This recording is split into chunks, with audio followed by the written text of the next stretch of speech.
clean right now. If I knew you were planning on staying for a while, I'd have dirtied the place up a little bit.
Get out of my swamp! Gosh, I've always wanted to say that. But please, don't go. I'm really lonely. Get out of my swamp! Gosh, I've always wanted to say that. But please, don't go. I'm really lonely. Get out of my swamp! Gosh, I've always wanted to say that. But please, don't go. I'm really lonely.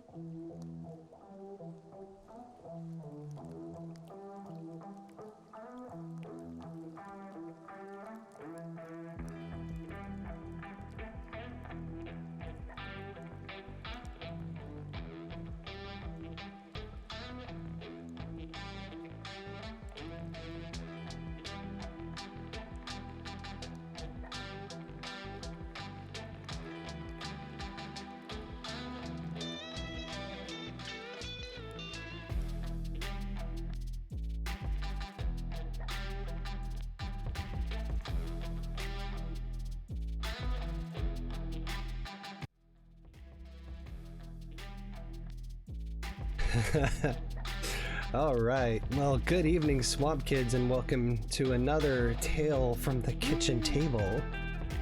Tonight we are playing one of my favorite systems, Monster of the Week. Very happy to have the cast that I have tonight. I'm really stoked. Let's get to introducing them. We'll start right here, right next to me. Forgotten. Hello, I'm Forgotten. Follow Gil. Keep watching the TTRPGs. That is all. Playing Shilo Westing. Okay. Sitting perched pretty on top of my table, one of them anyway, is TVHEADD. Hi, how's it going? I'm gonna be playing a guy named Cameron Owen Hayes tonight, and they're the what's the class called again? It's the wronged. The wronged. Yeah. Yeah, and also sub to Gil. Sitting also on the table next to TVHEADD, we have Nixxy. Hello, I am Nixxy.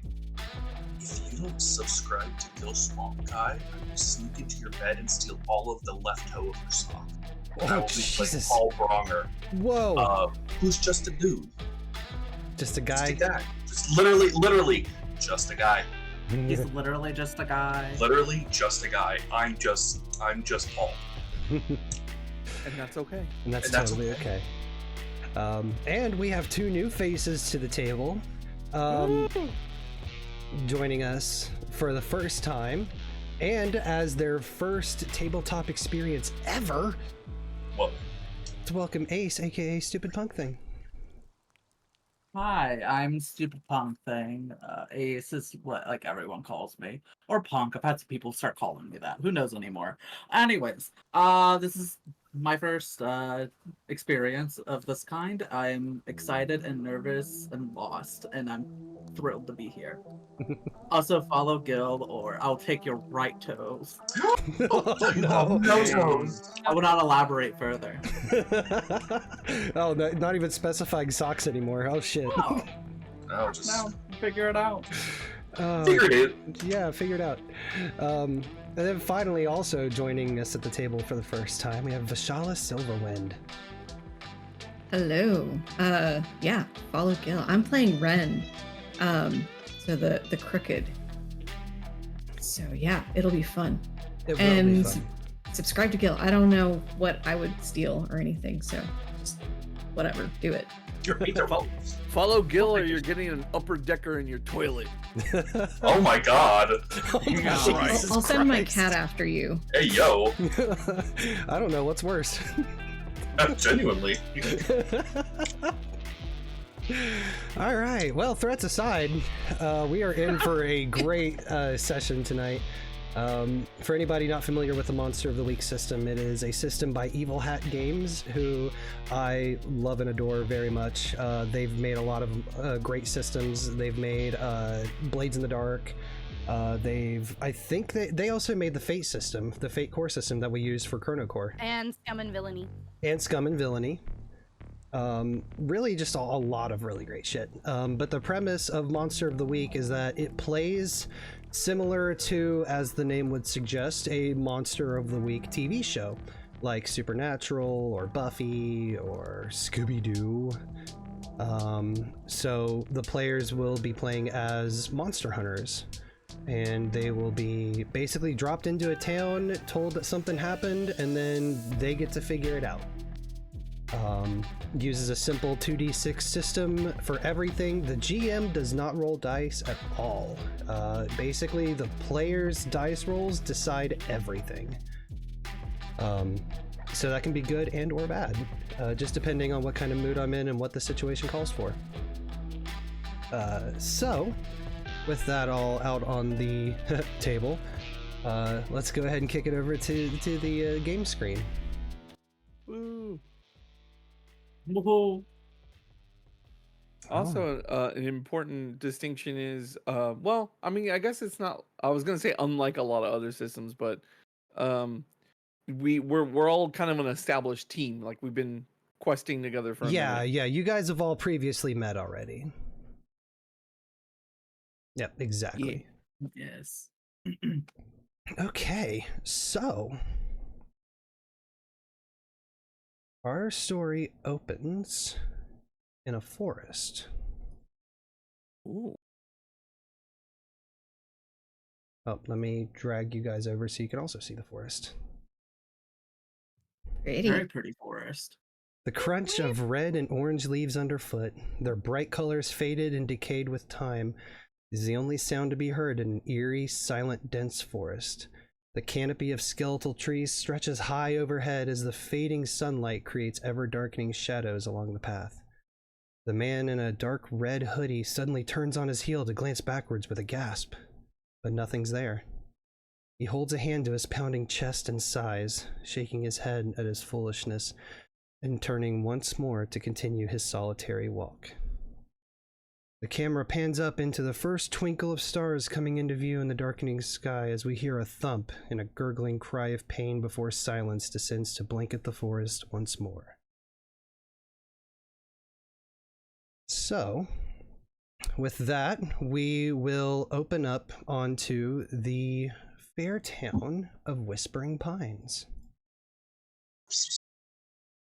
It's a small little, it's a very small town, nestled away into the mountains. Cell reception, even inside the town, is spotty at best. The GPS tends to throw any visitors off who try to come here, and the long and winding road up the mountainside is really the quickest and kind of only way to get there. Recently in this town, as you guys have read, and the reason why you have all come here is that a popular ghost hunting blogger went missing after saying he was headed to Whispering Pines. So you guys have arrived in town to follow up on other rumored disappearances in the area. So we will open up outside of a coffee shop here in this town. The camera comes back down, and in view we see a van. Paul, what does your van look like? My van, it's the movie bunkers former delivery van that my parents passed down to me. It is weathered, it is washed, hardly, but it is been rust stained, and it runs, and that's really all that matters. Please tell me it has that uncanny valley, like, realism airbrush paint job on the side of something. It did a while ago, so you can only really make out the front half and the horn of the unicorn that once was painted on the side of this van. What was the business called again? It was the movie bunker. It was a VHS and then DVD rental service. Right on. And so as we see the van, we actually go inside the coffee shop, and we get to a table where we see five folks who don't seem like they would sit together. They're all kind of different in their own ways. And so that's where we open up to you guys. So we will go left to right, and you guys can do like a quick description of your character. We will start with Gertrude. All right. So Gertrude is this old woman who has always experienced the world differently than anyone else. She can see things that other people can't see, but and has always had this, and her life has had a lot of misfortune follow it. And so she's kind of reclusive, and so she's not very like emotionally like connective towards people, and doesn't really understand people's emotions. But if she has a job, she gets it done. She's determined. And then what's Gertrude having at this little coffee shop? She is having a coffee that is just black. She's getting an Americano. That's all it is. Right on. Sitting next to Gertrude, we see a grizzled man in what appears to be tactical gear. How about it, Cameron? Yeah. I would imagine we just got done working, so he's not wearing his like civilian normal people clothes, so he's just sort of like kind of a little bit dirty, and you can see old blood on his things, and he's just sort of has the look of a pleasantly demeanored man, but when peering through the surface has sort of like wild eyes and a very intense stance, and sort of looks often in the middle distance as sort of like haunted, as one of those type characters might do. um if for looks, I kind of described him as he's sort of like early 40s, oh gosh, the guy from Black Flag, fucking Henry Rollins. Henry Rollins. Yeah, we were talking about this. Yeah, like mid 40s Henry Rollins, just sort of really intense looking, but pleasant to everyone, like very well mannered when you talk to him. And he has ordered an iced tea and a small stack of pancakes with 2 eggs over easy. Right on. And then sitting next to Cameron, we have Shilo. Shilo is very much kind of like lithe, athletic build, looks like your typical blonde, which is like that brunette blonde at the bottom. So, you know, maybe growing out some damage, possibly. Who knows, when we had our bleach blonde era. Wearing like athleisure with just like this kind of salmon pink Sherpa. It's like a shrug more so than like a jacket because it's cropped. It's very much like, you're not working out in this outfit. Why are you wearing athletic clothes? But that's fine. And Shilo is kind of moving her food selection. So she picks up her drink and sets it down in a different spot and moves her bagel. She's got like a Lotus or like one of those refreshers, like the kind that's not coffee, but it still has like the green caffeine kind of drink in it. She turns the logo facing out, moves her everything bagel one more time, tilts it a little bit, and pulls out her phone to take a picture. Right on. That's her. Okay.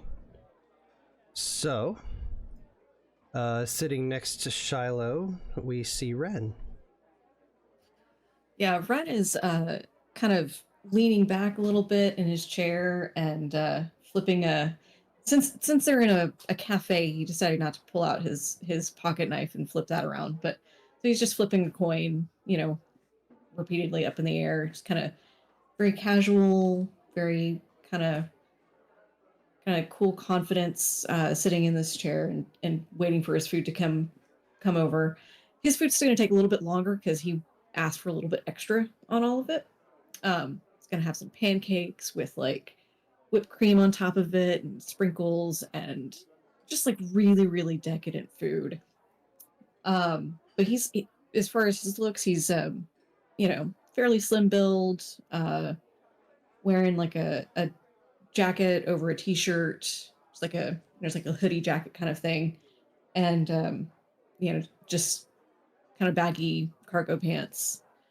And as the waitress brings up the food for him, he throws her a little wink as she walks away. Right on. Ooh. Okay. And then finally, reaching full around the table, we see Paul.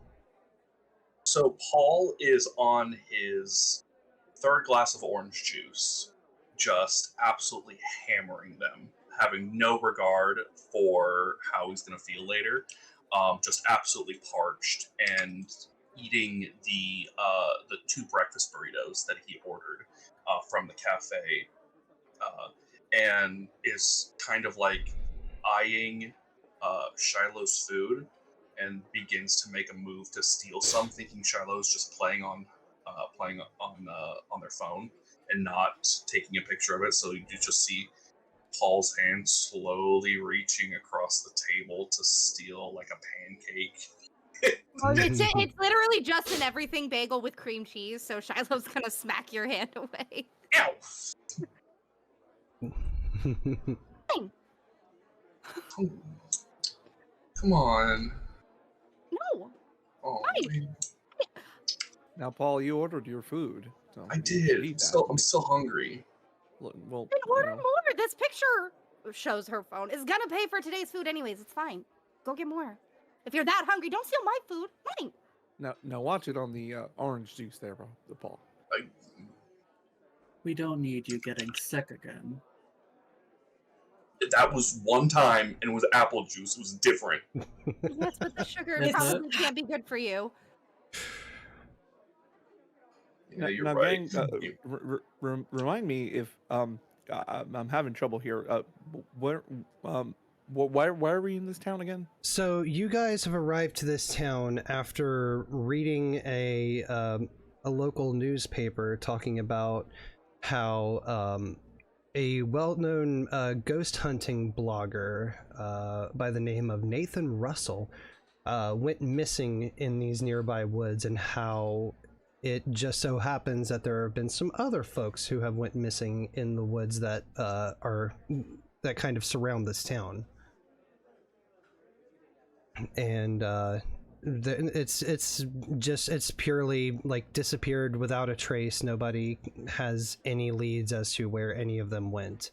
But Nathan specifically, being the popular ghost hunting blogger, he had posted on social media a couple days ago that he was coming to Whispering Pines because he had heard rumor that there were supernatural ties to the disappearances. And now, as you guys sit around the table here, you read that he also is now one of the victims. So are the people disappearing like without a trace entirely, or are their bodies turning up? As far as all local reports say, all of the victims have gone missing without a trace. There have been no bodies to recover. Nobody's heard from any of them. It's just like they up and vanished. Shiloh's gonna look over to like Cameron, because I don't know, I have a feeling that that's sort of one of the partnerships that works out as far as doing this kind of stuff. And be like, do you think we could get like an article of clothing or something? We could try and sniff them out. Would that even be worth it? Staring at, I'm assuming, a newspaper or maybe her phone, looking through the article.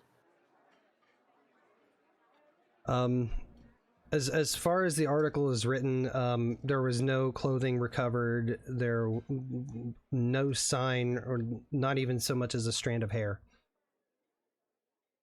I mean, they had to be staying somewhere in town, right? Yes, that's exactly what I was thinking. Well, I mean, we can go, see where this ghost hunter was staying, and go see if any of his stuff is left behind. He wouldn't take all of his stuff into the woods just to go ghost hunting. pretty small town. Probably doesn't know anyone. One horse towns only usually have one motel. Probably the one we're staying at.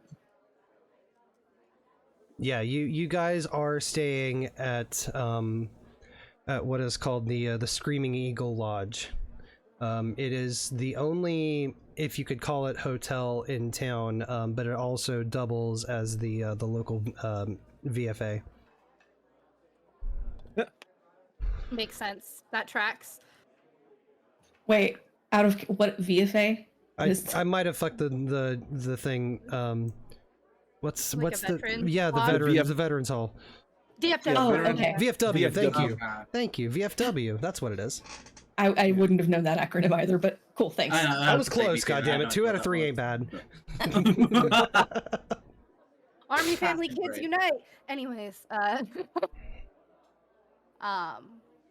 okay, so yeah, I would think that if we could get into his room, I'm pretty sure it'd be the one that's labeled with police tape. Get some clothing, get the evidence. I mean, Sniff, sniff. would there be police tape? Like, We if he sniffed just, the scene. I mean, he I did. could be wrong.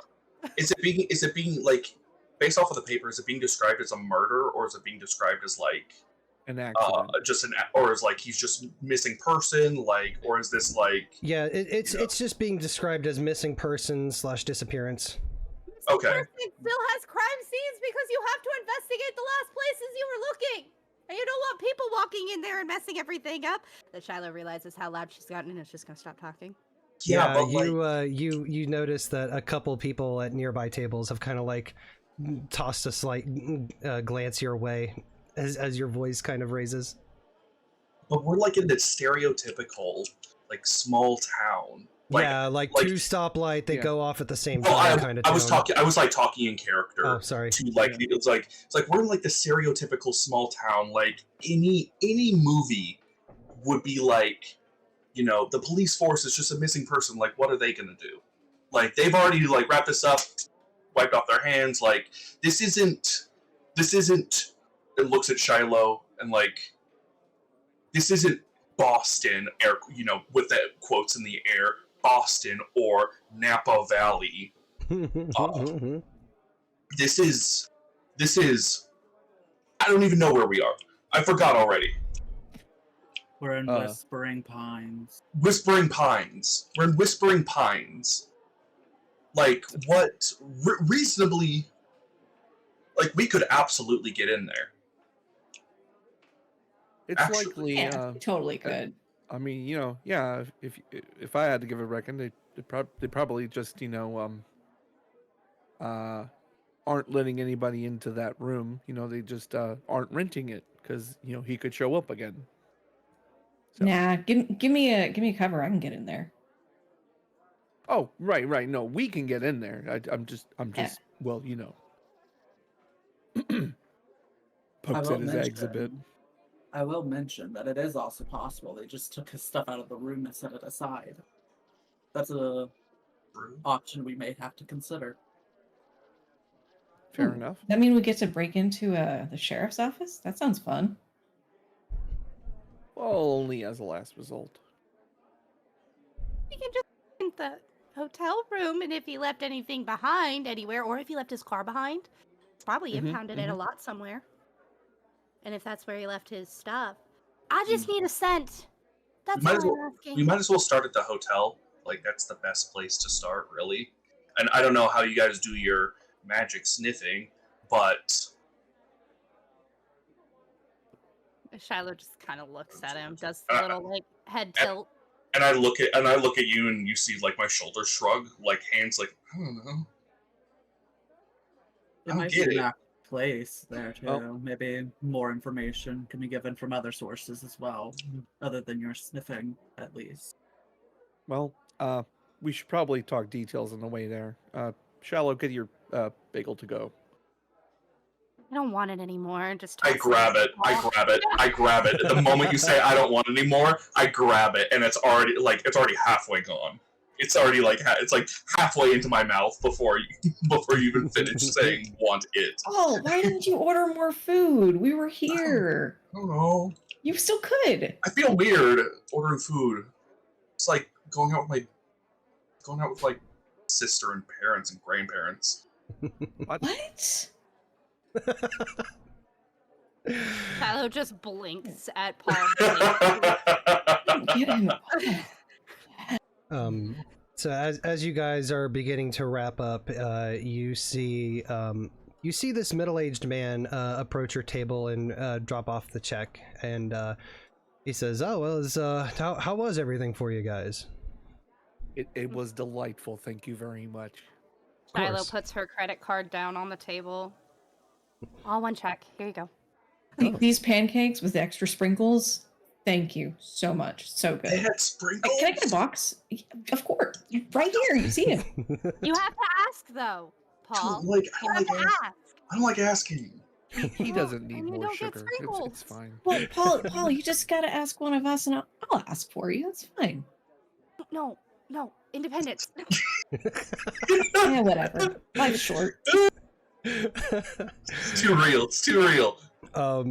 Paul chuckles and picks up your credit card, and he starts to head back. And a couple moments later, he returns with your credit card and with some boxes to go. And he kind of looks around the surrounding area around your guys' table and goes, so you kids here because of the forest, right? I mean, who wouldn't when it's an internet mystery like this? Let's have to check it out, you know? Well, I can tell you that the mysteries surrounding this forest have been here longer than the internet has. It's, I've heard some pretty strange happenings, back when I was a kid, even. Woe is to us of the modern era. Information travels fast. Unfortunately. There is a library in town if you are so willing to look into this further. I don't really believe in all that stuff, but the stories, they still, you know, they cause at least a little bit of a spark of doubt in my mind. You know what I mean? What kind of things did they say? Oh, something about how a witch used to live in those woods. Something of a some people say she was an old medicine woman. Some people referred to her as a literal witch. Was this witch named Blair by chance? I don't believe so. Oh, Uh, it's a movie. Stop it. Sorry. what else about the witch? Like, Is there any other interesting details of the witch that you can share? Of the story, perhaps? Oh, well, not necessarily. Just local legend. You know, it belonged to a hedge witch, but again, some people would rather refer to her as a healing woman. But nowadays, the word on the street is that the cottage is haunted or something. But so yeah, I've never went out there myself, so I couldn't even tell you where it is out there. Well, thank you for the heads up, fella. We'll be sure to stay away from that place. He kind of gives you a look, almost like he instantly doubts your horseshit. He's not good at horseshit. No, yeah. Can I like look at the guy and be like, it's like don't even worry about it, and I'm gonna use like my trust me mechanic to look all person the truth in order to like protect them. It's like we're just don't worry about it. So what is can you drop in chat what your move does? Yeah, how do I do that? Oh, there's a little arrow. Yeah, icon. I did it. Yeah, there you go. Because like my biggest thing is like we like to operate under the radar, and like the more attention that's drawn to us, the worse it is. Like the worse. Like Paul has a very like normal life and likes to keep a normal life, and like so the less people know about like the shenanigans that he just happens to help out with, the better. Yeah. So when you tell a normal person the truth in order to protect them from danger, roll plus charm. I guess we're not really telling them the truth though. But he kind of with the two of you talking, he just kind of shrugs and goes, just be careful, whatever y'all decide to do. I know that they're just stories, but with the recent disappearances, especially of that internet kid, if it's not a haunting, he puts up air quotes, then there might be some other trouble afoot. So just please be careful. I can't stop you, but be careful. Fair enough. And he nods and returns back towards the kitchen area.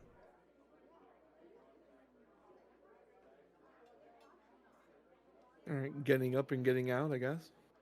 Yeah. Okay. yeah. When Shilo exits the cafe, she makes sure to walk through the direct middle of the doorway, like very much making a point to take one step to the side, so that when she walks under the door frame, it's right in the center. Right on. There we go. Okay. So you guys are now back out on the streets of Whispering Pines. And you guys would like to head to the hotel? Or where would you guys like to go from here? Library or hotel? Yeah. It's either the hotel or the library. I guess we could do library after we do the hotel. I'd say hotel first, then library. It was a good idea. Mhm. All right. Yeah. Very good. So you guys all pile back into Paul's van, and you make a relatively short drive to the hotel that's on the outside of the city or town. And he, whoopsie noodlies, he, or as you guys pull in, you see that there is still a police car sitting outside of the hotel. Called it. He could be just staying the night. No, he's totally watching the staying room. night. In his police uniform, potentially. Hey, I wouldn't exactly bring my police car to stay the night. cop's gonna call. Just saying. Just I don't even know what that means, but okay. Ren, you think maybe perhaps they have a back window to these units? Yeah, probably. Probably looks out onto some sort of alley or something. I guess it's a small town. They probably have like some sort of scenic view or something. Yeah, this Might be worth particular more. hotel, like I said, is nestled just outside of town. So it is a multi-story complex. It's not big. It's like maybe only 2 or 3 stories tall. But you would know that the VFW is on the ground floor, kind of attached next to this hotel. The cop car seems to be parked on the side favoring the hotel. There's nobody inside the cop car. Paul, Shilo, well, we need to know which one he went to. Do you think you could help us out with that? yeah, for sure. I'm such a charming individual. Yes, obviously. No. With my -1 charm. Walk on Who's, over into the. I got a real charmer. Got a real charmer over here. Oh, yeah. So yes, Probably go to the better front her desk. than me. Yeah. Alright. Should I get a look around to see if there's anything else? Would interest? you like to either I think read a bad situation or investigate a mystery? I'm trying to remember which questions would be best for this this scenario. I'm thinking read a bad situation. But depending on what the questions are for each of those. Okay, let me look at it. I was finding it. I'm pulling it up myself too, just so I have it on hand. Okay. There might be a couple we could use. So this is the hotel that we're staying at, right? The only Yeah, one I yeah, it's the only one in town. I don't know if you guys would have already gotten your rooms or not, or if you had literally just drove into town. Oh. I think that's kind of up to you guys. I could- could say. You could use that as an excuse to get in there. Is just that we need to book a hotel. That's Yeah. exactly what I was thinking. Is Yeah. we could get a room or Kill 2. Do birds we need with 2 one stone. rooms? We'll get a suite. Also, to answer your question, Ace, I think read a bad situation would be your best bet here. Okay, thank you. Yeah, if Gertrude's gonna have a look around, maybe going with Ren, I'm gonna take my kind of he takes off his like tactical gear that he has, Mhm. and under it he has he kind of dresses like a 1950s NASA scientist, sort of very suburban dad, like white shirt, black tie, tortoise glasses kind of thing. Kind of And while bordering they on do the that- edge of like Mr. Turner from Fairly Odd Parents. Yeah. Or the guy from Falling Down. Yeah. Michael Douglas's character. Yeah, kind of like that. Okay. And I'm gonna go talk to the cop, but go ahead and do their things. All right. Well, hey, let's who wants to go with me we need to get a hotel room and Yeah. ask some Oh, I questions thought- while we're there. Okay, I thought it was Paul and Shiloh getting the Yeah. hotel. Oh, okay. And that way, And- then Vash and Gertrude can scope the area. Do we know Ah, yeah. do we know what room he was in, or do we need to I get that think that's information as what well? we're trying to figure out. Is Yeah, we're that's the going thing. Like, we don't know into- where he's at yet. So should He we all was. go to the front desk? You still We're gotta gonna look need your around, though. charm, my friend, buddy, old pal. I hope you got that extra sugar from that orange juice. We're gonna need it. You can see Paul has already started to crash a little bit. He's like, I got it. But When we so get back home, I'm hooking you up with a nutritionist. no, I don't Yes. want to. No, Yes. it's a very curated body, and I realized I didn't. Curated body. I didn't explain what Paul looks like. Paul looks like Reginald Skalinsky from Monster House. okay, Oh my God, Those that's that- exactly those- what I was imagining that. Those that get it. I get it. He's the guy that from the meme. He runs back in, he grabs the pizza slice, stuffs it in his, and then runs off.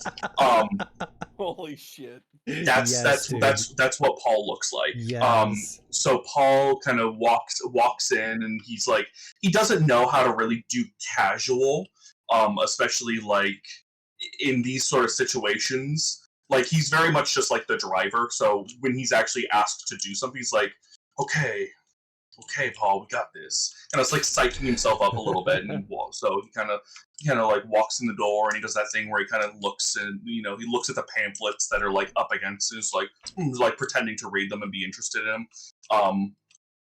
And he makes his way up to the desk. He's like, is there somebody at the desk? Before we get to your scene, Yes. Gertrude, did you want to roll your read a bad situation? Yes, I would love to. As I clicked all the wrong buttons. Yeah, and I'm certainly looking around, kind of trying to figure out, like, how do we get into this place without being seen by a cop, and kind of doing similar thing as well. Sounds to me like you're trying to help out. Yeah, you can actually, that is a very good point. So if you want to roll to help out, Ren, you can help Gertrude to read a bad situation depending on how well you roll. Okay. And I use which one was it? Oh, you it's, succeed anyway, telepathy. so you don't even need Ren's help. Oh, I love that. I didn't roll that. So Oh no, that was my roll. Oh, that was your roll. Okay, then in that case, Yeah. then so when you go to roll, you can, where it brings up that prompt of forward, you can change that to 1, and that'll give you an Okay, extra thank 1 you. to your roll. Yep. So I would just to confirm where I'm clicking this, let's go to read a bad situation and roll Yep. it, or should I go Yep. through my moves? You can click read a bad situation because your sharp and weird are the same. So Yeah, all right. And then add 1 yep, to it. All right, let's do it. let's do it. Hey, high rolls to kick things off with. So you get to you hold 3. So there's those 6 questions that are right there underneath read a bad situation. You can ask 3 of those questions. So I have 3 on the current poll, right? Yes. Thank you. Okay. I am going to ask, are there any dangers we haven't noticed? Aside from the police officer that is not in his car, you would assume that the police officer is somewhere inside the hotel. Outside of that, you don't notice any other potential threats. Okay. I think I'll save the other 2 for later. I think we should probably go into the hotel first before we Right on. inquire. Okay. So then we'll shift back into the hotel where Shilo and Paul already are. And Paul, at this moment, there is an elderly old woman behind the counter for the hotel.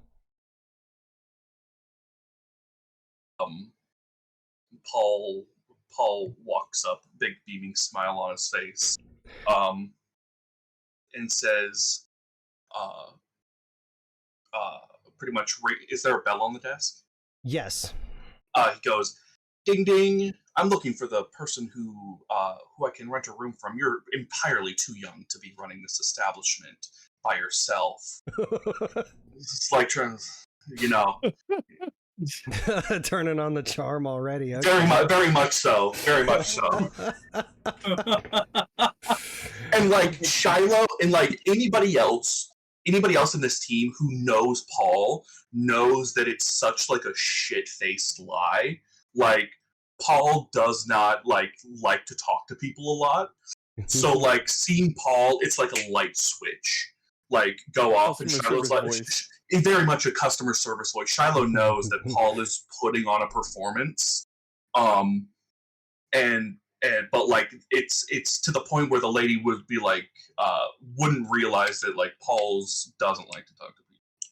If you may not have graduated college, but your customer service voice went to Harvard. Very much so. Very much so. Shilo, I would say, walks in behind Paul and again makes a very like distinct point of walking through the exact middle of the doorway. Okay. And just kind of stands behind Paul, like with her arms crossed and as warm of a smile as she can muster.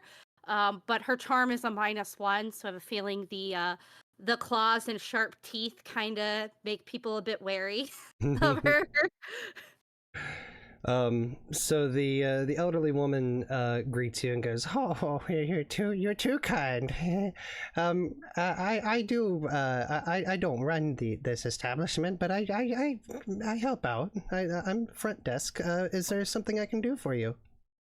Well, I am so glad they put somebody as charming as yourself on the front desk. It makes me want to rent a room, a suite, in fact, which is a great segue. I would like to rent a room, please. Oh, sweet. That's a funny one. That's good. We have all just regular rooms here. Yes, absolutely. I can help you with that. Is there a how many beds are we looking at? Do you have any rooms that are connected, like 2 bedrooms at all, or is it only 1 bed and 2 beds? Oh, we do have a couple. We have a small handful of connecting rooms. Yes. Bunk beds? No bunk beds, I'm afraid. Oh. Shiloh's gonna kind of look at Paul, just like what the fuck? Paul's just gonna shrug his shoulders, like, you might. It's worth asking. There's so much room for activities. If we could get 2 rooms with a connecting door, that would be fantastic for our entire party. Absolutely, yes. And how many of the party are there? There are 5 of us. Ah, yes, very good. Family vacation, you know. Yes, and I like understand. And there's a police car outside. This place, we're gonna be safe. We're gonna be safe here, right? What would they even be? We were totally talking about that. What would they even do? What would they even be doing here? This place is so nice and quaint. Oh well, I'm afraid that the policeman here, he's not staying. He's actually overlooking I probably shouldn't say. It's kind of bad for business. It's just between friends, really. Oh, Paul, I think it's about the missing person. There's a missing person? Oh, I read it on the internet when we were driving up. I'm so sorry I didn't share with you. Is that what it could be? Shiloh's like doing her best to look concerned. I mean, the old woman looks kind of squeamish to answer. Like she doesn't really want to tell you, but you can read it on her face. I mean, we would really like to know. We would be so appreciative, but I mean, we don't want to force you into any situation that would make a person as nice and making a suite for us. Do you want to roll? Let's see here. Let me see what I have at my disposal, because I think I wouldn't be the. If you're trying to like squeeze some information out of somebody or something, you could roll to manipulate someone. Yeah. And if you have a move that like helps with that. No, nothing specifically with regards to manipulate.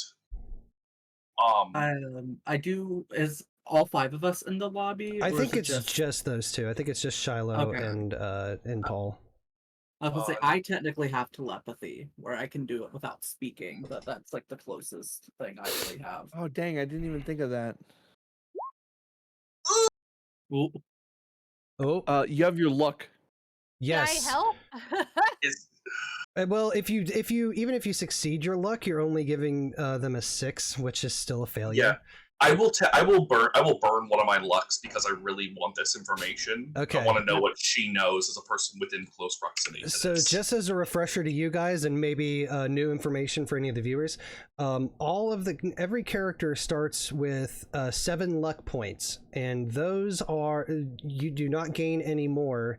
When you spend a luck point, you can either negate all harm that is about to come to you, or you can automatically change a roll to a 12, which it guarantees success.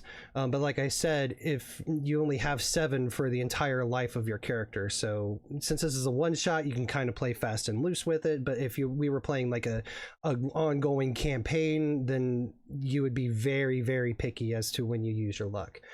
There are some advanced improvements that let you get 1 luck point back, but that's it. And once a character runs out of luck points, they are considered doomed. And what that means is that I can just start being an asshole to that character whenever I want, as long as it fits the situation. I can just start throwing nonsense at you without as a point abandon. of order. They still get the mark the experience, but they do just changed it to okay. They do. They still get to mark experience, but it does change the roll to a 12, so they will succeed. Awesome. Yes.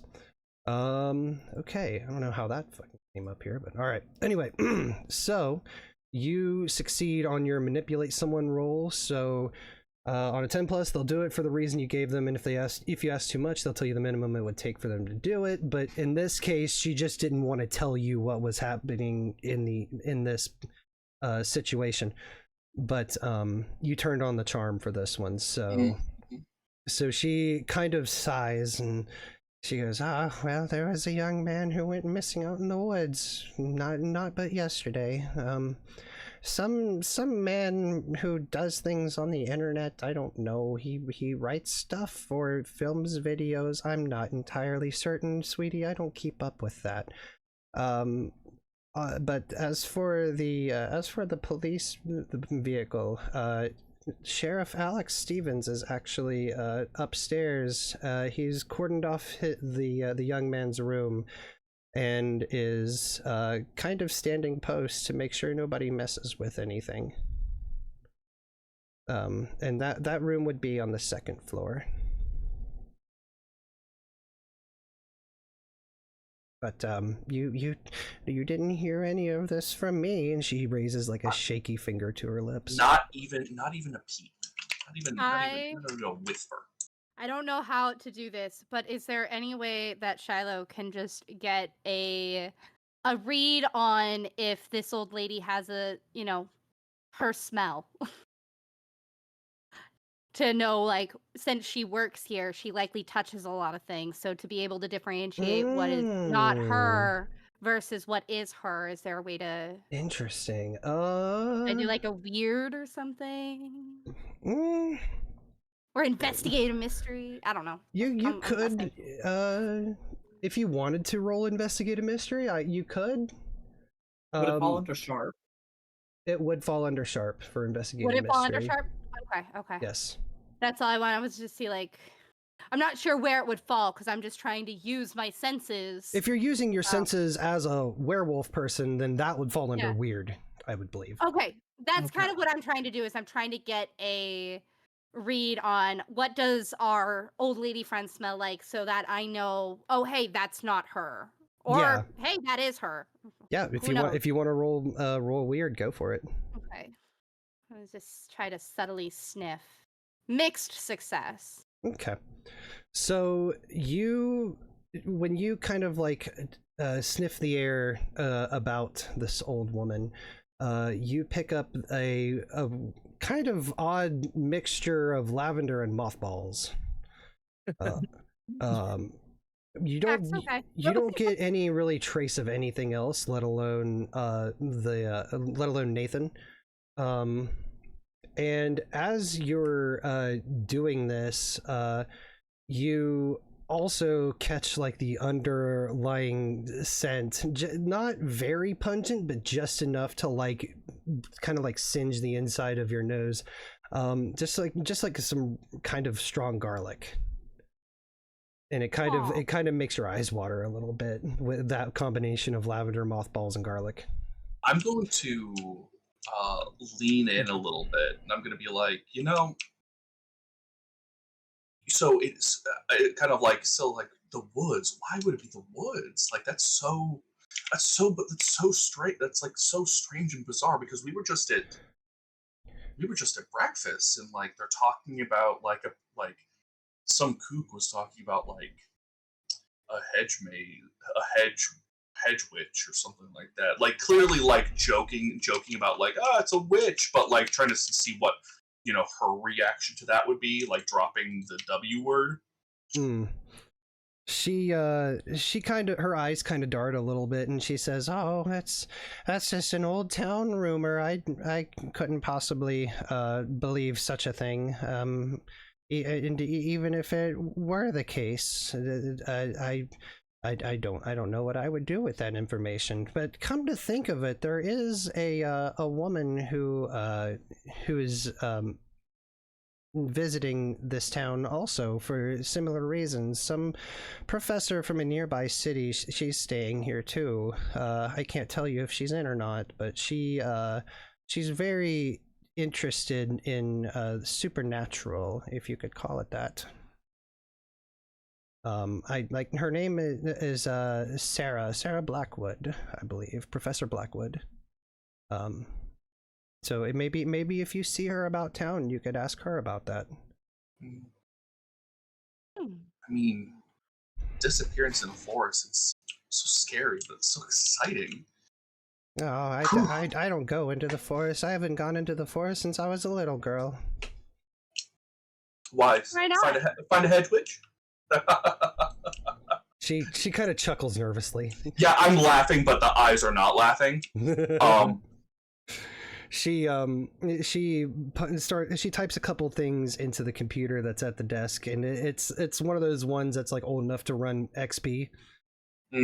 And so she's just kind of slowly like clicking along, and then pretty soon she reaches underneath the counter and produces 5 keys.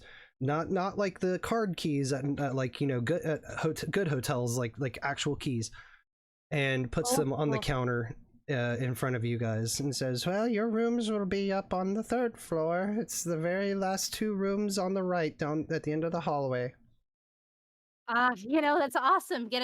Make sure that we're not inundated with that garlic smell from the chef. I assume. I wasn't sure. This is where you see Paul look over at Shilo and kind of tilt their head like, "What the fuck are you saying?" Like Shilo just kind of does like tapping her nose. Paul shakes his head. Okay. She goes, "Well, thank you for choosing our small town to spend some time in. Like I said, mum's the word about the whole disappearance stuff and the sheriff being upstairs. So, I don't want to ruin business or anything." Well, understandable. Our lips are sealed. Thank you, sweetie. And then she kind of, you see her click off of the window that is for like registering hotel guests, and goes, and it immediately opens up another window for free sale. And nice. And she says, "Well, dearies, if you need anything, let me know, and I will do my best to help you." Roger Dodger. And she just completely turns her attention away from you and into her free cell game. Dodger? Shilo. Paul. Roger Dodger. Roger Dodger. You got a problem with it? Maybe Roger or Dodger. Ask them. Wait, go outside. All right, so you guys go back outside? No. Oh. No, just yeah. We are going to temporarily shift outside just to see if there's anything that the other 3 would like to do real quick. before we continue? Yeah, figure we go outside anyways. Okay. Do you guys want to go outside so you can meet up with everybody? Yeah. Okay. Yeah. Even better. And Shiloh goes back through the center of the door. All right. You guys. Paul makes fun of Shilo and does the same thing, but makes sure Shiloh's looking while he does it. So Shilo, check this out, and then does the exact same thing you do. Walks through the door. Hey, good. Thank you. I appreciate it. It means that we're safer. It's fine. And then Paul And I just looked at him Paul like- shakes in the doorway, just hitting both sides of it, like bum, bum, bum, bum, bum, bum, bum, bum. Yeah. This old woman's probably giving them some side eye. Oh, without a doubt. Oh my Bombastic. god. Oh no, she's too engrossed in the fast-paced, reckless world of free cell. Criminal offensive. Fair enough. So you two make your way back outside, and you are now all regrouped together. Cameron is stretching his legs, having a cigarette by the van. I see Gertrude's probably next to him, looking at like a crystal, like her this long chain with a crystal on it, just holding it and looking at it. They're That's cool. making small talk, like, and Cameron's just like, oh, like a witch. What's that about? Like, Who knows? Would y'all find out?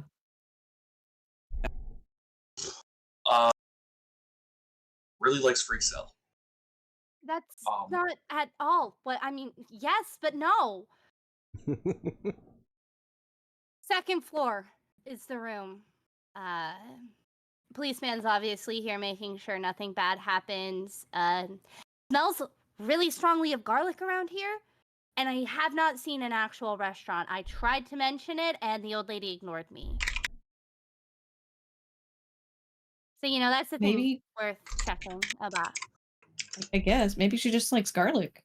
I mean, Maybe garlic's she pretty, just likes pretty garlic. awesome. I will say that the sensations, personally, I haven't sensed anything dangerous just yet out here. Inside, maybe another question, but for now, we're safe out here. And continually Well- looking at our crystal while all this. Handing the keys to everyone that's nearby. Well, our room's on the 3rd floor, so maybe we can check if we're safe there. Ooh, actual keys. That's awesome. Pockets it. I mean, should we wait until like the police, because the police officer can't stay here forever? So do we just wait him out, or do we go try and find like there's a Professor Blackwood that? So I might have been gone while that was going down, but is he actively like investigating the scene, or is he just watching? He's standing make sure no one misses with it. Oh. No, I mean, I think we just like, I don't know, go around the backside, see if we can get in that way. If, I thought you were gonna say kill him. Thank God. No, my God. Oh my god. That's not fun. Now, sneaking into a room, that is fun. If he's just standing outside, that does sound like a good play. I can just talk to him. I may just wander the Works for me. hotel to see if Why there's don't we- anything hey. of interest. Why don't we go to the 2nd floor and pretend like we misheard old lady at the desk and figure out which room exactly he's patrolling and be like, oh crap, this is actually the 3rd floor, and then we go up to the 3rd floor of our room and then we figure out how to get in. Yeah. I mean, you can just say that they said what floor it was and then they ran off in front of us and we forgot what room we were in. Can you check the key or something? Whatever. You know what you're doing. Don't listen to me. Don't worry about me. I'll get the stuff. And Paul runs back to the van and starts unloading everybody's stuff. I'm sure Gertrude, because Gertrude never likes to make her eye contact, it just follows, wraps her like little suitcase that has all her stuff in it to walk with. Gonna carry that one day. It's probably a heavy bag. No, I like no. I like this idea that Gertrude will not let Paul touch her shit. Come on, just once. So like Paul's just carrying all of our stuff except for Gertrude's. Yeah, Paul's got one of those like hotel carts. Sweet, I'm down for this. And he said, Shilo, hop on.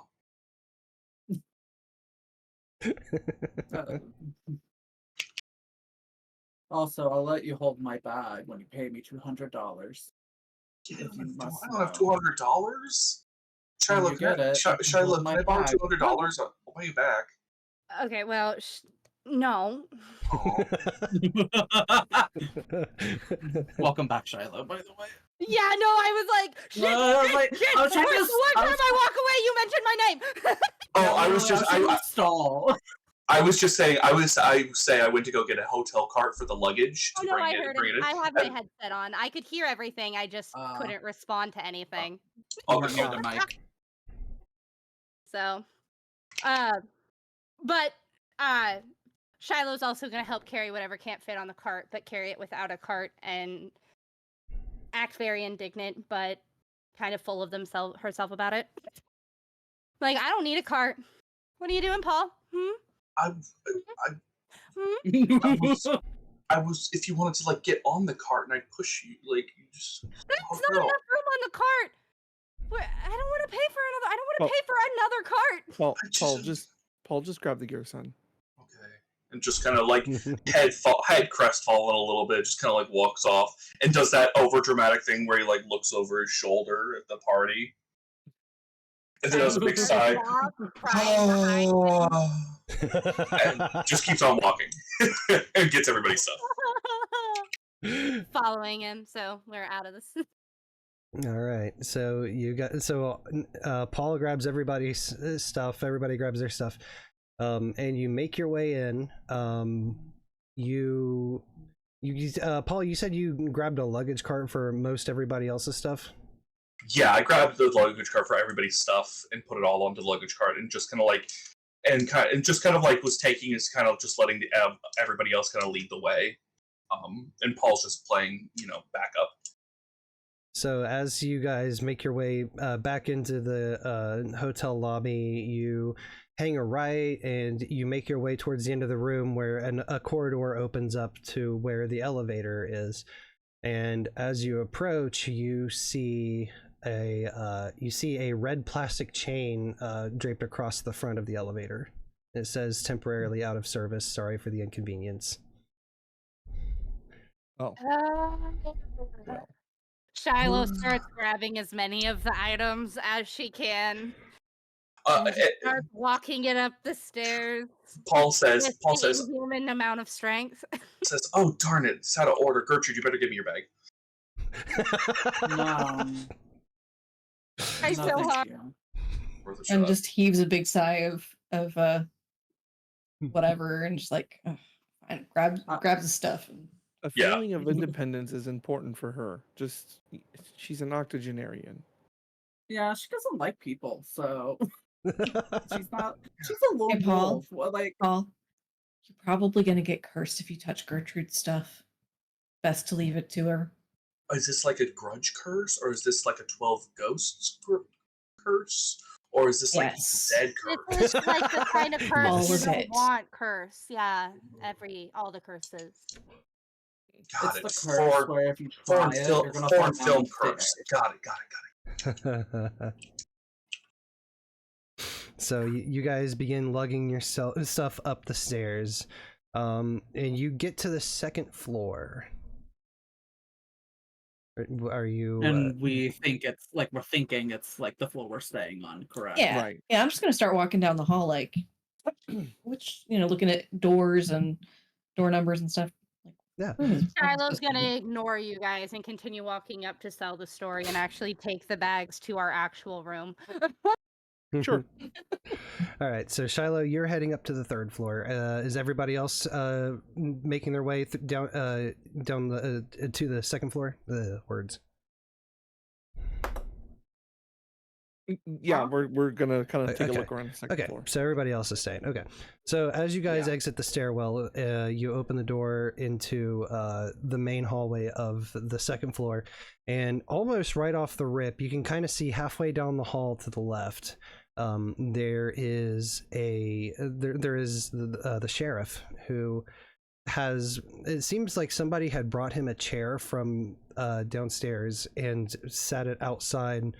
the room, you see that the door is closed, and there is a couple strands of police tape crossing the doorway. And the sheriff is just kind of sitting there, and you see that he has some sort of book open, and he's got a pencil, and you see him every now and then like make a couple markings. It is totally for the best that Shiloh's not there, or else you would hear the loudest "I told you so." Mm. Fucking police tape! I told you so! Anyways, Okay, so taking note of the room and its placement on the, map of everything, I guess we could kind of we know what we need to know now.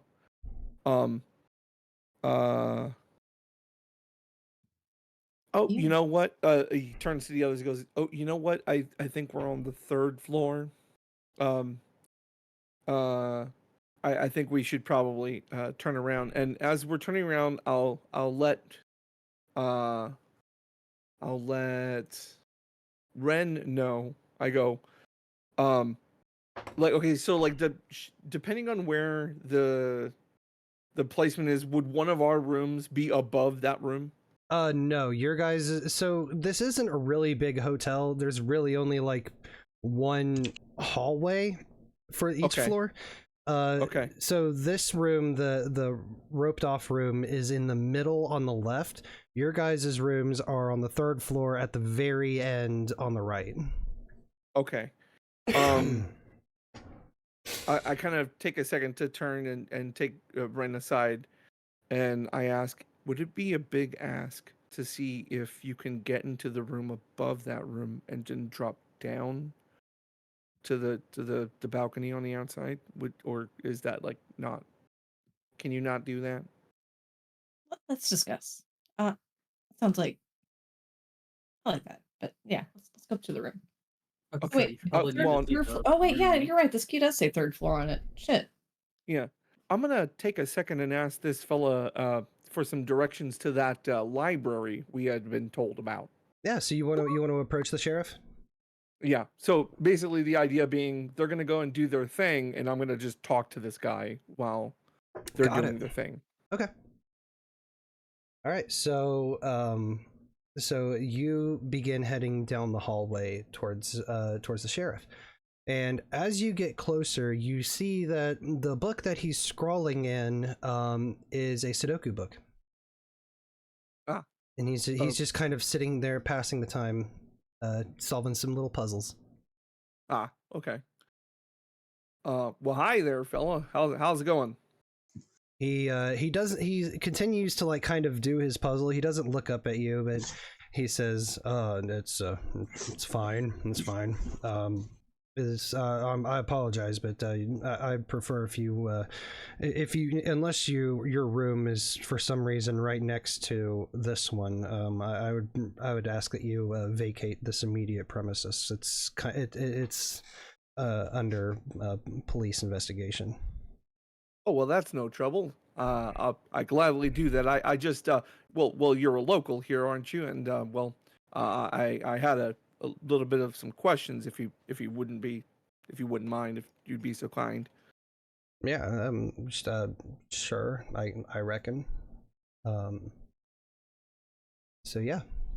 Well, we're in town, just taking the kids on a little tour here, and maybe while in town, do a little hunting, if that's in season and is allowed. I heard that you had a local library, but I didn't get directions to it. Would you mind helping me out with that? Oh yeah, it's it's kind of hard to miss. See, it's once you head down the main drag there past the diner, it's a little ways down, and to the left, I'd say a few blocks down from that. It's this big old gaudy building. It's been around for ages, since before I was even came here. Well, that's just great. Yeah. Now, is it in season for hunting here, or is that prohibited? Because if I were to get a license for hunting in your forest here, would I get that at the police station, or would I get that at another government building. You can actually get that done at the library too. It is Oh, well, that's it is just season. convenient. It is a whitetail season around here, so. Fantastic! I got a nice hunting rifle. Gonna take maybe see if I can bag one. Strap it to the hood. Oh well, best of luck to you. It's kind of some weird shit going on out in the woods, so I don't know if the deer are feeling a little more frisky than usual, or if a bear strolled into our territory or something. But just be careful. Oh well, goodness me! I didn't know this was bear country. Wow, I don't think what I have would take out a bear. Well, it's not common, but it is known to happen from time to time. Do you get out to hunting around here, officer? I don't really care for hunting too much, son. I just I prefer to be left to my own devices when I'm not on the clock. I'd like to whittle and work on building my model planes, and that's about it.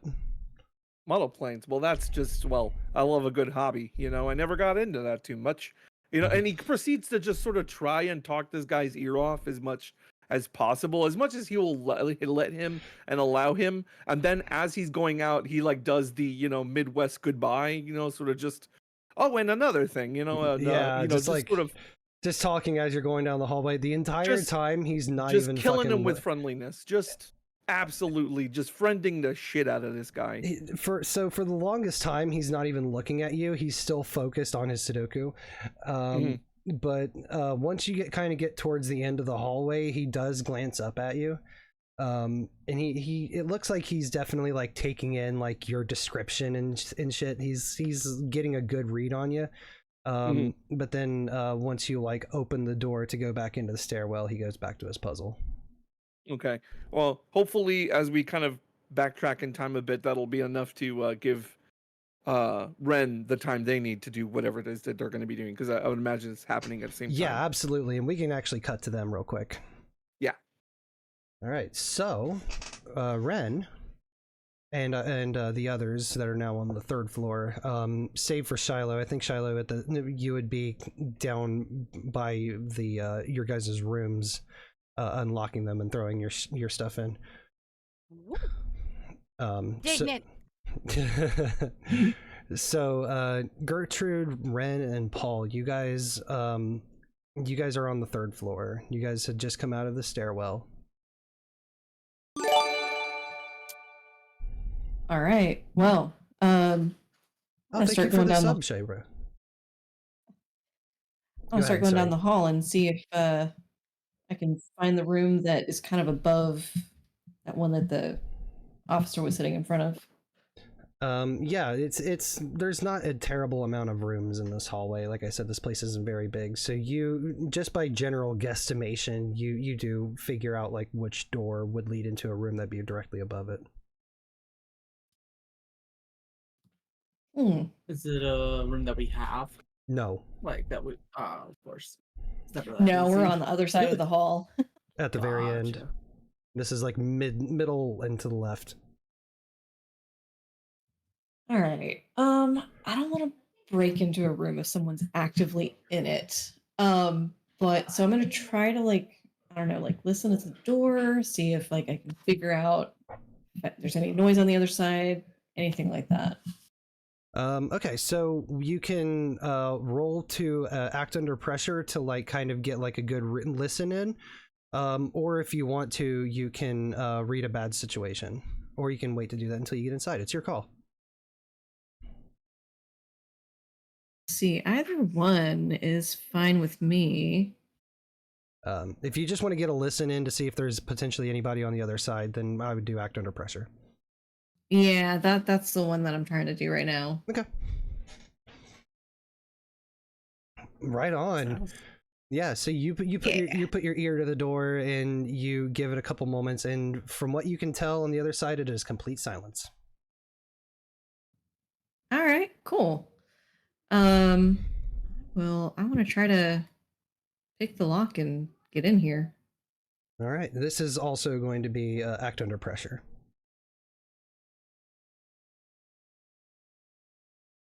Okay. All right, so mixed success. So I will say that you, after some futzing with it, you do hear the click of the lock. However, with the weird way that you had to like turn your scraping tool around to hit the pins, you do hear, once you hit that final pin to unlock the door, you do hear the tip of your lock-picking tool break off. And so you're in, but lock-picking going forward is going to be kind of out. Shit. Oh well. But you do succeed. You do unlock the door. All right. Slowly push the door open, see if it looks like it's an empty room or... Yeah. So you open this room and you see that there is a suitcase on one of the two beds. You see that the small little desk that's kind of pressed against the wall, you see that there are a small stack of books there. And you see what looks like a change of clothes hanging by the window.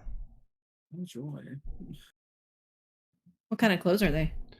They appear very professional clothes, like kind of like a I want to say like a woman's suit. Like a professor's clothing? I was thinking that too. I was about to ask about the books too. Like, what books are they?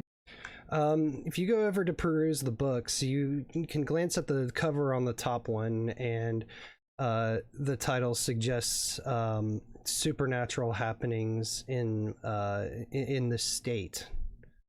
Nice. All right. I'm gonna close the door behind me. And is there like a window on the other side, like on the back side of it, or a balcony of some sort? Yeah, there is a very small balcony, probably no bigger than the width of the room itself.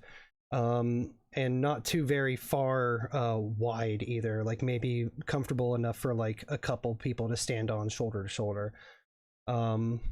So if you would like to, you can choose to read a bad situation, or yeah, read a bad situation. Yeah, I'm gonna do that. All right, let's see it. Mixed success, which I believe for read a bad situation, you hold 1. So you get to ask 1 question about this scene. All right.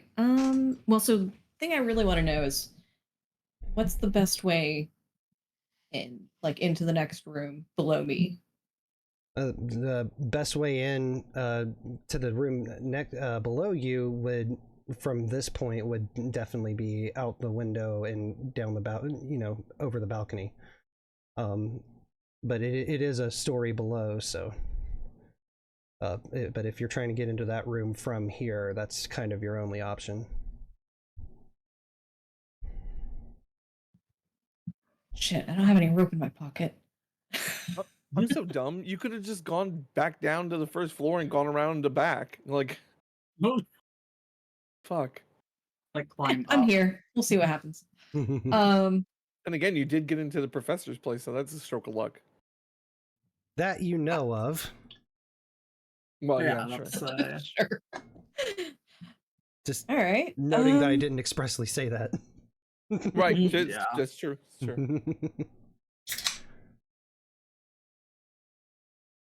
Huh. All right. So I want to try to get down, but I don't want to break my legs doing this. I don't know. Just out of curiosity, Gil, what are Yep. the walls of the outside like? It's old brick. All right. Mainly was asking maybe if it's climbable at all or not, or if it's like, kind of flat. It's Sort of. kind of rough. It's like that it's like that decorative brick that's like really rough on one side. So like when you stack it, the outside of the wall, it kind of has this more like naturally rocky appearance. So it wouldn't be impossible to find a foothold or two, but it's, again, like all of these bricks are like that. There's maybe not even half an inch of a gap between each of the brick due to the mortar. So Like I said, not I could impossible, drop but 7 probably feet, very it's hard. fine. Yeah. So, like, just for the game system, physical things would be tough, right? Correct. Like, Yes. okay. Not super great at. So, Somebody it want to looks help? like she's them, not or- here right now. Okay. I'm gonna we're on the same floor. I'm gonna kind of quietly exit the room at the front Okay. and see if I can go to our room real quick and get the see if I have any. Is there like, can we say that we have that? I don't know how this works. I would say that rope would be something that's pretty common to have. So. Yeah, especially for us. Yeah. So yeah, I would say, especially for you guys, you guys would definitely have rope on you. Okay, yeah. So I don't know if I have time to do this, but I'm gonna try and see if I get caught in the middle of this. But yeah, I want to come back in since I've already unlocked the door. Try to come back in and use that rope to kind of more safely get down to the next level. Okay. Yeah, so you could go to tie the rope around one of the wrought iron bars of the balcony and just kind of toss it down and over. It looks like it would be long enough for you to be able to get down there. All right. What do I roll for that? To actually go down the rope? Yeah. I'm gonna say that's gonna be a tough. Okay. Yeah, tough. Actively climbing. Oh. Oh. Oh. Use your luck. You have luck. I might want to use my luck for this one. Okay, Yeah. go ahead and mark experience, and that'll get changed to a 12. And yeah, you shimmy down that rope with ease. And you land silently, or soundlessly, I should say, silently, whatever, on the balcony below you.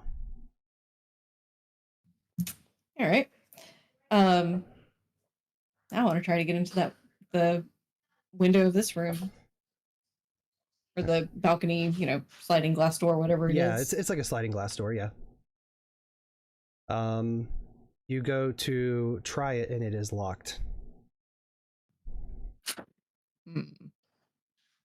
My lockpicks are fucked.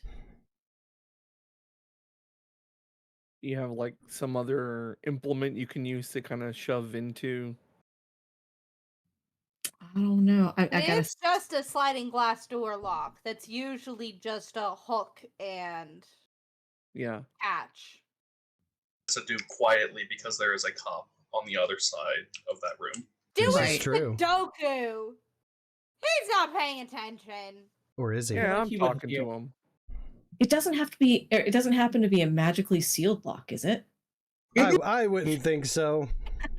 That old lady's got some secrets. That's awesome. That's a yeah. I don't think so. Not in this case. Dang. Okay. Yeah. I mean, I don't know. Like, other than picking this lock. Can they try at a harder difficulty or no? There is no such thing as harder difficulty. Oh dang. Oh yeah, So you're the only right. thing- Yeah. I was to say, you said the tip broke off. Is it like fully broken, or is it just more difficult? Yeah, like the actual little hook part broke Okay. off. Yeah. I don't know anything about picking locks, so I watch a lot of That's why lockpicking lawyer on TikTok. I was gonna say. I think as I rub my fingernails on my shirt, I think I know a thing or two about lockpicking. Oh my god. I watch a lot of lockpick lawyer on TikTok. I know my way around Someone a stop fucking. this swamp dad right now. I'm gonna open a master lock with another master lock. Exactly. In That's a lieu different of guy. being That's a different guy. able- Fuck. In lieu of being able to get into this room, it's not going to happen without breaking a glass, and that's no. not doing Essentially, that. yeah. Yeah. I'm going to look in the room, and I'm going to look and see what I can see from outside on the balcony. Totally. Best I can do. Yeah, so you peek inside the room, and it's not like draped over or anything. You see that there is a red duffel bag sitting on the single bed in this room. And you see what looks like an older laptop sitting closed on the desk. And pinned up on the wall, there seems to be like a map of the area, and there's a couple pins in the actual forest section. Ooh, I want to try to take a picture of that. Do we have smartphones? Yeah, this like, is present modern day? times. Yeah, this is present Okay. day. Yeah. Awesome. Yeah, so I'm going to take a picture of the pins and the map and everything, see if I can zoom in on that. Yeah, so you take a picture of that, and it is, as you're looking at this, it is pointing to a part of the forest that is north of town. Excellent. I'll take a few more like kind of zoomed in pictures of the room just to cover as many bases as possible. Yeah, absolutely. And yeah, and I think that's all I can do in here unless there's anything else I see. Nope, that's pretty much it. Okay, yeah, I'll try to get back up the rope and get back out. And is it possible like this potentially professor's room, academic person's room, is it possible to lock it from the inside and then shut it from the outside? You know how they have those kind of locks, or is it purely just key lock? It is purely just key lock, just because of how old the building is. But let's talk about you climbing that rope back up first. Okay. Oh boy. So I'm gonna need another tough roll. Okay. All right. So you do make your way up, but as you go to climb over the railing of the balcony, your foot slips and you basically fall on your back onto the floor of the balcony. And these are like old like metal balconies, so there's a pretty big like clang and bang when you hit the surface. Oh, stifle a groan and try to quickly pull up the rope and disconnect it and get out. Okay. Yeah, absolutely. And yeah, you can. The doors are, like I said, they're key lock only. Dang it. All right, well, I'll just close the door and go back to our room. Okay. I would say at this point, as you get out of that room, that is when that's when Cameron would be coming out of the stairway into the hallway.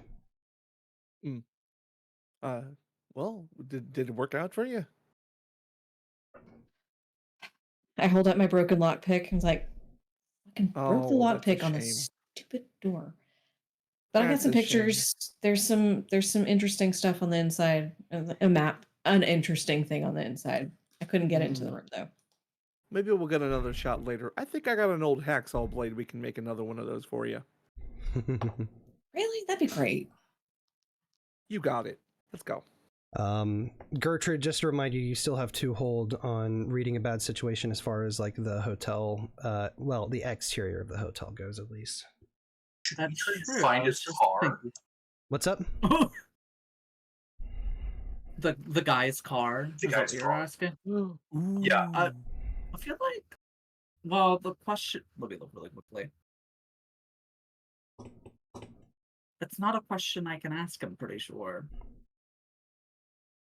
Hmm. Well, Yeah. was mine a success? Yeah, It was you had that, 3. right? You had 3. You spent 1 to try to ascertain if there was any threats. Okay.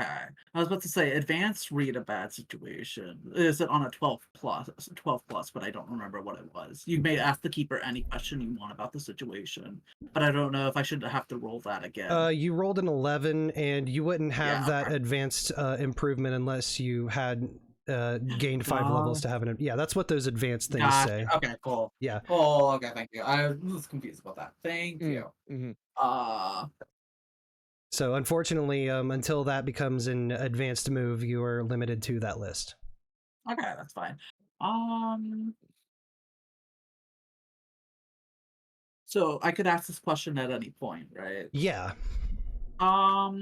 And this, as far as when you used read a bad situation, I'm going to say that this has to do with like the exterior and immediate surrounding area of the hotel itself.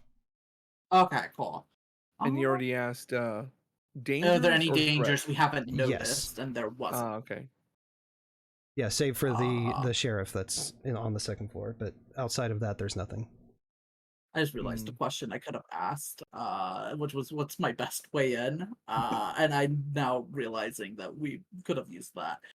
Yeah, I don't have any questions. You still can. Like, you can do this like retroactively as far for read a bad situation in certain contexts. That's fair. I think I'm gonna save it for now. Okay. Personally. All right. Okay, so you guys all reconvene in your rooms. How are the rooms split up? I was about to ask that actually. Yeah, I mean, I assume. Both rooms have 2 beds. I will say that. Yeah. So.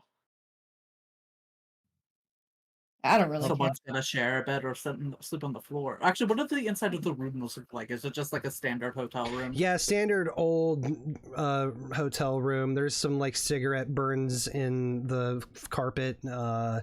Some of the walls are discolored because people have smoked in here before. It's just kind of like that general, like, you know, really cheap hotel room kind of vibe. Cameron can do that whole sleeps in a chair bit. That kind of tracks, I think. Yeah, that definitely tracks, I would believe. Yeah. I was gonna say, like one of the guys could sleep with Gertrude or share a bed with Gertrude because she doesn't like men, so it'd be like fine. That is definitely not staying in the same room as Gertrude, because like Gertrude, you're my grandma, and no, sorry. Right? Yeah, fair enough. Oh, that's another thing we should talk about really quickly about Monster of the Week is when you're creating your characters. Even for one shots, it's a good idea to have a session 0 because on each of the character sheets or playbooks, there is a section called histories where you go around the table and you assign a history to each of the other hunters. And so it kind of creates like this web of connectivity between the hunters themselves. And so in that, we have figured out that Gertrude is Ren's grandma and Cameron is Paul's uncle. Yeah. Yes. Yeah. That is correct. Yeah, so there's a bunch of like interconnectivity things as far as the characters' backstories that are really fucking great for roleplay purposes. I think when we did the session 0, like we went for a hot minute on just like pure roleplay alone, and that was a blast. I think. Yeah. Oh, sorry. No, I was gonna say it was really good. What for room assignments? What I guess would make probably the most sense is if Cameron, Ren, and Paul were in one room, and then Gertrude and Shilo in the other room. Just in the case of like, you know, you have some older people who might be old school of just like no shenanigans. Sure, why not? No fighting. No fighting. No fucking know. fighting. I was thinking shit, but like Gertrude was the exception to that rule and invented said shenanigans. I mean, all I know is that Ren cannot be with Gertrude, so Ren has to be with Shilo or Paul, and then Cameron can be in any room because if he's sleeping on a chair, either room has a chair. Let's say Gertrude and Shilo was what I was going to suggest. You know, just because of, you know, it isn't like probably a more traditional like town. So to prevent some side eye, I guess. I don't know if there's other than the professor, if anyone else is on the 3rd floor, but I'd rather be safe than sorry sort of circumstance. You're trying to act natural and blend in. Family shit. Family shit. God, I actually am a grandma. Well, then does that mean that Cameron has to be in the same room as Gertrude if they're taking the kids? Oh God. I'm about to say this leaks back because like she could sleep in the bed with a man. Like it would be like fine. She doesn't care. Like I feel like she would also like fuck up any of the men who would have tried anything. I'm not saying any of them would, but like in the circumstance of that, like no, I wouldn't fuck with Gertrude. Well, whatever. I walk into a room and I like plop my bag down and I do like a back. What is it? Jump onto one of the beds and land on it on my back. Just like arms Just flayed flop out. right on. Yep. Yeah. All right. So, and like I said, these are connecting rooms, so there is a door that's kind of positioned to the far left of the wall that separates you guys. Shilo is on the balcony trying to get a lock on that garlic scent. You don't sense it out here. Okay, so it was just the old lady. Yeah, she probably ate like, Make I a don't know. mental. Old lady smell do be Well, smelling. I guess maybe I'm reading too much into what the DM said, but it was a pungent garlic scent. Yeah. Yeah, So, mixed with lavender and mothballs. Suspicious of the potential. Smells like a goblin.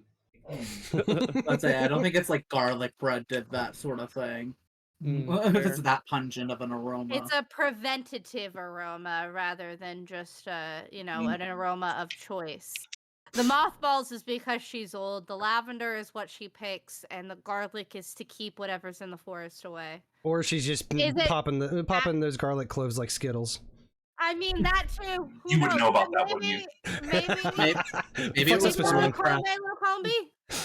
Little combi. You never know. I will say also during this, Gertrude's. I'm just gonna say Shilo and Gertrude share a room. Gertrude's in the room, where Shilo's in the balcony and Gertrude's in the room, going through her bag that she carries with her, which has just witchy shit, for the lack of a better term, like things that make it better for her spirits and communication for her. Right on. It's like a random bunch of things that no one could actually use, or but her, I don't know, crystals are the main ones that come to mind because that's how it works. And yeah, but she's just sorting through it, making sure everything's there and fine. Right on. Okay. All right, so you guys have essentially reconvened again in the hotel, the connecting rooms. What do you guys want to do I sit up from the bed and oh, fuck, I need to show you all this picture. I'm sure. So, you got something. I wasn't able to get in, but here's a picture of what I got. It's some sort of map, points to a place in the woods. Is there anything unique about where, the shape that it makes, or does it just kind of seem random? They're actually kind of clustered together. Okay. Kind of they got them as close to each other on the map as they could. Could it have hunting grounds or a border of some kind? Like a specific active area? No, it's there's no actual drawings on the map itself. It's just the two pins that are in a specific spot of the woods north of town. Well, then that's just amusing that Shilo will have out loud then, of just based on the look of it. And what else was in the room, if you could remind me? There was an old laptop and there was a red duffel bag, right? Yeah, the red duffel bag was on the bed just by itself. There was the old laptop on a desk when above it was the map with the pins? Yeah. Okay. Just wanted to the same page sort of thing. Okay. Man, I'd love to get my hands on that laptop. And Cameron's here with them, correct? Yes. Yeah, everybody's basically together. Maybe one of you open the door that connects the room so the five of you could all talk. Oh yeah, the door probably stays open. Okay. Yeah, we were probably the door was open and we were in one of the rooms. Yeah, something like That's that. how I was envisioning it. I would say while Gertrude is looking at the pictures on the phone, she would ask Cameron, maybe did you get any information from the police officer? Or anything interesting? Yes, Cameron. Told me where the library was. I made up a line about going hunting here just in case he saw my gun bag. And they said things are going on in the forest. What else? Kind of does the forgetful older guy thing, and talked about model planes a lot. Yeah, I think maybe we look at the library soon. Makes sense. If we weren't able to get inside the hotel room, then it's the next best thing that we've got to work off of. Shilo, can I borrow your phone really quick? Why? I want to look something up. What are you looking up? I'm looking up the Hedge Witch. Okay, why don't you are have your looking own it up on my phone? phone? Yeah. Because you have the satellite phone. I don't have service out here. This is but it's I my feel like phone. we would have this information also at the library. I will say. Yeah, well, let's look Mhm. up the local records. Mm. And they might have a computer there too to consider. Was there anything else of interest, Rune?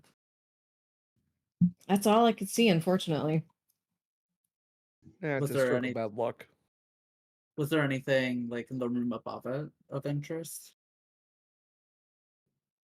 Oh, I don't know. Some lady probably is in there. Some nice women's clothes, and some like.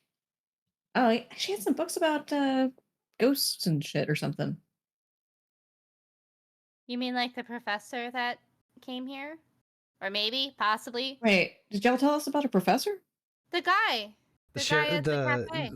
Yeah, the guy. No, it was the the woman at the front desk. Or, Yeah. oh, it was a woman at the front desk. Yeah, the old woman at the front desk. From what you told Oh, me. I think I zoned out when y'all were talking about that. I say in character, not. Yeah. I mean, it's fair. I understand. That's fair. Okay, so she's on this floor, then maybe, possibly. I mean, we could just try and find her, too. Figure out. It might be worth asking if they're an expert in the field. But they're not in right now, so. Yeah. We can still find them. I mean, perhaps they're at the library if they're the scholarly type. Ren already got into the room once. Ren can get in again, right? My lock picks are broken. Otherwise, I would have gotten into the room. That's fair. Oh yeah, he Cameron reaches into his bag of like assorted serial killer tools, essentially. He pulls out a hacksaw and he's like, you may want to wash this before you use it. There's some hair on it. It's from the last thing we did. You still have that? It's in my kit. I just never carry around evidence. Oh well, it stayed with me. I don't know. Well, no. We got Uncle. I gotta show you more movies. Like. Oh, you and your movies. Basic shit, man. Paul, I will say, I feel like this is the least of our concerns in this moment. We should probably focus more on finding that professor or the library. Is the door still locked? Did you lock the door when you left? I can't. It's. Okay, cool. What's the room number? I tell you, I don't. Whatever it is. All right, Shilo goes to the room. Okay. Like, whatever we're gonna do. Yeah. Okay. So Shilo is leaving to Shilo go to knocks the on room. door. Is anybody else going with her? I'm gonna I'll go keep with an Shilo. eye out on the outside of the room. Okay. Outside of it. I'm gonna chase after Shilo and try and stop Shilo because this is a decidedly bad idea. I'm gonna say Shilo's slipping out of it. Yeah.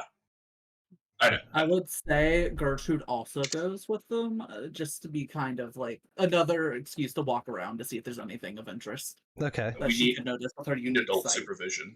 Is there an ice maker or anything on this floor? Yeah. There's an ice maker. It's closer to the. It's like on the other side of like the small partition next to the stairwell. Yes. Thank you. Like on our side of the floor? Yes. I'm gonna go pretend to get ice or some shit, and keep a lookout. Okay. All right, so you guys all are just kind of like watching. So Paul, are you attempting to like physically stop Shilo? I'm trying to talk Shilo out of it. Okay. Because I know the moment Paul learned this very early on with this party. No touchy. So while Paul is like very much like it's like every time he remembers, he's like goes to try and like grab Shilo to like pull Shilo back. Like early on, Shilo decked him. Like just text him. very. randomly. Oh yeah. First time it was a punch. Second time it was a suplex, and the ache in Paul's face, neck, and spine still lingers a little bit. And so Paul's like, Shilo, no, we can't do that. No, that's... It's fine. It'll be like 2 seconds. All right, Shilo, what do? You're at the door. Knock on the door first in case she arrived back. There is no response. All right, I walk in the room and I'm looking for a sock. Okay. kids Yeah, have fun. it's you go over to her luggage and yeah, you can fling it open and there's still some unpacked clothes in there. All right, I snag a sock and I leave. Okay. You fish out a sock and you leave. All right, and now we're in the hallway and I'm gonna take a sniff of the sock. She's gonna come back from wherever she's at and like somebody broke into my room and stole a sock. A singular sock. Shilo, now? Really? Detective, it's fine. Don't worry about it. Honestly, it would have made more sense if you stole some of her underwear. I'm not sniffing her underwear. That's a Gertrude thing, okay? No, I don't go down that low first. Hey. if your room is open and your underwear is missing, You gonna finish that? It's No. the underpants No. gnomes, obviously. Underpants. No. Please elaborate. I'm very interested. a South in Park hearing reference. this. Yeah. Oh. yeah, he just goes, "You're gonna finish that," and he's like, "No." What Yeah, I so thought. you pick up her scent if that's what you're aiming to do. Yeah. Yep. And I'm very like there is no more like background thought. It is very much just like this way. Now we Alright. go this way. Now we go this way. All right. So you guys are leaving the hotel, I assume? Yeah, Well, I'm just... imagine- Did we close the door behind us after leaving her room? We probably should lock up. Yeah. Oh well, the room also like the broken door on the professor.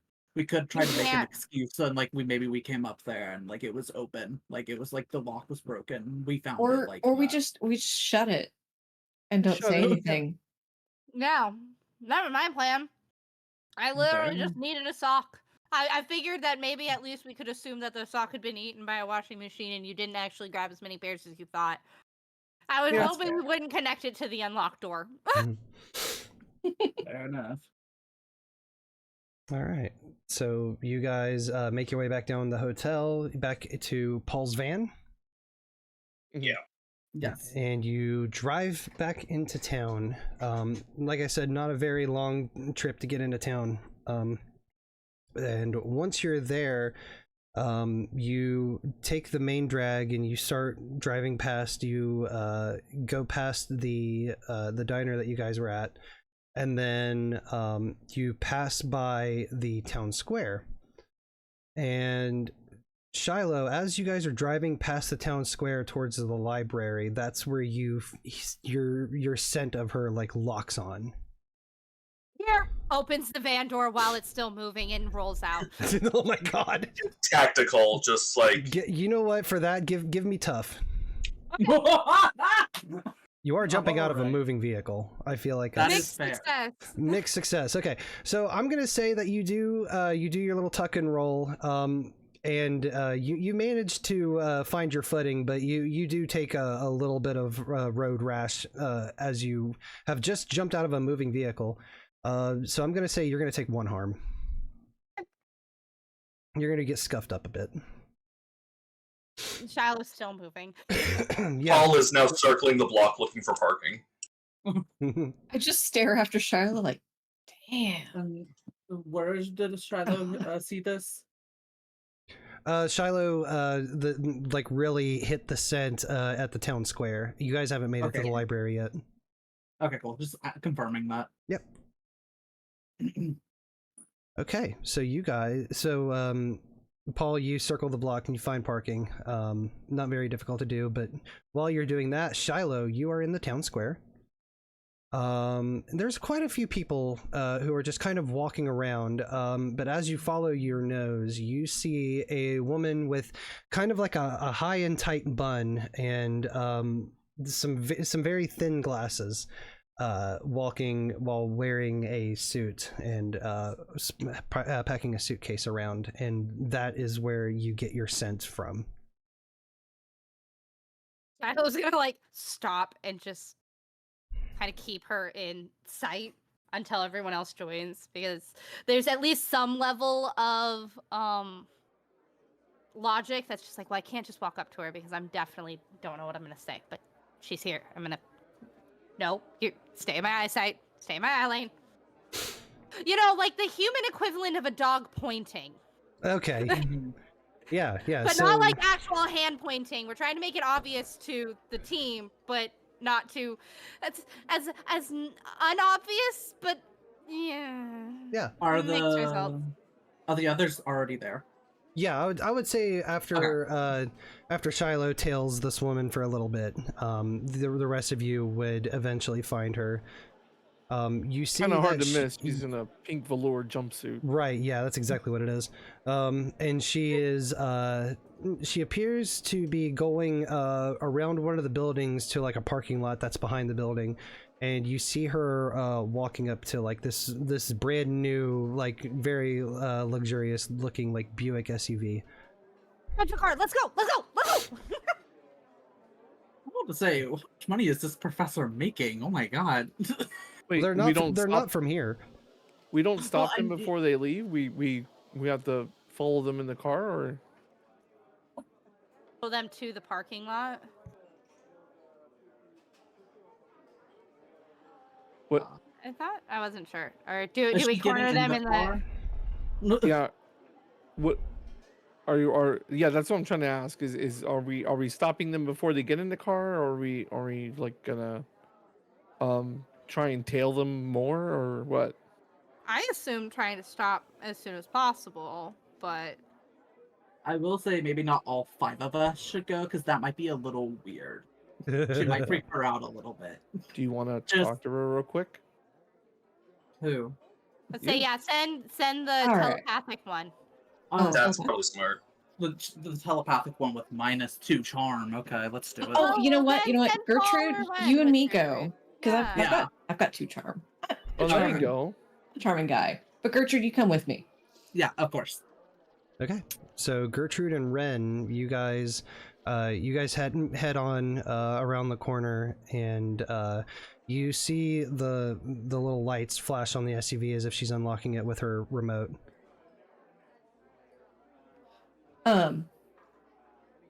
Walking up and be like, "Oh, Grandma, do you see, like, isn't that the professor you were talking about the other day? Like, that you wanted to meet?" Oh, Kind of say it loudly. I believe so. Oh my god, hello. And I kind of, call out to her and be like, "I'm so sorry to interrupt you, but like, my grandma has heard about you, and we wanted to I just wanted to say hi, We know her last name. Professor Blackwood. Professor Blackwood. Thank you. So as you call out to her, she kind of stops. She's kind of jumpy, but when she sees the two of you, the vibe that she was giving off as Shilo was tailing her was kind of like very like no nonsense, very business faced kind of woman. But as she jumps and turns to see the two of you, you see her just instantly soften, and she's like, "Oh, hello. What can I do for the two of you?" You're like a paranormal researcher or something like that? Is that? Gertrude's looking down at the ground because remember eye contact, but Gertrude is looking somewhere else, and she's like, "Oh, Dr. Blackwood, I'm a huge fan of the research you do." She chuckles to her. She chuckles a little bit, and she says, "Oh, that's I wouldn't say doctor. I haven't. I don't believe that there's really a doctorate in supernatural work, but professor's just fine. And yes, I am a historian of supernatural beliefs. It's not my official title. It's more of like a hobby." So Well, like what kind of are- like parapsychology, right? Like that sort of thing. Yeah, something along those lines. Yes, it's actually kind of it's kind of nice to meet some fellow believers, as they say. Well, yeah, Oh. you know, there's a lot of weird stuff in the world. You're telling me. What are you in town for? Well, I am unfortunately here due to a recent disappearance that lines up with past disappearances in this town. It's kind of hard to say what any of this could be. Unfortunately, a lot of the beliefs that I had researched, a lot of the beliefs aren't true, from what I could figure out. But I've definitely experienced enough events to know that they are real and they can be very dangerous. So I guess I'm just in town trying to get a little bit more in the field research, as it were. Oh wow, that's really cool. So, like you're talking about the disappearances, right? That have been happening in the woods? Yes, there have been a few in recent times, but there was one that happened literally just the other day or yesterday. Some kid who runs a YouTube channel and blogs about the supernatural decided he wanted to go into the woods and poke the bear, and see what happens.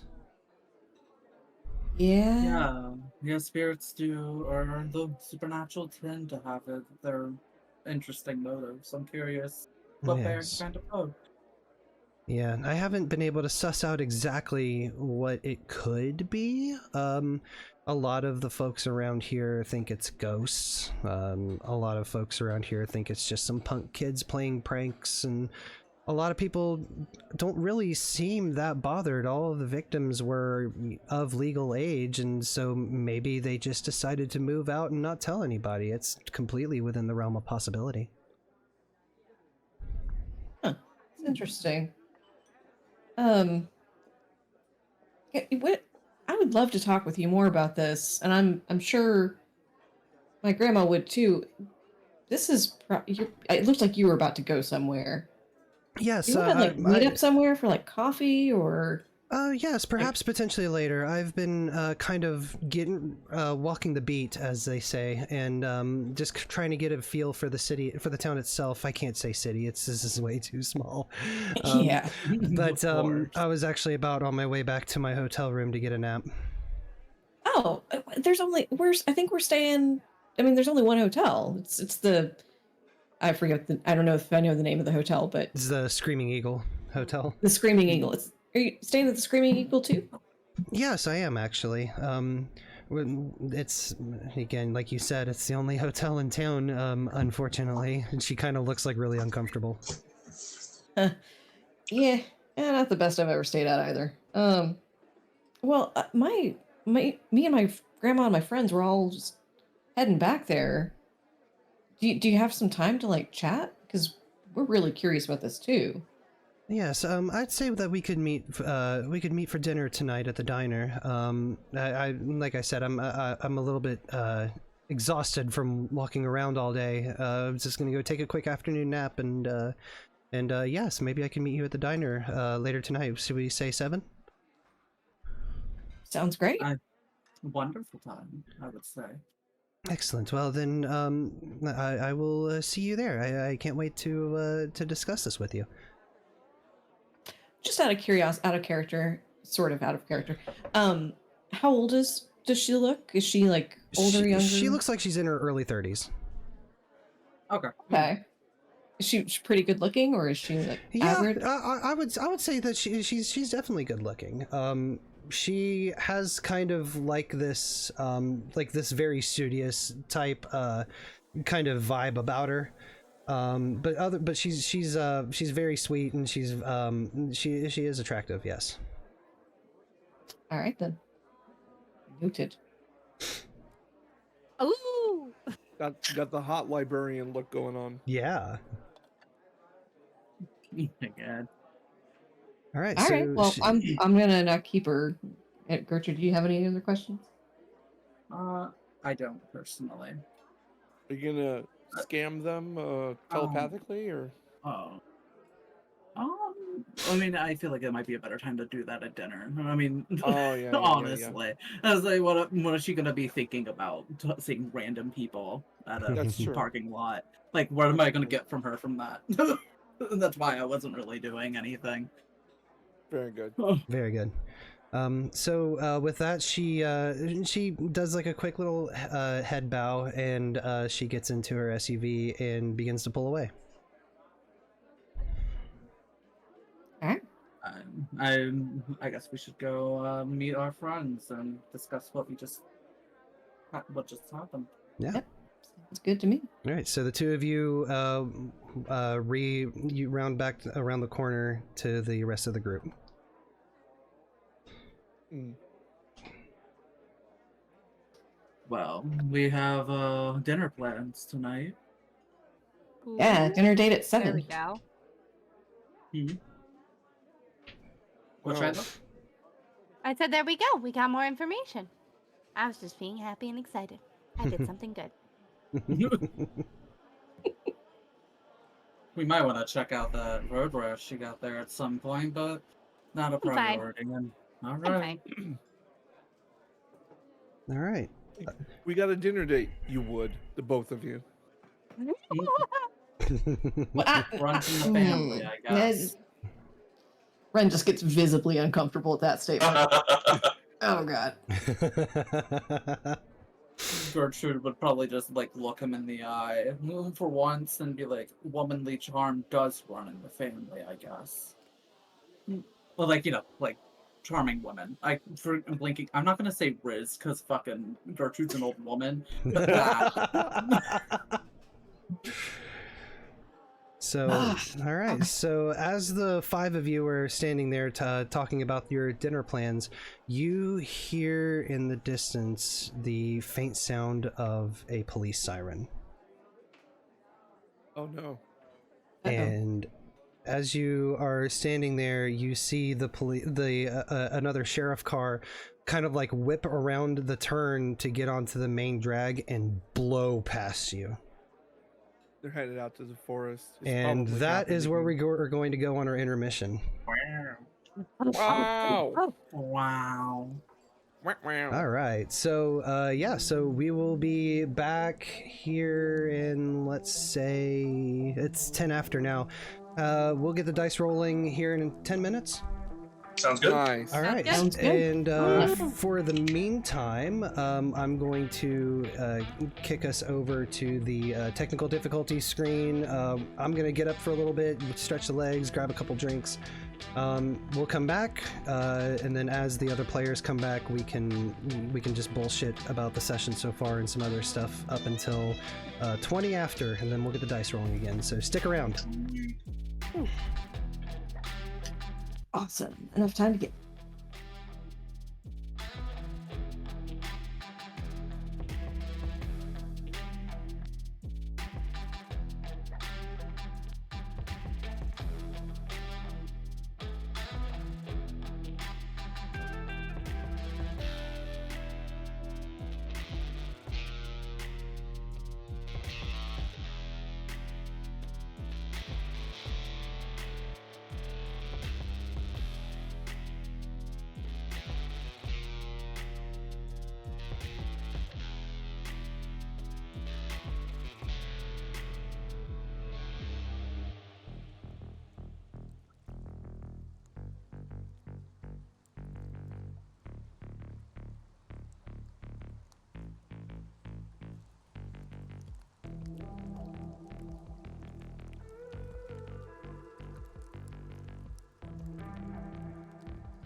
Do you ever have, like, you think about something that happened earlier in the day and you realize that you could have done it better and you're just, like, retroactively feeling bad about it 6 hours later?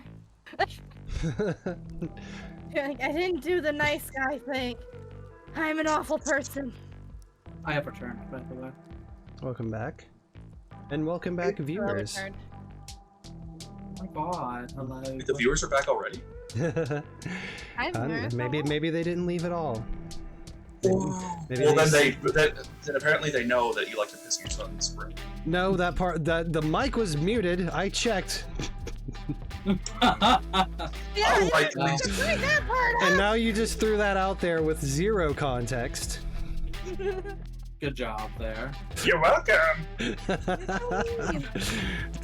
Just to clarify, I do not piss in my son's room. Let's just get that out there immediately. I don't think he deserves it. I'm so sorry. I'm so sorry, Gil. I'm No, so you're sorry. not. You are not. I actually am sorry. This will make a good clip. Oh, lovely clip, yeah. But yes. Let's go back through. Yeah, Shobra for the tier 1 sub to TVHEADD. Thank you so much. Yeah. So, how you guys feeling about the session so far? The mystery. Good. You Pretty guys, alright. yeah. Vampires. Vampire! I don't know why. I'm just like, it's just like, it's in the back of Shiloh's mind because what I can't get over is like, Shilo picked up on the garlic, made a comment about the garlic, and the old lady completely deflected. And that just... Have you ever thought that maybe Gil just didn't want to talk to you? You know, see, I also considered that, which is why it's in the back of my head. Damn. But in the back of my head. Oh gosh. Oh my I'm god. just giving you shit. No, I figure Gil's just like, no, yeah, fuck forgotten. They've been at this table for too long. They don't need No, it's nothing like that at all. JK. I was actually going to ask Gil a question. Yeah, and it has to do with I forgot her name already. Gertrude's. I almost said Maureen, which is another old lady character I have. But Gertrude, so I mentioned the suitcase with all the items, and I was going to ask you this like a month ago, and I forgot to because I'm like this. But is it okay if I have a Polaroid camera in there? Yes, absolutely.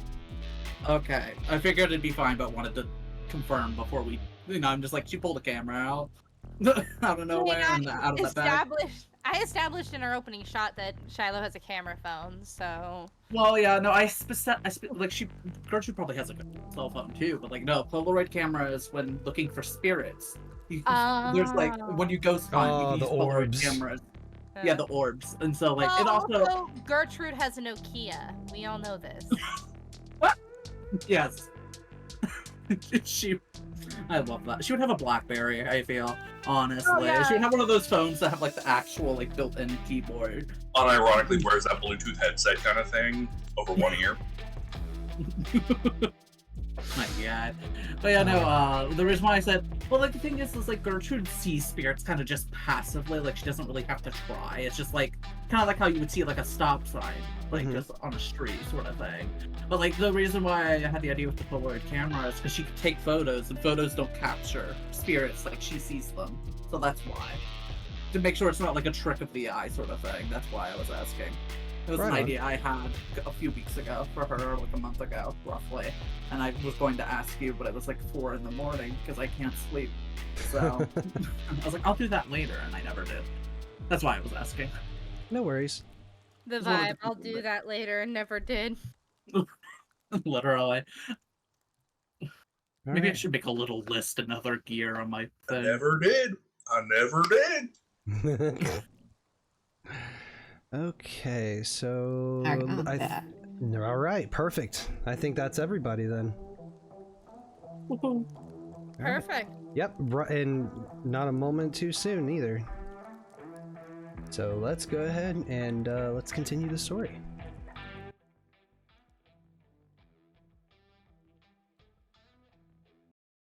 Okay, so we are in the town square.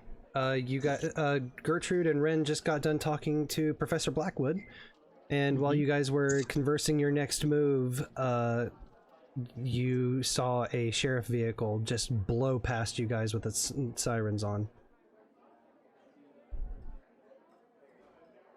Do we follow it? I want to know what's happening. Oh shit! I thought TVHEADD was back. My apologies. He can hear you, but excuse me, sorry about that. I would say Gertrude probably hesitates at the idea of going after them, just because we might be considered suspicious if we went after a sheriff siren. Maybe we should just take note for now.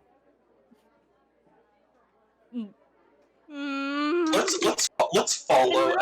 Protest lines from Shilo, but just standing in place. Let's follow at a distance. I like that. That's which way was it heading? There's a follow. Let's go. It was heading in the direction of the library, like down the road, but you guys can like kind of see like the old building of the library from where you are. But it seems like it's driving past that. Okay. I was curious if we could like use the library as an excuse if necessary, but okay. Based off of the map that Ren got, do we get an idea of where they might be going? Based off of the map, they're not heading towards the pins, if that's what you're trying to figure out. The main drag in this town runs east to west. Okay. Okay, I'm back. I'm sorry. You're totally fine. I thought you were back because you were unmuted. My bad. Yeah, I use the mute button on my mic as opposed to in Discord just because it's easier and I can tell. This is my bad. No, you're totally fine. So yeah, so you could see where you can kind of see where the library is from where you're standing, but like I said, it seems like the sheriff vehicle is not slowing down once it gets to it. It seems like it's driving past it. Is it the same direction as the hotel? No, the hotel's in the opposite direction. Okay, just making sure. We should probably figure out where they're going. From a distance. From a distance, yeah. I vote follow at a distance. Wait, am I? There we go. Sorry, I thought my mic wasn't working for a second there. So you guys all pile back into Paul's van, and you head in the direction of where the sheriff's vehicle went. You drive past the library, and as you do, you kind of crest over like this small hill, and you can kind of see that the sheriff's vehicle has parked at a house, probably about a half mile down the road. Mm-hmm.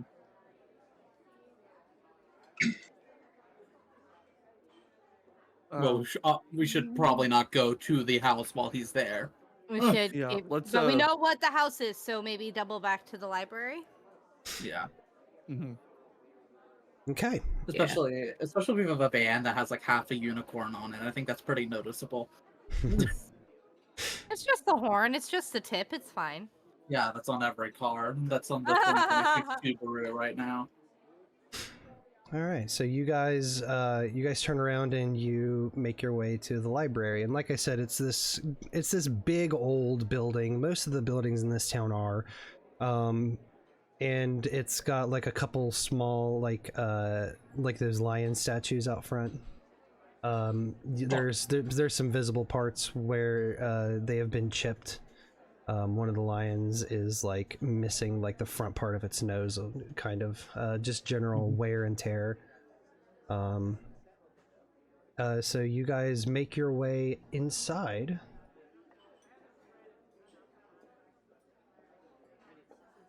Through the middle of the door frame. Yep, through the middle of the door frame, and you find like this small, modest library. It's the building is big, but it seems like the library itself kind of only tends to stick on the first floor. And so you see the stacks, you see a couple of old computers similar to the one that you saw at the hotel. It probably runs on XP, and it's still got like those big bulky monitors. And you said this is like an old library, like it looks really old. Yeah, the exterior is definitely old, but the interior's had some renovations done. Okay. But yeah, and as you enter, this older woman, you'd probably place her at her late 50s, comes around the counter and she says, "Hello, welcome to the Whispering Pines Library. Is there anything I can help you find?" Periodicals?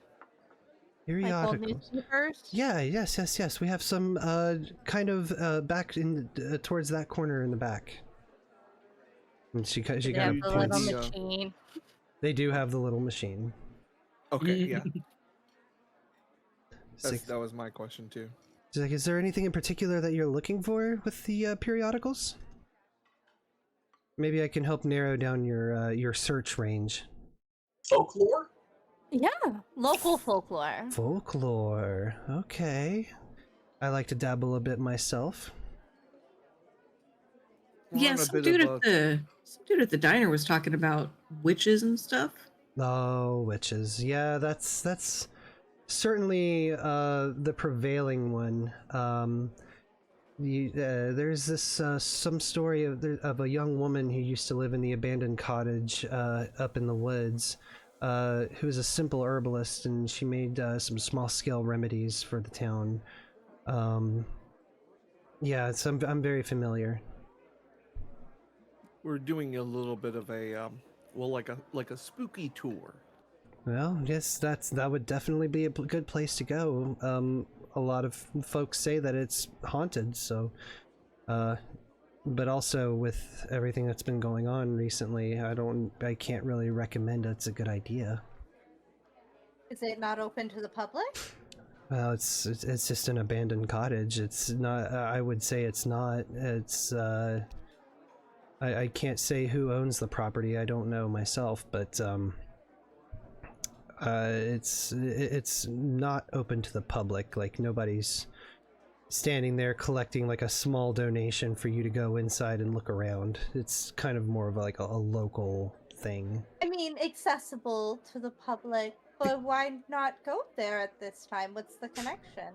Oh, there's been some people going missing recently, and some people are saying that it's due to them going to the abandoned cottage and, you know, angering the spirit of the quote witch. I don't know. Are they all going to the cottage? I'm not entirely certain. Like I said, that's just a rumor that's been floating around. There could be dozens of other explanations for missing people.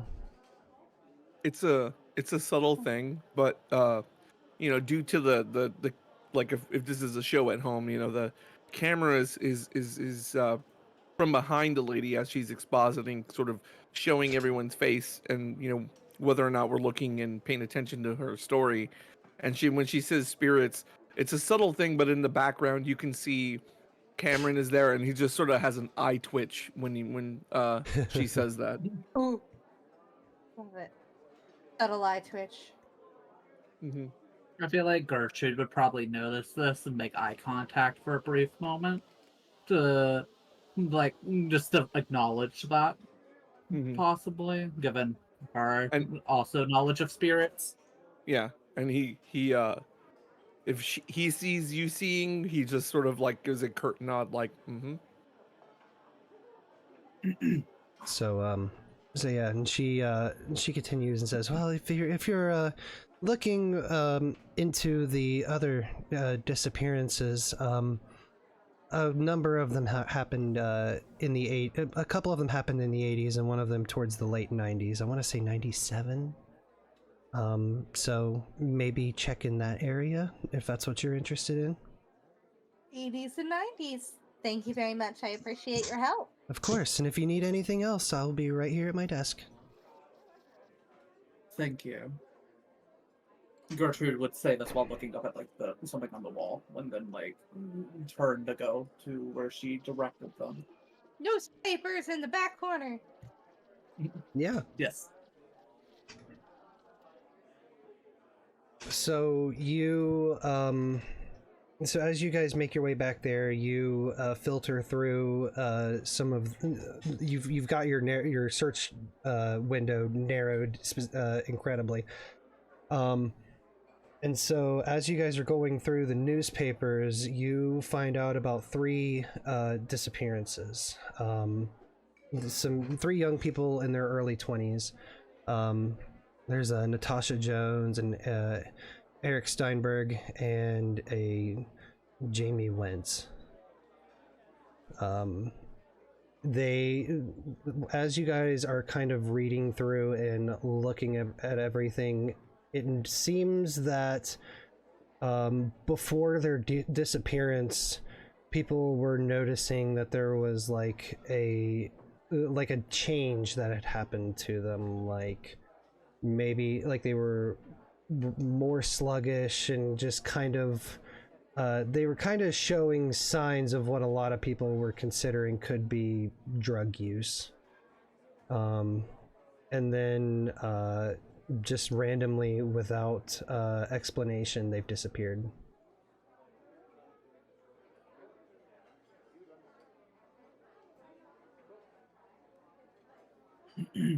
Drugs. I didn't hear them say anything about our friend Nathan being on drugs before or acting unusual. Just to say, I don't think the paper said anything of the such. Yeah, well, Nathan happened like just like a couple days ago, and yeah, the papers the papers didn't say anything about that because he's not from around here. He had only shown up in town like I think like a couple days prior. So when were the 3 disappearances? Let's see, Natasha's was in 82, Eric's was in 89, and Jamie was 97.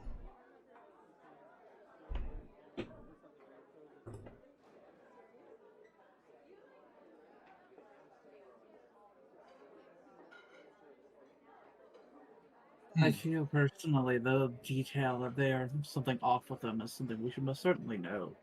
Because I don't know how, like, if it's something draining the light, it could be like, I don't know, if they're acting erratically, maybe they thought they were being stalked by something.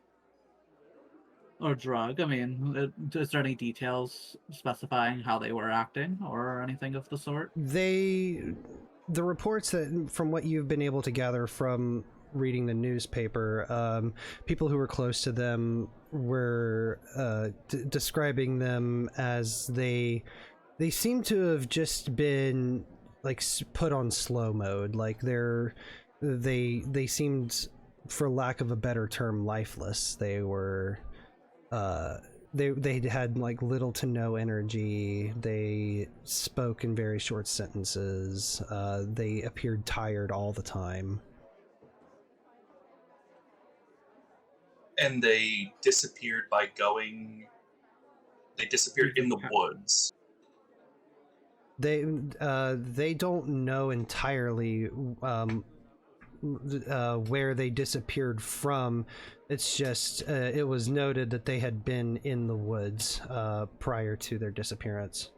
This is gonna sound crazy, but maybe we should go to the cottage, because didn't the woman at the front desk say that the herbalist was like worked on like remedies and things like that? But we also have the date with the lady. Do we have enough time? Or should we tell the professor about Or should we could, I mean, get her to come with us? In theory, we could split up. I don't feel comfortable bringing her with us. Like, I don't know how much experience she has with this kind of stuff. And Yeah. she's an awfully pretty lady for us to be dragging into this when we don't know if she can handle it. Well, we could touch base Shiloh's with eyebrow them. goes up.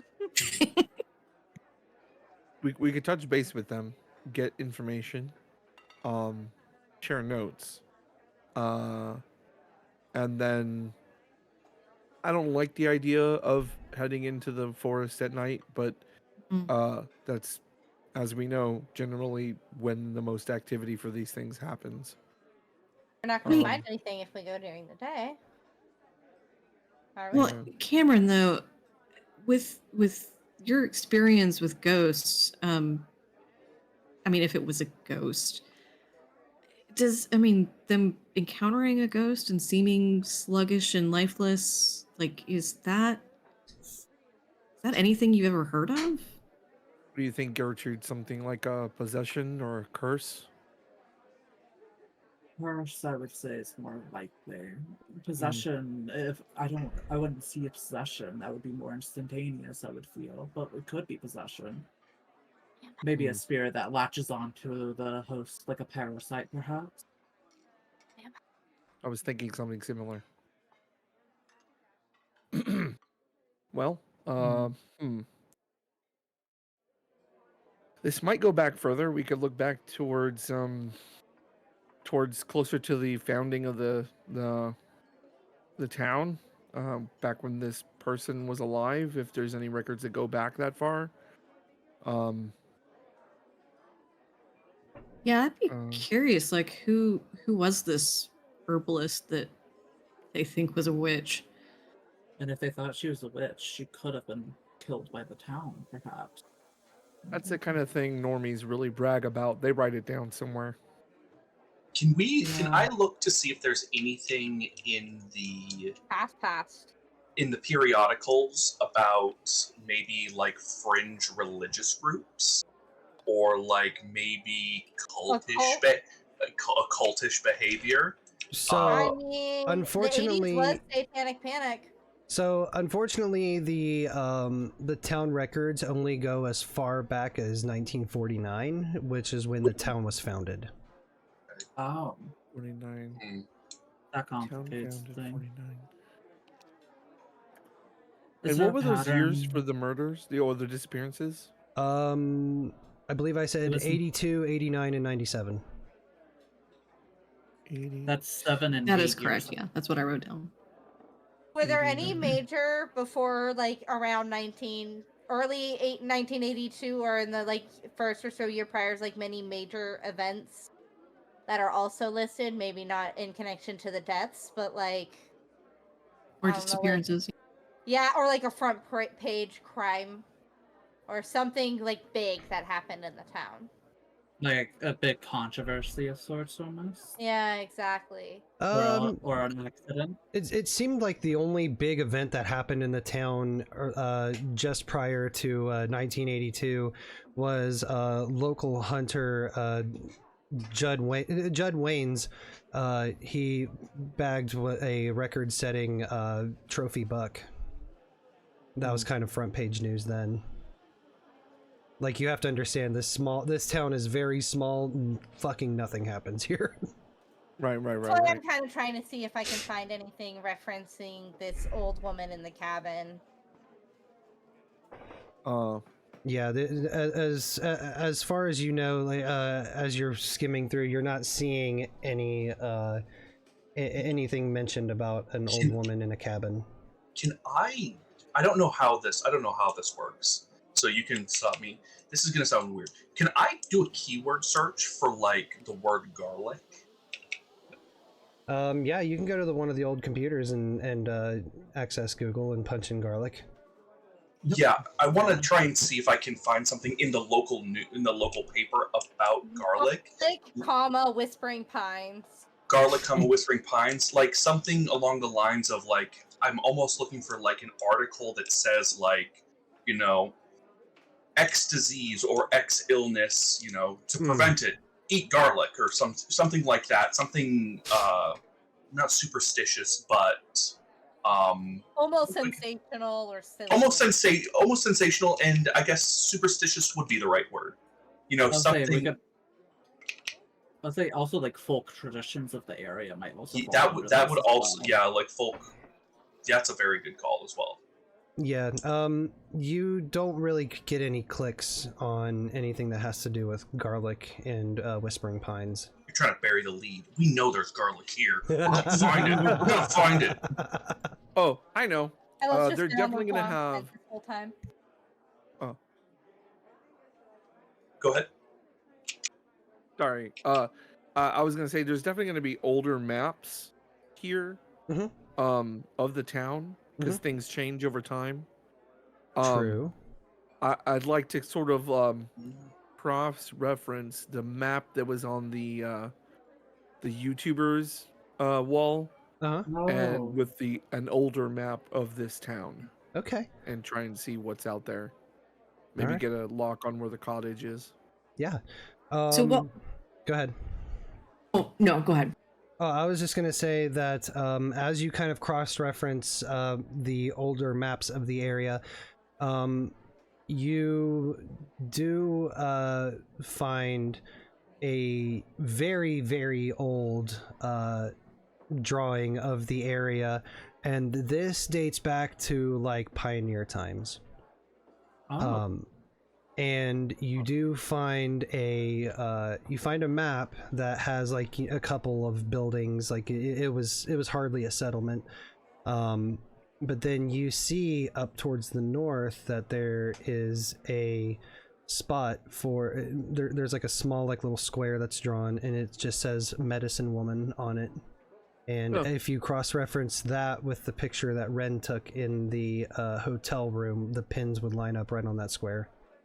Right, and then sort of going to like maybe a little bit more modern map, trying to sort of locate that with regard to like the roads and basically how we could get there.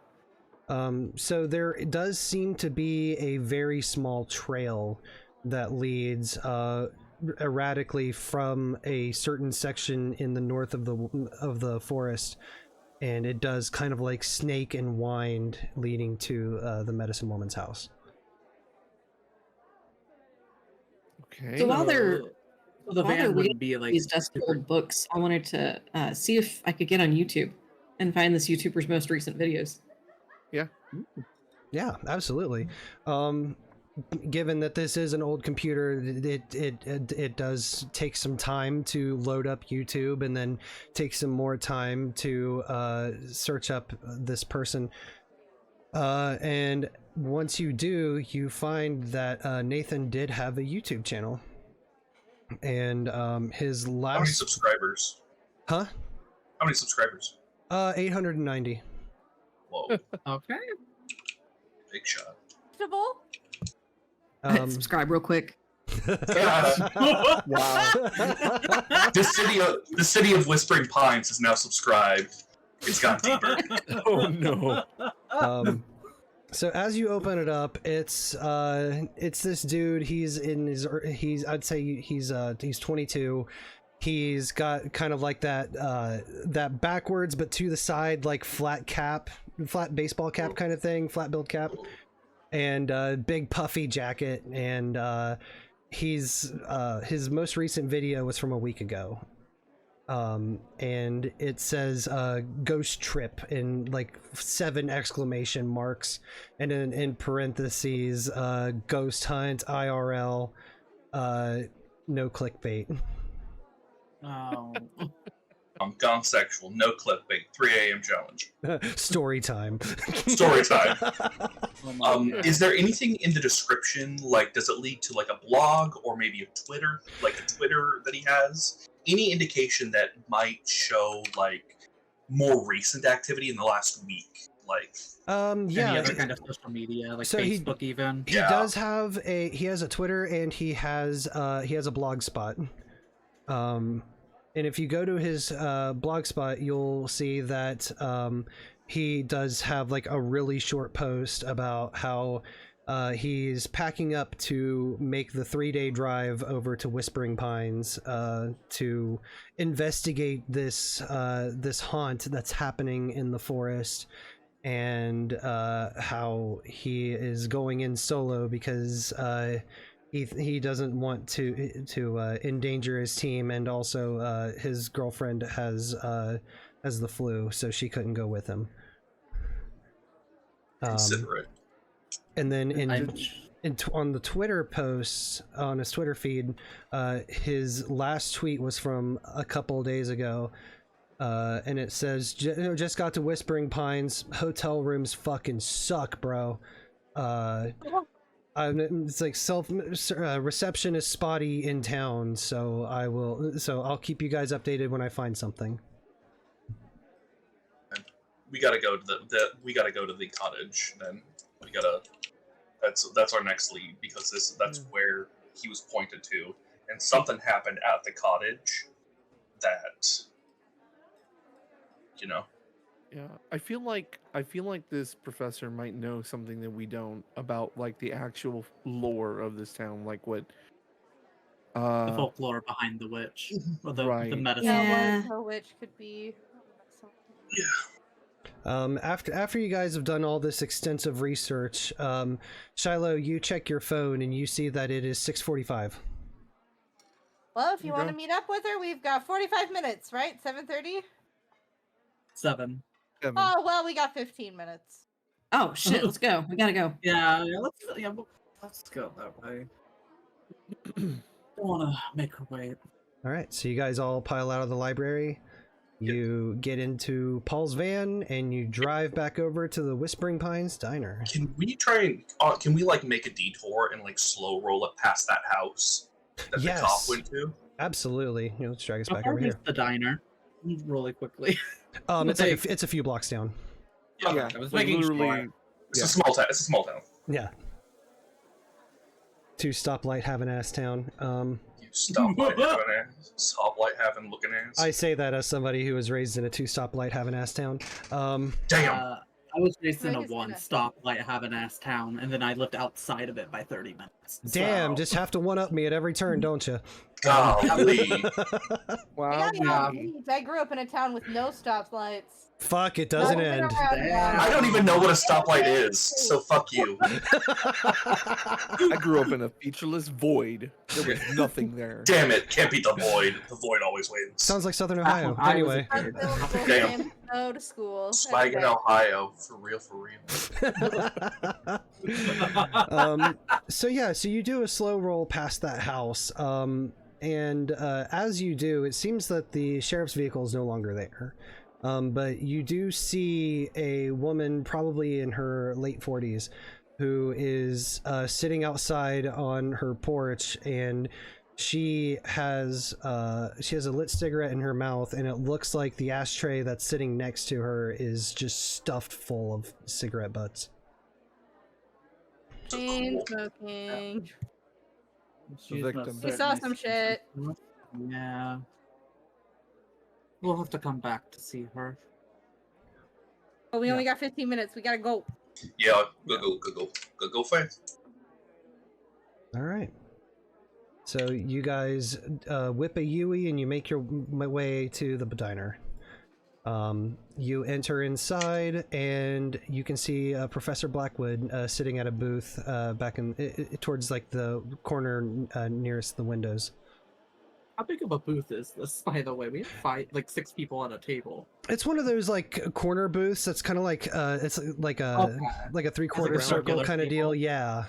Okay, I was just making sure. I was like, diner booths, I remember, like, tiny as hell. Just wanted to make sure. Yeah. It's the one big family booth. It's like the Yes. only booth in the entire diner that's big enough for everyone. Right. That booth that exactly. you're like, who the hell would sit in a booth that big? That's the booth. Gotcha. Yep, it's that one. And she sees Ren and Gertrude, and she just kind of like pipes up and like does like a quick little happy friendly wave to Aw. get your Yeah, attention. I'll charmingly wave back and be like, "Hey," kind of do that one finger in the air wave kind of thing, and Oh, yeah. saunter over and try to slide in before anyone else does. Okay. Fair enough. Kylo rolls her I like eyes it. subtly. Like you're smooth. So the 5 of you pile into the booth, She's kind of sitting like directly in the middle, so you guys kind of like split up to make your way to take your seats. We surround her. No escape. The waitress comes by, she takes your drink orders, and then she disappears. Professor Blackwood looks to you, Ren. I'm assuming that you wanted to get there before everybody so you could sit next to her. Yeah. I think.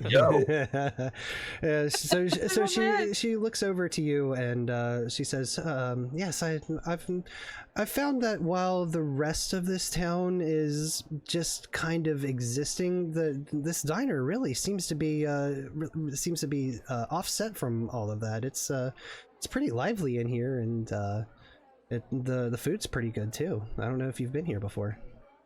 Oh yeah, we were here this morning. I had like these pancakes that were just, it was great. It was so good.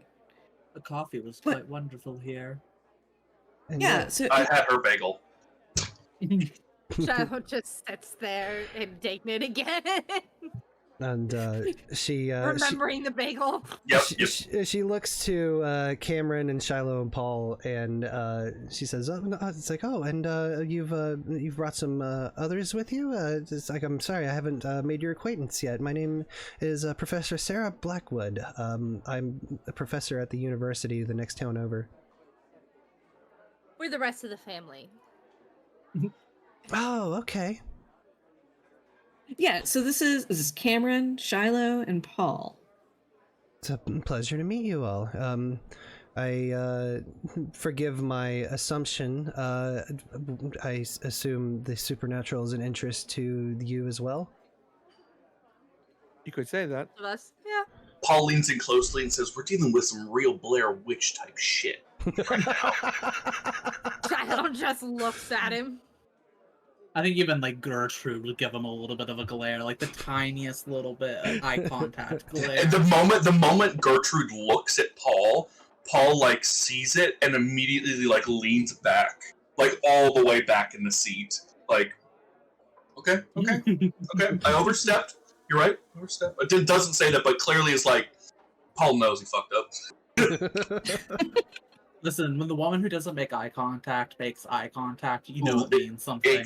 Exactly. It means I'm in big trouble, and Paul doesn't like to be in trouble. Paul, do you have a middle name? I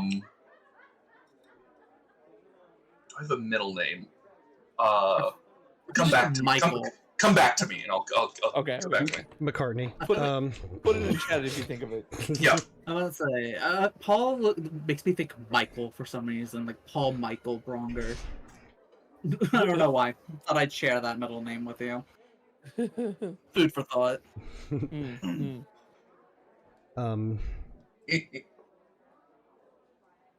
So yeah, you have the professor's audience.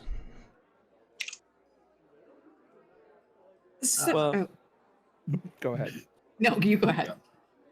It's so nice of you to take a dinner with us. We really do appreciate your time. You're No, of very course. generous. Of course, it's no trouble at all. It's like I said, it's rare to meet others who believe so strongly in the supernatural, and plus there's not really much else to do in this town anyway. So why not get dinner and meet a few friendly faces. So what do you think it is? I think it's vampires. No, vampires would leave too much evidence. I think vampires are out of the question on this one. And she kind of chuckles at the thought. We were thinking some kind of curse or perhaps a possession. Oh, really? What did you find? Nothing, just conjecture and The personal most thoughts. notable- I will say from our research, the most notable feature that was common amongst all of them was they acted like they were losing life or lifeless, like they had no energy, and so I suggested the idea of a parasitic possession. And as this a was possibility. before the disappearance? Yes, shortly before. So They're close friends and family. Well, this was in the 80s. Yeah, Well, in so the there 80s, was yeah. we're not talking about the most recent disappearance. We're talking about there are apparently 3 other disappearances, like 82, 89, and 90. 97? Yes. Is that it? 97. 97, yeah. Yeah. And Hmm. all of them like disappeared after like going out to the cottage, and then they came back and they were sluggish and slow and didn't seem like they had any energy, and then they just disappeared. Interesting. Parasitic possession, that could line up. It sounds like they were under the thrall of something. If I were to believe such a thing, believe that, I think I've played Baldur's Gate. I know that thralls can be vampires. that this I was about to is say, true. I know vampire. Oh. This is true. However, without any evidence of, say, the bite marks or them only coming out at night, that would probably have to be dismissed unless that was actively noted. I feel like a vampire bite would be quite noticeable on someone. Yeah, They haven't been found yet. Well, Oh, you're talking before their disappearance. The disappearance. Yeah, I guess. Yeah. I don't think any victims have been found. They're all disappearance cases, if I remember correctly. Technically, as of right now, it is a Schrodinger's case. All answers are correct and wrong until we know more. The only thing that Professor I could, Julian. the only other thing that I could think of, and this is a wild shot in the dark because there shouldn't be one in the state out here, let alone in the United States itself, Paul leans in really closely. is a hollow loris. What is that? A what now? Paul leans back and nodding, Uh, very unsure of what the fuck was just said. A hollow loris. It takes on the appearance of a large-eyed primate that could easily fit in one's arms for a cuddle, but this is an illusion. In reality, it's the size of an adult human and uses its cute appearance to lure in its victims. Some of it chooses as thralls to draw in other victims, while others it feeds off of, draining their life force until they're husks. And slow lorises are venomous, I think. That they are. What? Paul's looking at Shilo like, what the Yeah, Where, if you don't mind me asking, where's the origin of these holosaurus, as you say? Like, where's the origin of the folklore? Oh, it's certainly not based here. Hollow loris tends to be something that is out of I would say African folklore. Well, how does that relate? Ren looks entirely confused, but like trying to follow along. How does that relate to the cottage? See, that's what's stumping me. How I'm not entirely sure. Like I said, this is a out of the ballpark theory. It very well could be a parasitic possession as well. I'm just saying that the hollow loris is the only other thing that would line up with anything like that. Well, what do you do against a hollow loris? Like, from what I could tell, they don't seem to really have any insane I guess weaknesses, like say with werewolves and silver or ghosts and rock salt and iron.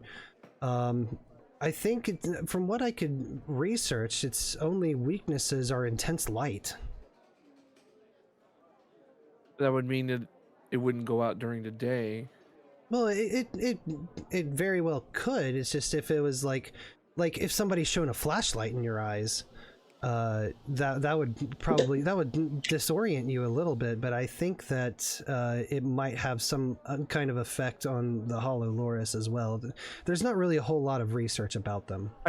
I kind of wanna sort of check this person out to be like, I kind of want to know what their deal is. Are they like us? Are they like more than just an academic?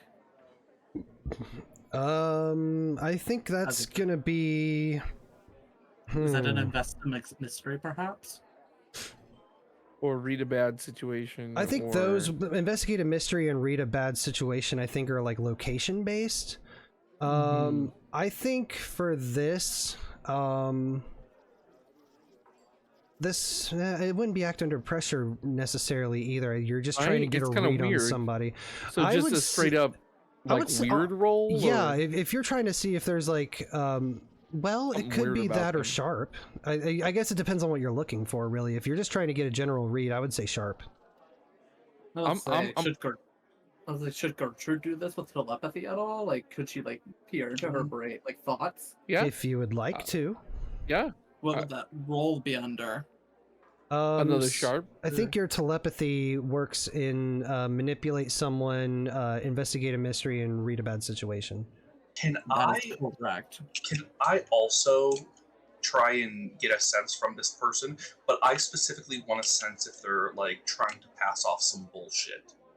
Like, Okay. I want to know if they're trying to like, or if they're like lying to you. if like they're just feeding us just a story to like get us off a trail. Like, we're on the trail of their big break, and they're trying to figure out what we know, you know. Okay, yeah, for that I would say sharp. If let's see, let me read. Can you drop your telepathy move into chat? Yes, I just did. Thank you. You can read people's thoughts and put words in their mind. This can allow you to investigate a mystery, read a bad situation without needing to actually talk. You can also manipulate. So okay. So then you could theoretically use either read a bad situation or investigate a mystery on this person if you wanted to. Unless you're trying to talk them into doing something, and then you would use manipulate someone. Yes. So I have to hold 2 on bad situation, I will say. I don't know if that's specifically for the outside of the hotel, or is that any point? That one is specifically for the outside of the hotel, yes. Okay, thank you. Nixxy, you failed, so mark experience. And you can't get a good read on this person at all. In fact, What did they order? They ordered the chicken club. They're full of shit. But you kind of stare, like while you're trying to figure it out, you kind of subconsciously go into like this really intensive stare. Absolutely. And like she picks up on it, and she begins to look a little uncomfortable. That's some shit Paul would do. Just dead eye, just. I'm just imagining that Paul is like sitting on the other side of me from her, and he's like just like, you know, leaning around me and, you know, that kind of thing. Just like, I'm just like, geez, dude. Don't be suspicious. Don't be suspicious. Don't be. It's literally that's Paul while being literally the most suspicious person at the table. So can I also tap Paul and be like, "Hey, eyes, you're doing the thing." I'm not doing the thing. So yeah, you are. So I kind of forgot, like, so with the telepathy, like, I was trying to, like, read her thoughts. How would I go about that? Because, like, I don't know if it's under investigate a mystery or read a bad situation. I was just gonna suggest they have here listed investigate a mystery flexible alternative. So if you want to do sharp, you could do investigate a mystery and try and do your telepathy with that. Maybe. Can I? I would believe. Let me. Where is this? It's underneath investigating phenomena. There's investigate a mystery flexible alternative. Oh, okay. Looks like I already pulled it. It says, want to investigate a mystery with your particular techniques or skill, roll sharp, and then it has all that. And I can ask 2... okay. All right, so this is actually the flexible alternative. This is from the expansion book for Monster of the Week called Tome of Mysteries. Tome of Mysteries introduces some rule changes, and it also introduces a handful of extra playbooks, like the Pararomantic, which is somebody who is basically a monster fucker, for lack of a better term. What? I love I wanted that. And we don't have this. Yeah. Wow. I just wanted to give you guys the base since it is a one shot, but next time I will keep in mind to include the Tome of Mysteries as well. It's gonna be an oops all monster fuckers session. That's kind of what I was worried about. Yeah, we can't have more than like one. We would have to fight for it. Yeah, I'd fight. 1v1 Overwatch. Literally. No, if there wasn't a death match, whoever gets the 31st gets it. There it is. So My yeah, God. so that yeah, definitely check that out. It's a great read. I have it. It's awesome. So they, yeah, they probably. Oh. no, go ahead. Well, they probably did that just to make it a little bit more generalized, so that it's not location based. Yeah, because reading investigative mystery and reading a bad situation, those do a lot of those questions kind of have to do with like your immediate surroundings. So yeah, the Tome of Mysteries, that from what I saw there, it opens it up to where it's a little bit more generalized. So yeah, if you wanted to use that, go for it. All right, I'm gonna click the button, and I have to think of questions. Oh no, and I do it with sharp, correct? Correct. Which I mean, I know with telepathy you can use weird. I think It's the exact same stat. it's the same. It's the same stat. So yeah, just roll it. And then I don't 0, correct? Correct. Like plus. Okay, cool. Well, Mark experience. that is true. Let me find. you wanna down the use luck? list. I am going to use luck, actually. Okay. Nice. So you burn one of your luck It points. might mess me up a little bit, but that's okay. Because I have a luck special. That's well, I don't know right. how much it's gonna. I don't know how much it's gonna apply since it has to do with dark side needs. Yeah, specifically. some of the luck specials aren't going to really apply to this since it's just a one shot. But Yeah, like if in we were future, running a campaign, like for instance, Ren playing the Crooked, their luck special is that when they burn a luck point, somebody from their past comes back into their life, Oh dang. yeah. and it's typically related to people that they have heat with. Oh, shit. So everybody what has a I'm bad hearing luck is you- special. I'm about to say I kind of want to see that because I want to see some tea. Come on, give me the drama. Oh yeah, Give me an X. There's actually a really good I preach about this a lot, but the Adventure Zone podcast, their second season, the second campaign they did is Amnesty. a monster of the week campaign. Amnesty is so good. Amnesty is my personal favorite, honestly. It's honestly so underrated, and I wish they would go back to Monster of the Week because I think Griffin crushed it. Yeah, absolutely. But I think it was Clint's character was a Crooked. Yep. And they used their luck special, and their old partner came back, the one that they ditched in the middle of a job. Who just escaped from jail. Just escaped from jail. How about that? But anyway, so back to the game. Yeah. So yeah, Mysteries. We're basically trying to suss them out and see if they're a hunter like us, kind of. so I believe that you get a general question and a specific question with the flexible investigative mystery. So a general question. Oh, 2 general questions and one specific.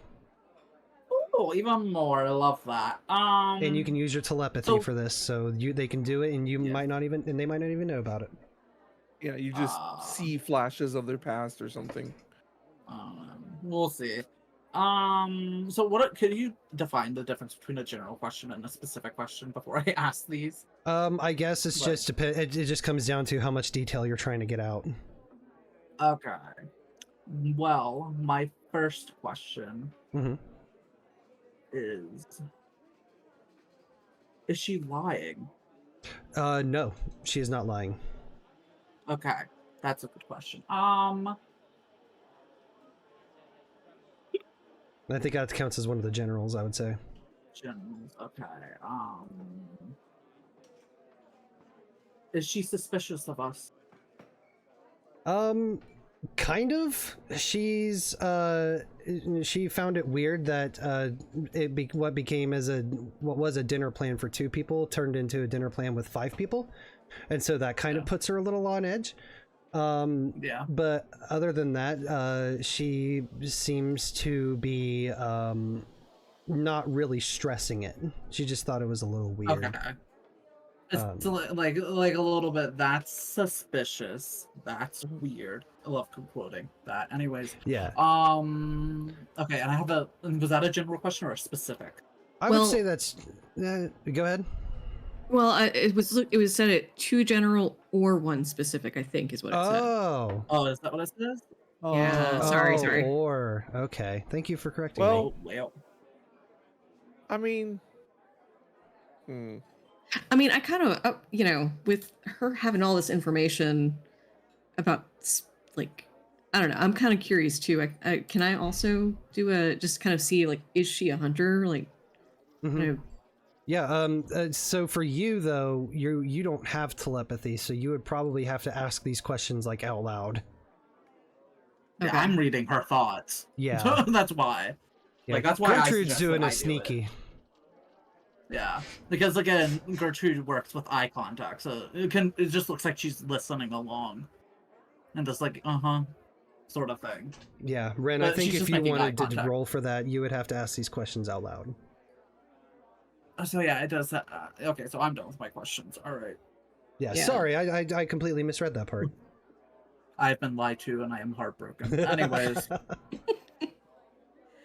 Well, I'm gonna turn to her though and ask her, like, so how did you get into like this field of researching this kind of stuff? Like, what made you believe in this stuff?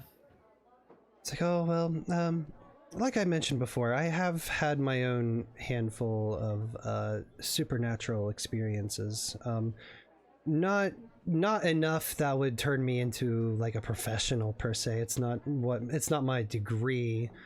My degree is more in psychology, but this is kind of something that I'm an avid hobbyist of. I mean, do you usually go out in the field like this, and kind of are you planning to go out there to that cottage? Oh, I don't think I'm gonna go out to the cottage. I work in the neighboring town and I live there, so this just happened to be a close enough drive to where I can come out and get a general feeling for the area. Okay, so just kind of information gathering, just kind of. Yeah, yeah. just hearing what the locals have to say, essentially. Essentially, like kind of like someone going to like Salem, Massachusetts, and like a touristy sort of thing. Yeah. Okay. To get like the somewhat of an idea across, essentially. I think Gertrude. I'm gonna have Gertrude look back down at like a cup or something and ask, if you don't mind me asking, what kind of supernatural experiences did you have? I do like learning about these sort of things. Oh, my first apartment was haunted. There would be like, the kind of cliche movie things of lights turning off on their own, the random noise here and there. I haven't, nobody spelled red rum on my walls yet, so I think I'm good, but definitely some things that aren't logically explainable. Well, I'm sure that's quite unsettling for you to experience. at On the very least. contrary, I find it extremely fascinating. Oh. It's what got I me into guess this hobby to begin with, I guess. That's fair. I guess the spirit isn't being harmful, so, or whatever's haunting you isn't being harmful. Yeah, So, I gave the ghost the name Rita. I know that's probably kind of not appropriate to name a ghost, but I just imagined that it was just this old woman who was just hanging out in my apartment. That's fair. Cameron just gets up and he goes to go have a cigarette. He gets up from his coffee and pie just to get some air. Yeah, at the mention of the ghost, Ren kind of the carefree demeanor kind of falters a little bit, and just kind of a little bit pensive at this discussion. Gertrude's I the was only just one having trying a to keep blast. Fair enough. Paul's eating Cameron's pie. So your guys' conversation continues. At you guys have your dinner. Towards the end, the waitress brings the check over. Oh, Shilo, I was about to grab it, but can you grab this? We can Shilo. cover your meal. I turned to Professor. What's her name? Blackwood. Thank you. We got this. Yeah, we're covering her tab, essentially. And I'm covering her tab. Yes. No, I'll cover it. I got mine and hers. Shilo just pushes your hand away and is like, "It's fine." And puts her credit card down. Oh, well, thank you so much. I appreciate it. Oh, and It's the least we could do for dropping extras in on you. whatever meal I got, I made sure that it had a lot of garlic in it. Okay. Get out of my swamp. Raikoi, thank you so much for the raid. I appreciate you. Hey, Welcome in, Raiders. Let me give you a quick shout out. Baby, I don't, Shit. What garlic thing would be at a diner? I was gonna The say club garlic, of but I'm not at a sandwich. diner food. Garlic go. Parmesan fries. All Yeah, right. Sure, yeah, that works. There you go. There you go. Thank you so much, Raikoi, for the raid. And if you're new here, Raiders, I'm Gil Swamp Guy. I am the suburban dad swamp creature that runs tabletop games and does some other goofy stuff. Tonight we are playing a one-shot of Monster of the Week, one of my favorite systems to run. So if you like tabletop games and sometimes the other random shenanigans like some Danganronpa, some Overwatch, I just kind of go all over the board. Drop me a follow. I appreciate you coming by, and Raikoi, thank you so much for bringing your community by. It's going great. They are really hammering down the investigative portion of how this game runs, and it's really fun to watch, and it's a good time. Investigating? What are you talking about? We're just running around having good conversations. Some Blair Witch Project shit going on. I don't like it. I don't like it. We're gonna get caught. Gonna get caught in a time bubble. I'm not a fan. Got all three of the books of this RPG never played. We're gonna have to fix that. We'll have to do another one of these one shots real soon. And I would love to have you at the table. It's a great system. It's one of my favorites. I feel like this is a super easy system to work with to do one shots. Yeah, and rotation. absolutely. That's kind of how the system is built. It's built to be a episodic, like Supernatural or Buffy. Like all the mysteries can be wrapped up in one episode. So this game, and even in a campaign setting, like the GM is not supposed to plan out like this big campaign with like a boss fight at the end and big twists and changes. It literally evolves as the one shots are ran. What was the name of the monster again? The monster that she had. Hollow Loris. Hollow Loris, yes. The moment you said it, I couldn't get out of my head the ending of How the Grinch Stole Christmas, where all the Who's are in oh a my circle. god!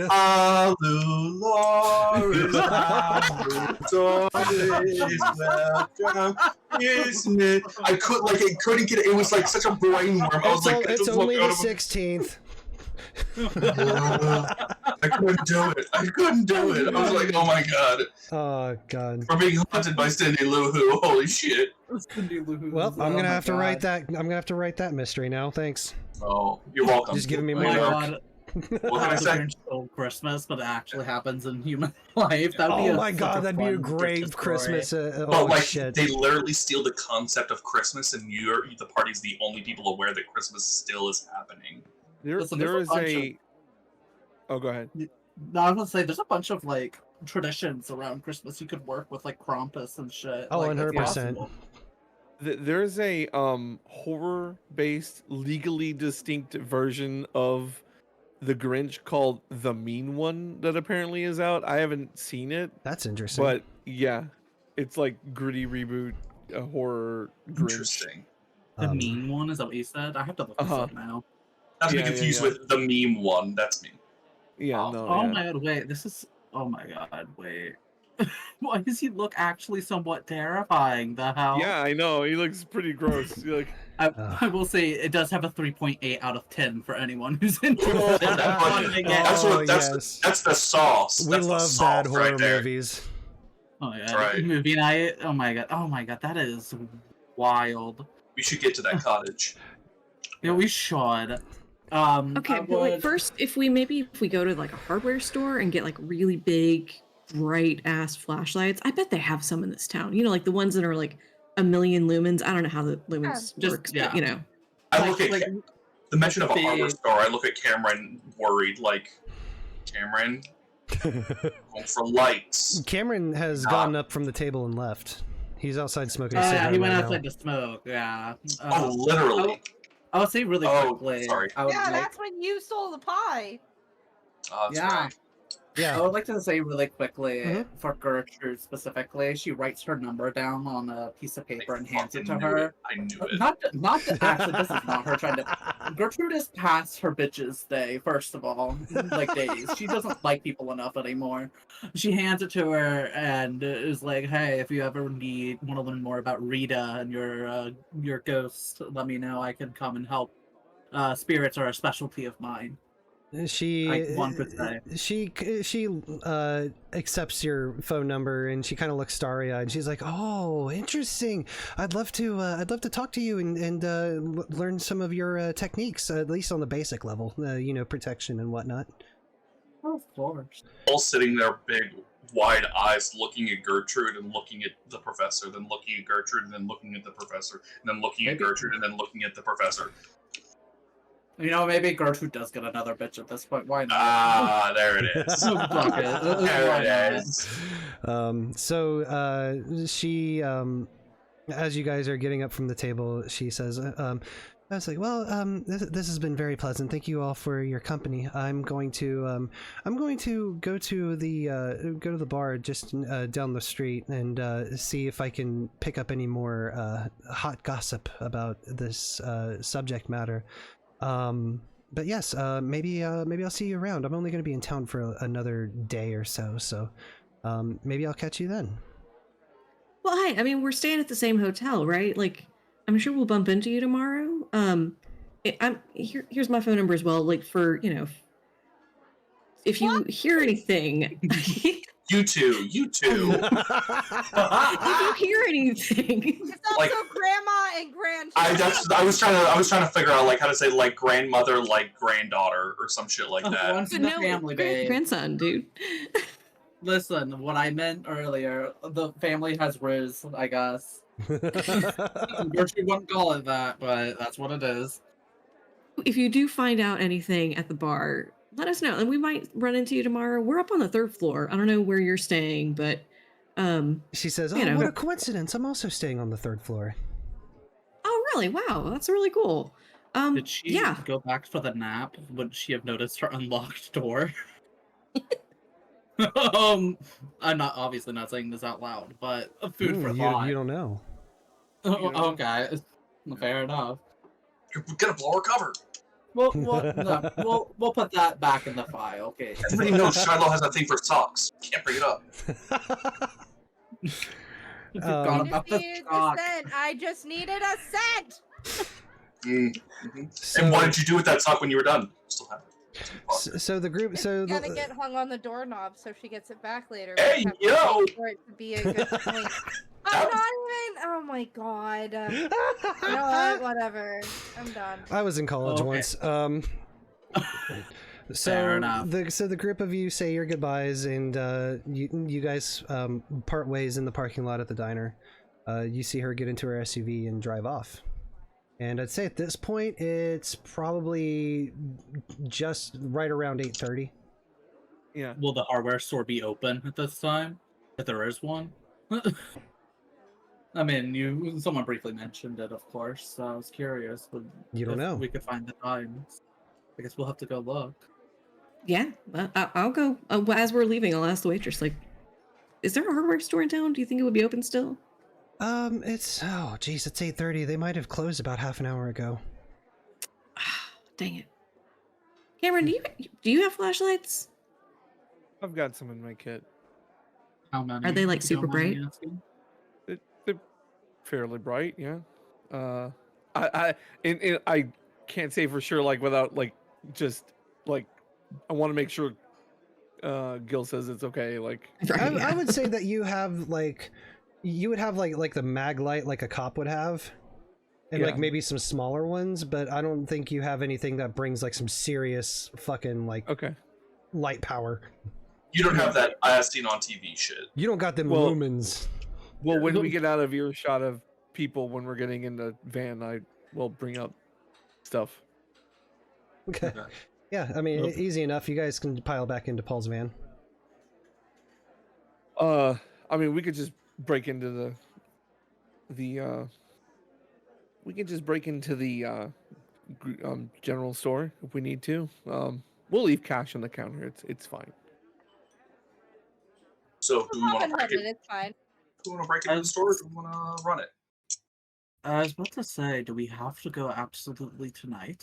Like, Could go during the day. I mean, we also risk the chance of somebody else getting stolen, don't we? Yeah. I mean, they were pretty far out, but I don't know. That police siren does have me concerned earlier with that woman on the porch. Yeah.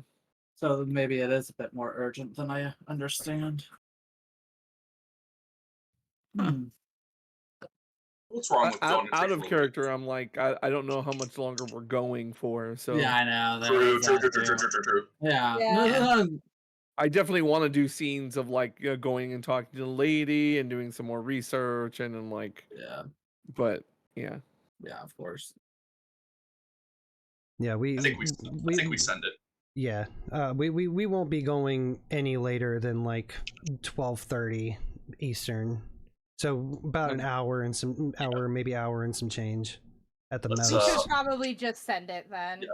Yeah. Plus, it's yeah. a one shot. It's meant to be sent. Yep. Yeah, fair enough. True. We got luck points to burn, baby. You sure do.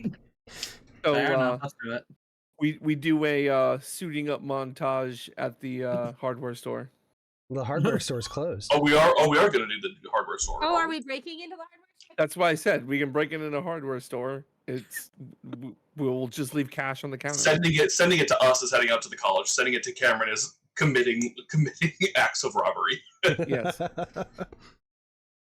Like he's gone from like super polite to like now he's like people are getting hurt. I'm done fucking around.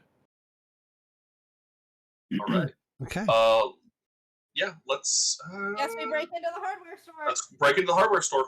All right. So you guys make your way back into into center of town. There is a hardware store that is in the town square. Okay. Back door. Yeah. Yeah. Case the joint. Cut the power. It's a small little like it's like a knockoff of like Ace Hardware. It's just a small little building. Most of it can be seen from the storefront. It's Grace Hardware. Yeah, it's Grace Hardware. There you go. Exactly. So yeah, you guys right. you guys case the joint. It is closed. You do see kind of on the inside above the door a small device that has like a little occasionally flashing red light, so there is some sort of security system in place, you would assume. What do you guys want to do from here? I look at the career criminal and say, "Can you get us in? We cut the power."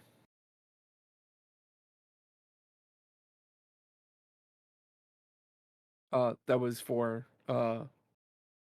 Red. Sorry, my mic was muted. My lockpicks are broken. Did we repair it with the thing earlier? With a hacksaw? What, did he repair it? I don't remember. I don't know if we glossed over that. I handed you a hacksaw. Transformer off the wall to cut the power. Can I roll a tough for that, Gil? If you would like to. Is that a good idea? Nah. I think we should explore our options first. Paul is not participating. Oh, it's fine. Yeah, Well, you know what? I would say that you would definitely like kind of go into your like transform mode to like get that extra like muscle Hulk behind out a you. little bit. Yeah. You Hulk out and you grab the transformer and you just fucking rip it. The claws rip the metal a little bit, just like no one's gonna think a person did that. Yeah, absolutely not. But you do cut power to the hardware store. That little red blinky Close light the is. transformer through the door or window. Paul puts his hand up for a high five. I say this because I am I like to try to be a merciful GM. Does anybody want to read a bad situation? I Yes. will. I Yes. will, most certainly. Let me do If it does anybody oh shit. You know what? Advanced success. Fucking Vash just nailed it. Okay, so Vash, you get 3. Damn. Okay, so are there any dangers we haven't noticed? I would say, oh, any that you haven't noticed? No, I was gonna say that the electrical wires that are now dangling where the transformer was would suck to touch, but outside of that, no. Okay, Shilo, don't touch that. I was just trying to get in there. Okay. We don't need to. Okay. Do we have someone watching out for anything? Yeah. What's the biggest threat, like right now? I would say it- the biggest threat would be the cops showing up and seeing you guys break into a hardware store in the middle of town, like in the middle town square. Are there so are there any bad like at this. people around that? I would say that there is like maybe the occasional straggler outside. This is kind of like one of those sleepy towns where like there's not so much of a nightlife. There is just like that one bar outside of the VFW. Yeah. But All the old people are asleep, and the people who are awake are at the bar. pretty much, yes. Okay. Shilo drops the transformer. All right, fine. I won't do the stupid thing. Okay. Let's just. Is that blinky light now off? The blinky light is off, yes. Okay. I tell Paul to pull up the van to like the back, kind of doors open, keep the motor running. All obliges. And All then, right. Ren, you got one more question. Best way in, I guess. The best way in at this point, to avoid suspicion would absolutely be the back door. It is deadbolted shut though. Okay. Conversely, you could make a scene and just crash the front windows. I don't think I want to do that. I'm not that Shilo interested has in been that, actually. I feel like Gertrude's side eye would get more intense if you broke through glass. Like, I think some manipulation would happen at that point. Yeah. Fucking hell. You can do the more subtle thing. It's like in between lock picking and smashing is cut out a small piece of the glass to the window and then reach in and undo the deadbolt. Do we have tools to do that? Do you have? Yeah. The like a glass the cutter? deadbolt's in the back in the back door, the steel back door. Oh, it's a steel door. Mm-hmm. Okay. Yeah. Yeah, we kind of glossed over it, but I was figuring we'd be making a new lockpick for them because it seems silly to leave them without the supplies they need to do. I would say that do. you could have retroactively done it. I think it would be role based though, because that's definitely something that's going to take like skill to do. Okay. We could roll. Is it possible to roll now and then discover if we use it? that It's it entirely is effective or possible. not? Yeah. I think that may be the way around it. Yeah. What were you thinking as far as like what to roll? Yeah, I don't know. It might be. I mean, tough is all like it could be cool or tough. Cool is like keeping your mind right when shit's going down. Like So tough keeping is a really cool the only- mindset. Tough is like Yeah. physical acts. I was kind of leaning towards sharp because I'm thinking you... sharp too. I was just gonna say, I was thinking it was gonna be sharp because you have to know how to make it. Right, Okay, exactly. who's got the Like- best sharp? I mean, I got a +2 in sharp. There you go, and Well, I you was gonna should know say- how to make lockpicks. Probably do. Yeah, Yeah. So there get you at go. it. Yeah, there you go. perfect. You got And the lockpick. lockpick. You got lockpick. Yay. Okay. Now we have to roll it for the lock picking. Yeah, absolutely. Yeah, this is Yeah. That's what I was okay. saying. Roll again. This is and Which then- one was that for? that? this is going to be act under pressure. Okay.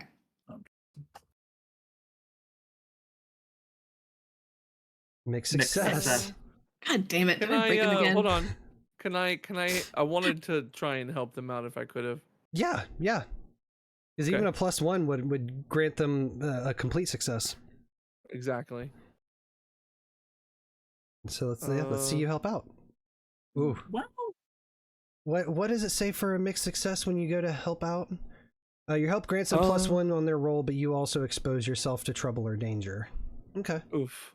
I'll Okay, I'll keep that in mind. Woof. okay. Could you Well, not? yeah. Let's Well- full send it. Let's go. Okay. All right. All right. So yeah. So with that would change. Oh, actually, Va- you know what? Sorry. It's needed enough. I'll just use a luck for that. Okay.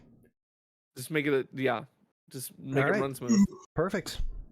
Okay. So then, Ren, you automatically you get a 10, so which changes it to a complete success. So you lockpick it without issue. Excellent. And then we have our Stranger Things montage of like getting gear to like for our hunt coming up. Yeah, any obviously like the high lumen like handheld like spotlight essentially, but is there anything else you guys are kind of pining for? Blowtorch. I'm gonna get a couple bags of water softener salt or road salt, whichever they happen to have. They got road salt. And then a couple they would cans have of both. gasoline, some road flares, duct tape. Why do we need gasoline? Flashbang. If we need to, I'm gonna burn the fucking place down. Let's That try won't not to be just- torch the entire forest. No. Yeah, we're in the middle of the forest. As much as I love fires Only are you can super create great. forest fires. I would say, do you want Smokey the Bear to show up on your front door? Like, I don't think that's the best idea. Smokey the Bear is a cryptid. Smokey the Fucking Bear is Erected. see, there's so much that I can use for Monster of the Week. Now I want to do a Smokey So the Bear good. fucking thing, That's but it's like so grim dark, good. like a grim dark, like grim dark like, Smokey the Bear. The monsters Oh, that'd be so Inky, thank you good. for the sub. Appreciate If I you, knew buddy. you were planning on staying for a while, I'd have dirtied the place up. Shiloh's keeping a running tally of how much cash needs to be left on the counter at the end of all of this. I think at the end of all this, it's going to be in the 300s. Shiloh's probably gonna put like 500 down for the transformer as well. Oh yeah, I'm about to say To repair fix their damage. power. Yeah. All Paul right. looks at Anything else you can Shiloh think and of, starts reaching for a Gertrude, little that, candy bar. Oh, Shiloh smacks Paul's hand. Oh, It's like the 3 cups of orange juice. I think we've reached our max. At this rate. You also ate Cameron's pie. Cameron, did you know that Paul ate your pie? shut up! yes, he did. He's like, yes, I know. He says, chewing on a power bar he got from a pouch on his jacket. I did not hit her. I did not. Oh, hi, Cameron. Gertrude. Well, hi, is there Cameron. anything else we could get here? Do you think that would facilitate ghosts or this weird cryptid thing? Well, yeah, I was gonna say if it's ghosts, it's you said iron. Is there like any kind of iron spike of some kind that you think we could Plenty use? of iron here. Yeah, I was about to say it. There's Yeah, iron. I we don't might know wanna about get- iron spikes, but there are definitely some tools that are made of iron. Like there's definitely like a sledgehammer or like some gardening tools that are made of iron. Well, you know, if you have like a wrought iron garden spike, you know, those older fence type. Yeah. posts. There's some of those laying around for sure. Yeah. snatch one of those. Why not? Rather be safe than sorry. I mean, Alright. we did just break into a hardware store. Might as well take it. Thing. What's gonna happen? We get arrested? Okay. I can't go back. We won't have any of it. Okay. Like, I can't go back. All right. So, All right. you guys have Iron, just fire, salt. you've looted this hardware store. Road. You've thrown all of your gotten gains into the back of the van. Mm-hmm. All right, I guess we're gonna go hunt a hollow Loris. I still or think it's ghosts. vampires. All right, so like if anyone sees anything super cute, don't pick it up. yeah. If any, like, Got forest it. animal. Yeah, Fight just to the be super safe. cute thing. Prey drive initiated. I will Yeah, if you say- see something super cute, kill it. No, wait, oh, no. You know what? You know, Gertrude is trained with a hunting rifle. I mean, if I see a squirrel, it's on sight. If Yeah. I see a squirrel, That's slow Loris. don't sight. Oh my god. So you guys pile into the van and you begin driving north towards the forest. On the way there, Cameron is getting, so to speak, into character. He puts the mask on. He starts doing his weapons check. He starts getting everything ready to go. Right on. I would say Shilo takes Right. off and folds her nice little Sherpa shrug. I would say Gertrude's going through that, that like suitcase-like thing. It's kind of like those old doctor bags, if that makes sense. That's kind of how I envisioned it. Okay. It has all like the witchy shit in it, like the crystals and the tools. She's probably going through that, Right on. looking through it, like picking up like a crystal ball, making sure it's not broken or anything wrong with it. Like a small, not like a big one, but like one that could fit in like the palm of your hand and like all sorts of shit like that. Making Yeah. sure her Polaroid camera works fine. Just stuff to like, help check for spirits or ghosts of any kind. Right on. That's what she is doing on this drive. How long of a drive is it? From the hardware store to the kind of like the little parking area for the woods, I would say it's probably about 20 minutes. Okay. Yeah, Ren's just stuffing things into all of his mini pockets. All right, so And go I'd ahead. say Paul's driving, so let's say I think we know what Paul's doing. I Turn think on he's Spice driving. Girls. So all of this like preparation stuff that you're doing, it's all going. It's like, if you want to be my lover, gotta get with my friend. I honestly And like, love this so I imagine juxtaposition. Cameron Yeah. getting into character, balaclava coming on. Yeah, I could see this scene in the fucking TV show where Yeah, everybody's like, literally. it's like such Literally. a serious scene of everybody like getting their shit together and like psyching themselves up and getting ready, but like Spice Girls is blasting in the background. Like even with the hardware store, it's like to break open the door and it's just like bump, bump, bump, bump, bump, bump, bump, bump, bump. And then and then the drive over. Yeah, perfect. Perfect. I love the juxtaposition. No notes. God. Love it. Paul pulls out a candy bar and offers it to Shilo with a shitty grin on his face. Shilo takes it out of his hand and puts it in the glove compartment. You're not supposed to give chocolate to dogs. Anyway. The true secret weakness to werewolves is in fact chocolate. Just Has anybody Blood thought of and that though? chocolate.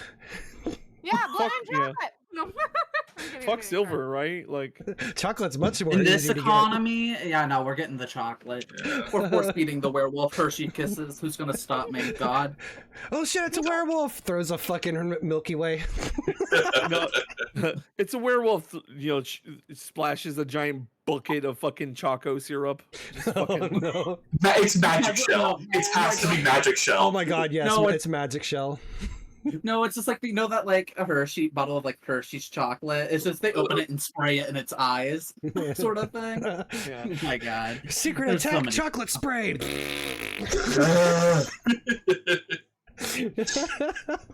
So good. So good. So good. Oh, man. So much potential there. Anyway, you guys are at the forest now. Okay, I love that. We're gonna get to that trail, Hard cut. and then it's gonna be kind of a little bit of a hike. Yes, it is. What's the air smell like?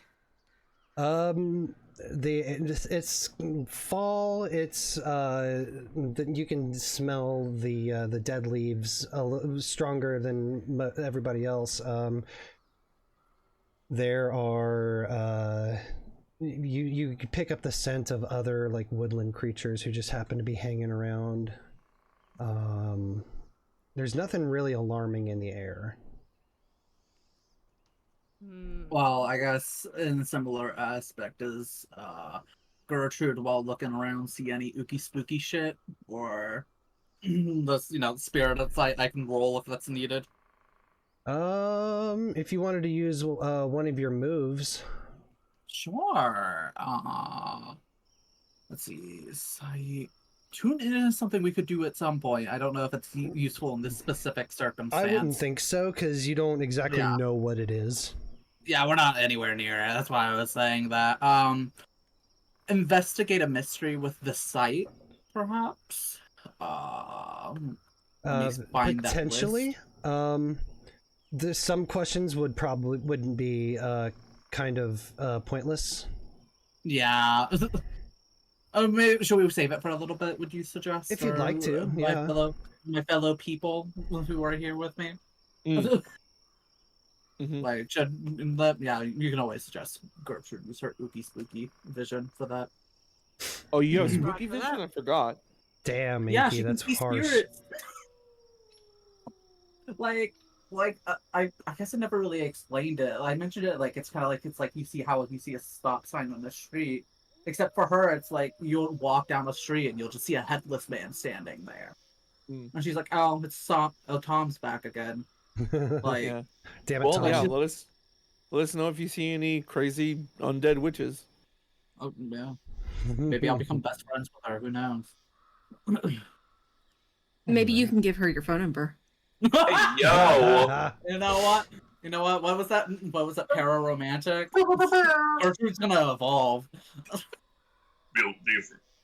Ultimate plot twist. Anyways, continue, Gil. Yeah, so you guys park, and as you're following like the map of the picture of the map that Ren took, you kind of are able to worm your way kind of through the thick of the forest, and pretty shortly, you almost don't catch it at first, but you eventually do find a very lightly used, or one that hasn't been used in a while, footpath.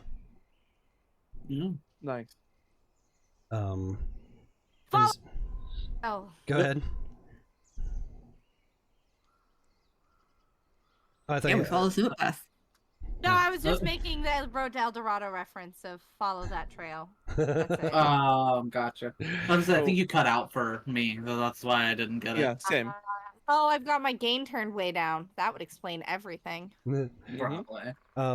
So yeah, you guys find the footpath and you start walking, and it's a good while. Like this path tends to like veer and sidewind in sporadic motions, and you figure you could have saved a lot of time if you just made like a straight line through the woods. But you stay on the footpath and you're weaving in and out, and you hear something in a bush nearby, just off the trail, probably about, I would say, maybe 20 feet away from the trail. All right. Shilo focuses in on it. If it's a squirrel, it's on site. But yeah, it's We like have trying to fun. decide what it is. Do you Yeah. want to give me a weird to see if you can potentially identify the animal by its smell?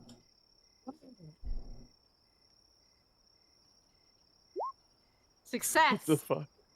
You sniff out the very familiar scent of a possum. Oh, it's just the best. It's just best friend. Yeah. Oh You know, my North God. America's only marsupials. Marsupial, yeah. North America's silliest little guy. I My love favorite. them. It's just a silly little guy. I think Is there any we're okay. grapes? Any grapes? Grapes? No. I thought those were for Who's ducks. have I mean, Possums also Um, eat fruit. So as we're heading up there, Cameron hands Shilo one of those tanks, one of those gas tanks with a road filler duct tape to it. Says if things get gnarly and we have to burn that place down, even though I don't want to. it's an Appalachian nuke. What the fuck? I mean, want because you we're to- in Appalachia, we have a fucking possum. Damn. I want you to light this flare, and then I'll shoot it, and you get away from it. How am I gonna do that as a wolf if shit hits the fan? Don't you have hands? Yeah, but I'm faster on all fours. All right, fine. It's fine. You're I'll carry also- it. It's fine. I'll carry it. It's fine. I'll carry it. It's You're fine. also the toughest and least likely to get put on fire, unlike these other three. I heard that. Oh, I just whipped a transformer out of a wall. I am the least likely to I mean, die. he's just calling it how he sees it. You're a big stupidity. hulking freaking wolf. You're badass. Like you're not Right, gonna no, I get get burned ya. by this. I'm about to say, you're gonna get Grandma Lesbian to do it? Like, do you think that's a good idea? Oh yeah, He no, thinks Shilo like agrees to carry it. It's just like, all right, fine. It's fine. It's fine. I'm not as fast. It's fine. I mean, to be fair, if you're throwing it, you throw it and then get on all fours and run anyways. Exactly. Like, Yeah. it's not impossible. You'll just Oh, But it so- says it's up until then. As long as it's in my hands, it is slowing me down. Paul's like, I'll carry it.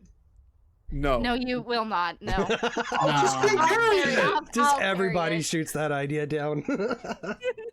And then after all that goes up to Ren and says, and hands Ren another one of those and says, if Shilo fucks up, you're her backup. Great. Valid. Sounds like fun. I understand. Okay. So, alright.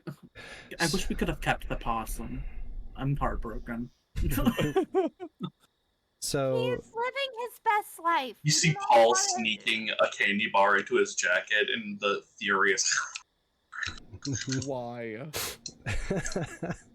You're not gonna be able to continue to keep up if you keep eating like this. I'm not eating it, and you see he opens his jacket, and there's a possum in it.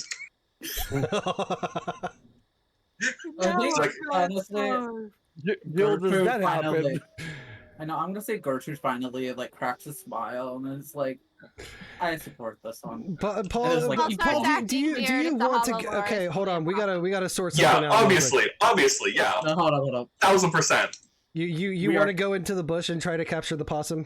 1000%. Yes, No. yes. Act under pressure. Yeah, I'm so good at that. Yeah, I don't know what that Besides, is. possums don't have rabies. Like, they can't have rabies. He'll Yeah, be fine if he but- gets but What there's the also, like, all fuck? kinds of gnarly shit in the woods. It's possible. What? Got a brand new member to the adventuring party, ladies and gentlemen, Wow. No! and it's a fucking possum. Paul walks over Pet into the possum. bush, effortlessly, like plunges his hand into the bush and then grabs the possum by the tail. I had to pull at least 2 of these out of the movie bin every week, so I'm kind of an expert. And he begins feeding its Milky Way to the possum. I don't think we're gonna take that to the vet. We're gonna. You can pry Bronger Jr. out of my cold dead hands. What's its name? Bronger Jr. Bronger Jr. Okay. AKA Senior. Little Brong. I Okay. will say, I think this is the most intelligent decision you've made all day. I'm down for it. So the Or five French of, just like laughing his ass off. so the Alright, five of focus you up. and Lil Brong continue down the path. You damn straight we do. And after about half an hour of walking, you guys make your way to a clearing and find the abandoned cottage. There's no light source out here save for the moon and your guys' flashlights. Ah, yes. The cabin, of which is going to hold the hollow loris that doesn't like the daylight, but it can't be vampires because we don't have solid evidence. Little Brong's Right. sleeping. I'm sure we have a couple of extras that we brought with us. We can set those on the ground and point them at the cottage.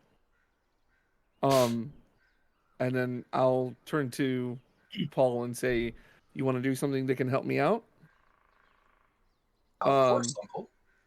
Can you start putting a ring of this salt around the cottage Yeah. and stay in the light while you do it?" Ring of salt. Yeah, I could do that. Yeah, unbroken ring of salt. Thank you.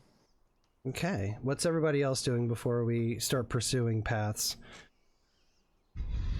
I think I am gonna finally use that investigate Yeah. mystery, perhaps. Okay, Use your powers. Hell yeah. absolutely. Right. I'm trying to figure out which question I want. Make sure it's like, I don't know if it would it fall under a bad situation, read a bad situation, or would it be more of like investigate a mystery? It depends. Like the way that I see it is, if you're trying to get a general scope of an area, it would probably be read a bad situation. But like if you're looking at like a crime scene or something, that's when investigate a mystery would kick in. Does that make sense? Okay. And we're somewhat at a crime scene. It's abandoned cottage. I think. Okay. So If you can make any of the questions work on either list, you can roll whatever. All right, let me look through this. Let someone else talk for a sec. Let me see if I can figure this out. Hmm. I start Does the putting salt cottage- around. Yeah, does the cottage smell any different? Like, is there any kind of things that just Any feel garlicky off? smells? Give perhaps? me. Would you like to roll one of the things as well? Rolling like weird, I guess. Like investigate a mystery or read a bad situation, and maybe your sense of smell can tell you a little bit more than. Oh, okay, yeah. Let's read a bad situation. I haven't done that. Okay. We just do it with default, right? It's Yes, like best default. way in, out sort of Let's stuff. submit. Goodness, never mind. Failure. Well, My Marcus, first failure. Mark experience. All right then. Yeah, no. I feel like Yeah, I no, got no, you nothing. go, I'm sorry. Let me see something real quick. Gil, may I ask, like, if this is a good idea to ask this question? Because one of the questions in Investigate a Mystery is, what sort of creature is it? I would say, is that too, like, clear-cut of an answer, or... I should I- feel. I feel like unless you had like the evidence in front of you, you wouldn't be able to come to that conclusion.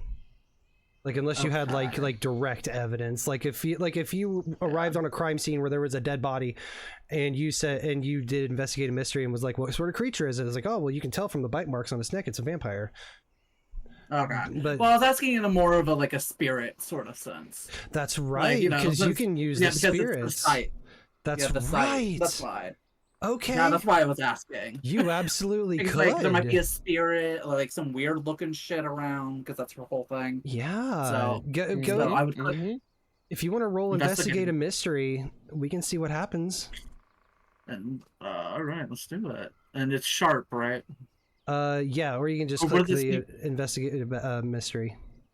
Well, yeah, I know. I was on Investigate a Mystery. I was just confirming it. Yep. It gave me the category It is again. sharp.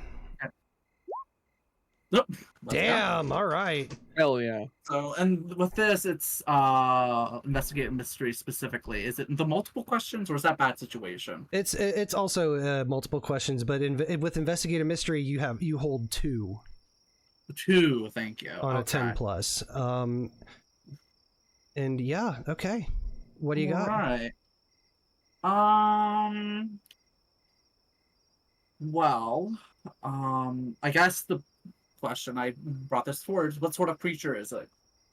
You're since you're using the site, you can channel your investigating prowess into talking to spirits or gaining some information from spirits.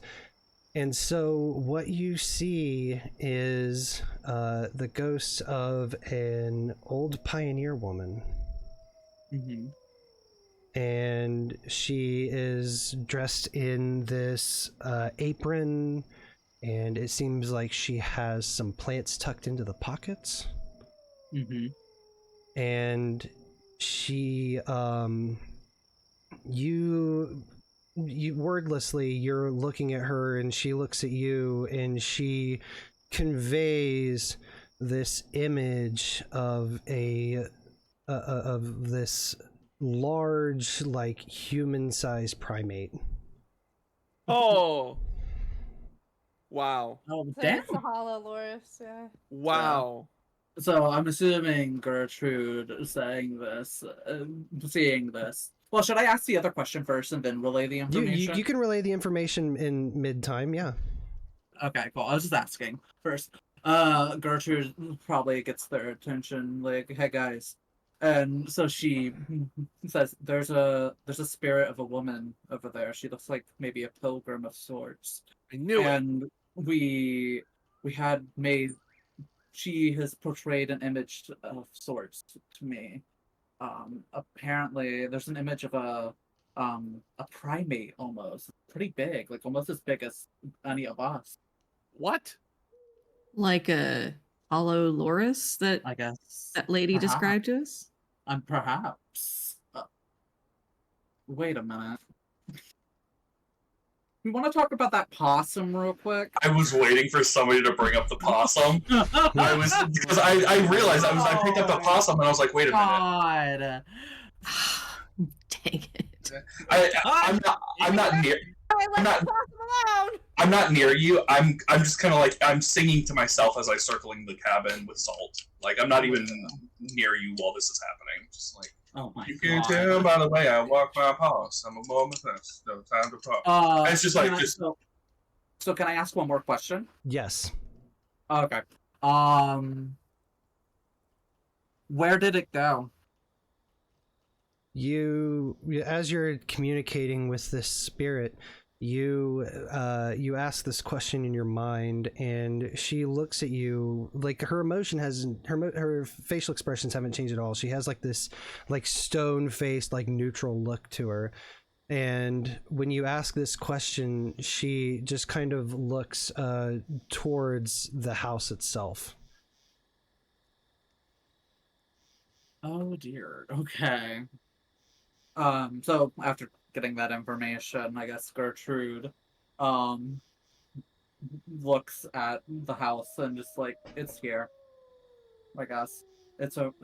She's indicating towards the house. Which could also be Paul with a fucking possum, but who knows? And so Gertrude looking at Cameron, I think we need to go get Paul back here right now. Just like a hunch, dare I say? Yeah. Let's talk about Paul real quick. And Paul is circling the house and going, "Possum girl, she was living in a possum world." Just so fucking happy about this possum. So as you're making your way around the house, making this salt circle, you get to the back and you see that there is a crudely fenced-in backyard, like with wooden fence posts. Not even really, like probably about chest high. And as you make your way around, you notice in the back that there is a shed with a padlock on it.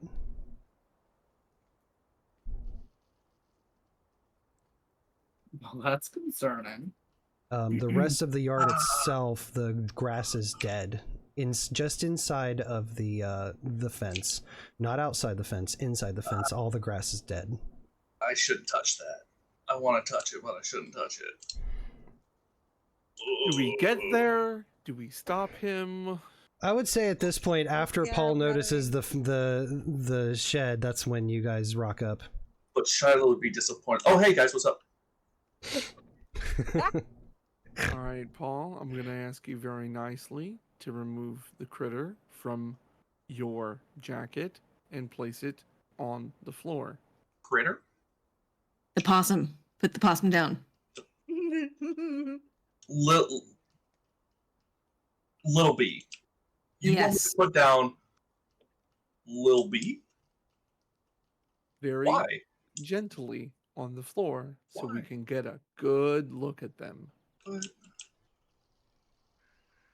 this is the first thing I did good. I did good. I All did Prudence Bronger.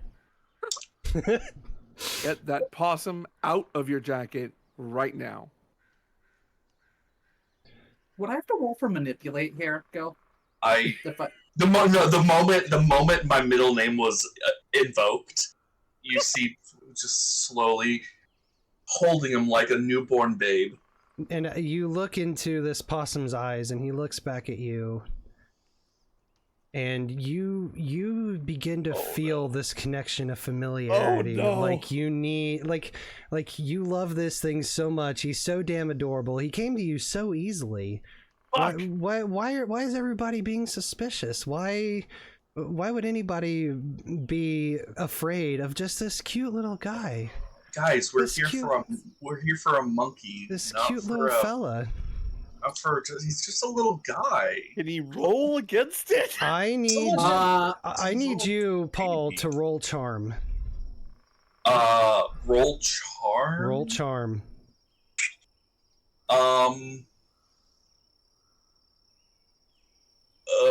I'm trying to see if I have any moves that might help. I feel like I unintentionally used the oops feature of my character without even realizing it.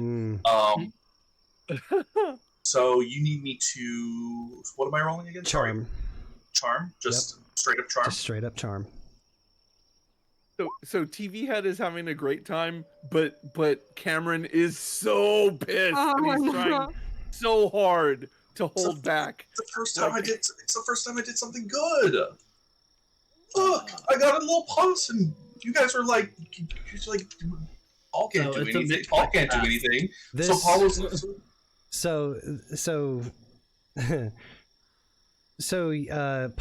Paul, you start feeling this connection with this possum, and you're like, my friends are being really suspicious. They're being really sketchy. They're gonna want me to put it on the ground, and they're gonna want me to step away so they can hurt it. I can't let them hurt this creature. I refuse to. In fact, I'll fight them. In fact, I'll kill them. And I need you to immediately roll to kick some ass against the nearest person. Of all people, of all the people that could kick some ass, arguably the least intimidating person here is here to kick some ass. Let's see. I'm gonna do a random D4 roll to decide who's closest to you. Kick some ass with my. And I'm going to say that's a 2. You're going to be attacking Cameron. Oh no! That's a mixed success. Okay. So on a kick some ass mixed success, you and whatever you're fighting inflict harm on each other. Okay. So, what is your weapon that you? What is your like go-to weapon that you have on your? Unarmed? Like, do you have a weapon? I do have a weapon. It is a baseball bat and a pocket knife. So you pull out your pocket knife? I would say your pocket knife would be the quickest thing that you grab. Yeah. Well, how much harm does it do? 1. Cameron, do you have any armor? I have 1 armor. Okay, then basically, so what happens is Paul like looks conflicted to you guys, and then while like in like almost like a sudden like inhuman flash, he draws his pocket knife and attacks you, but luckily your tactical gear that you wear manages to negate the blow. Paul makes the predator noise. Paul, you snap out of whatever the fuck that was, and guys? As you do, the possum bites you. I'm gonna have you take 2 harm. Okay. And as it bites you, you let go of it and it drops, and you see instantly before your eyes, right in front of you, this possum transform into this large beast. Little Bronger! And you hear it like let out this blood-curdling screech that fills the air, and it causes some of you to put your hands to your ears to block out the sound. And as this happens, you see the door on the shed fly off of its hinges.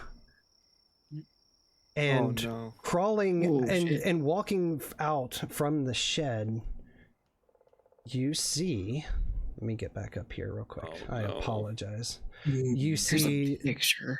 You see 3 people who seem really familiar, but advanced in their age a little bit. You see someone who looks like Natasha.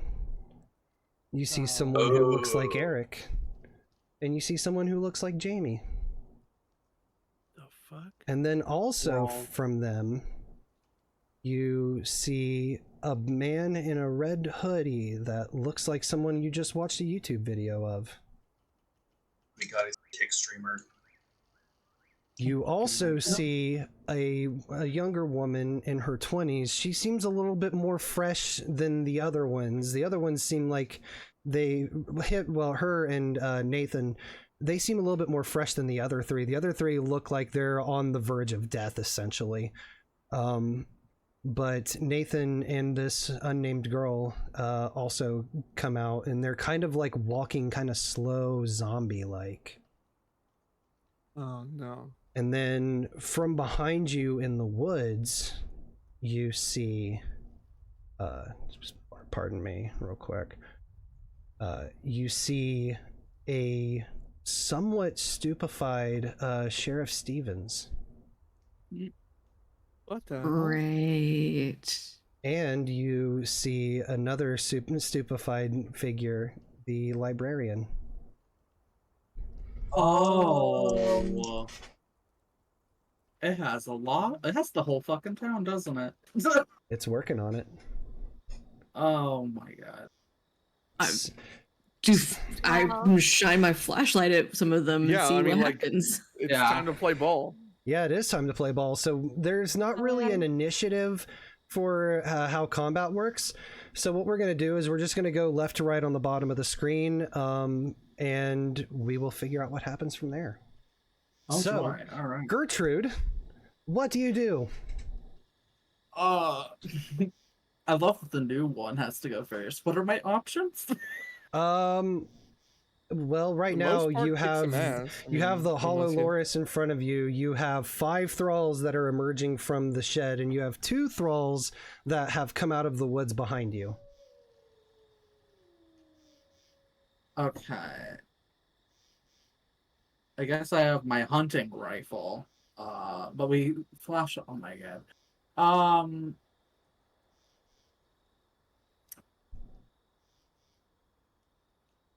I'm gonna say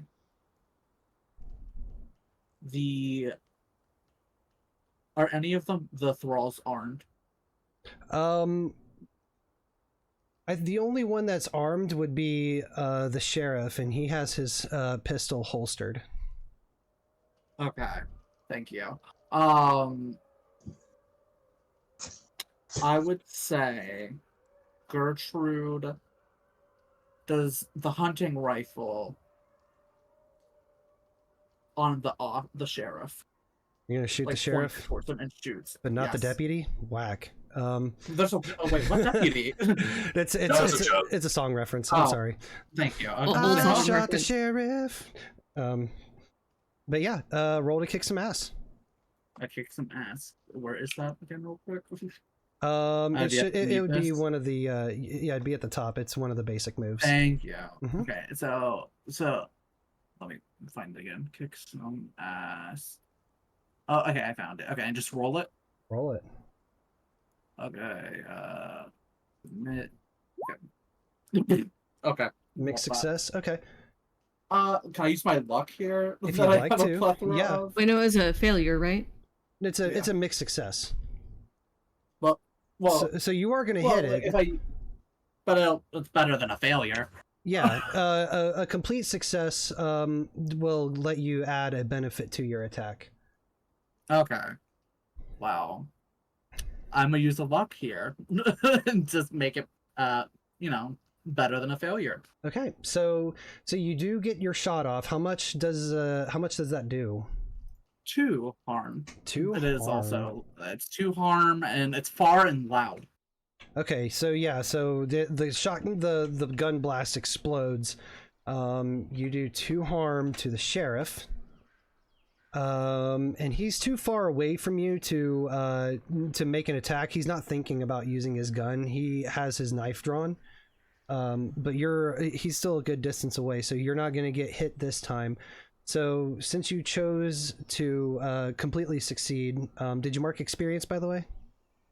Oh, I did not, thank you. Yeah.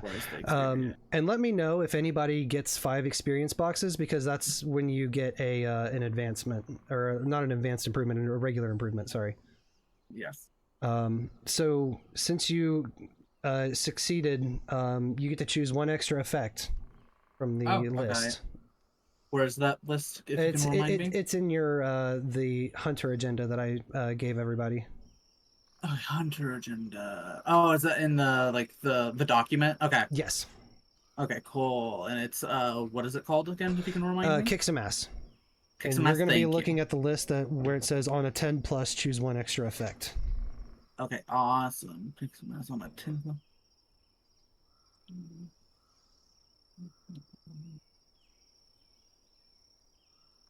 It's also listed on the character sheet in Roll20. Oh, okay. Oh, is it? That's Good. good. I Good had to it know. open actually. I had all of them open, prepared, just in case. I think I'm gonna inflict terrible harm, so it's an additional harm. All right, so the sheriff has taken 3 harm. Yes. Still too far away to hit you yet, so far, but we'll see how the rest of it plays out. Cameron. Yeah, so this thing is in front of me. Yes. I want It's in front of all of you, really. Yeah, I want to attempt, because I don't know if my chain is gonna affect it until I try it. Mm-hmm. It's tagged magical. I don't know if this thing has any weaknesses to magic.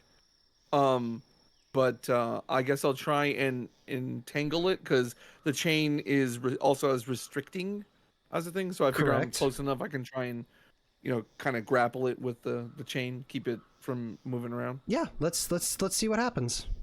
Okay, so we're gonna Kick some ass. 1 second. So,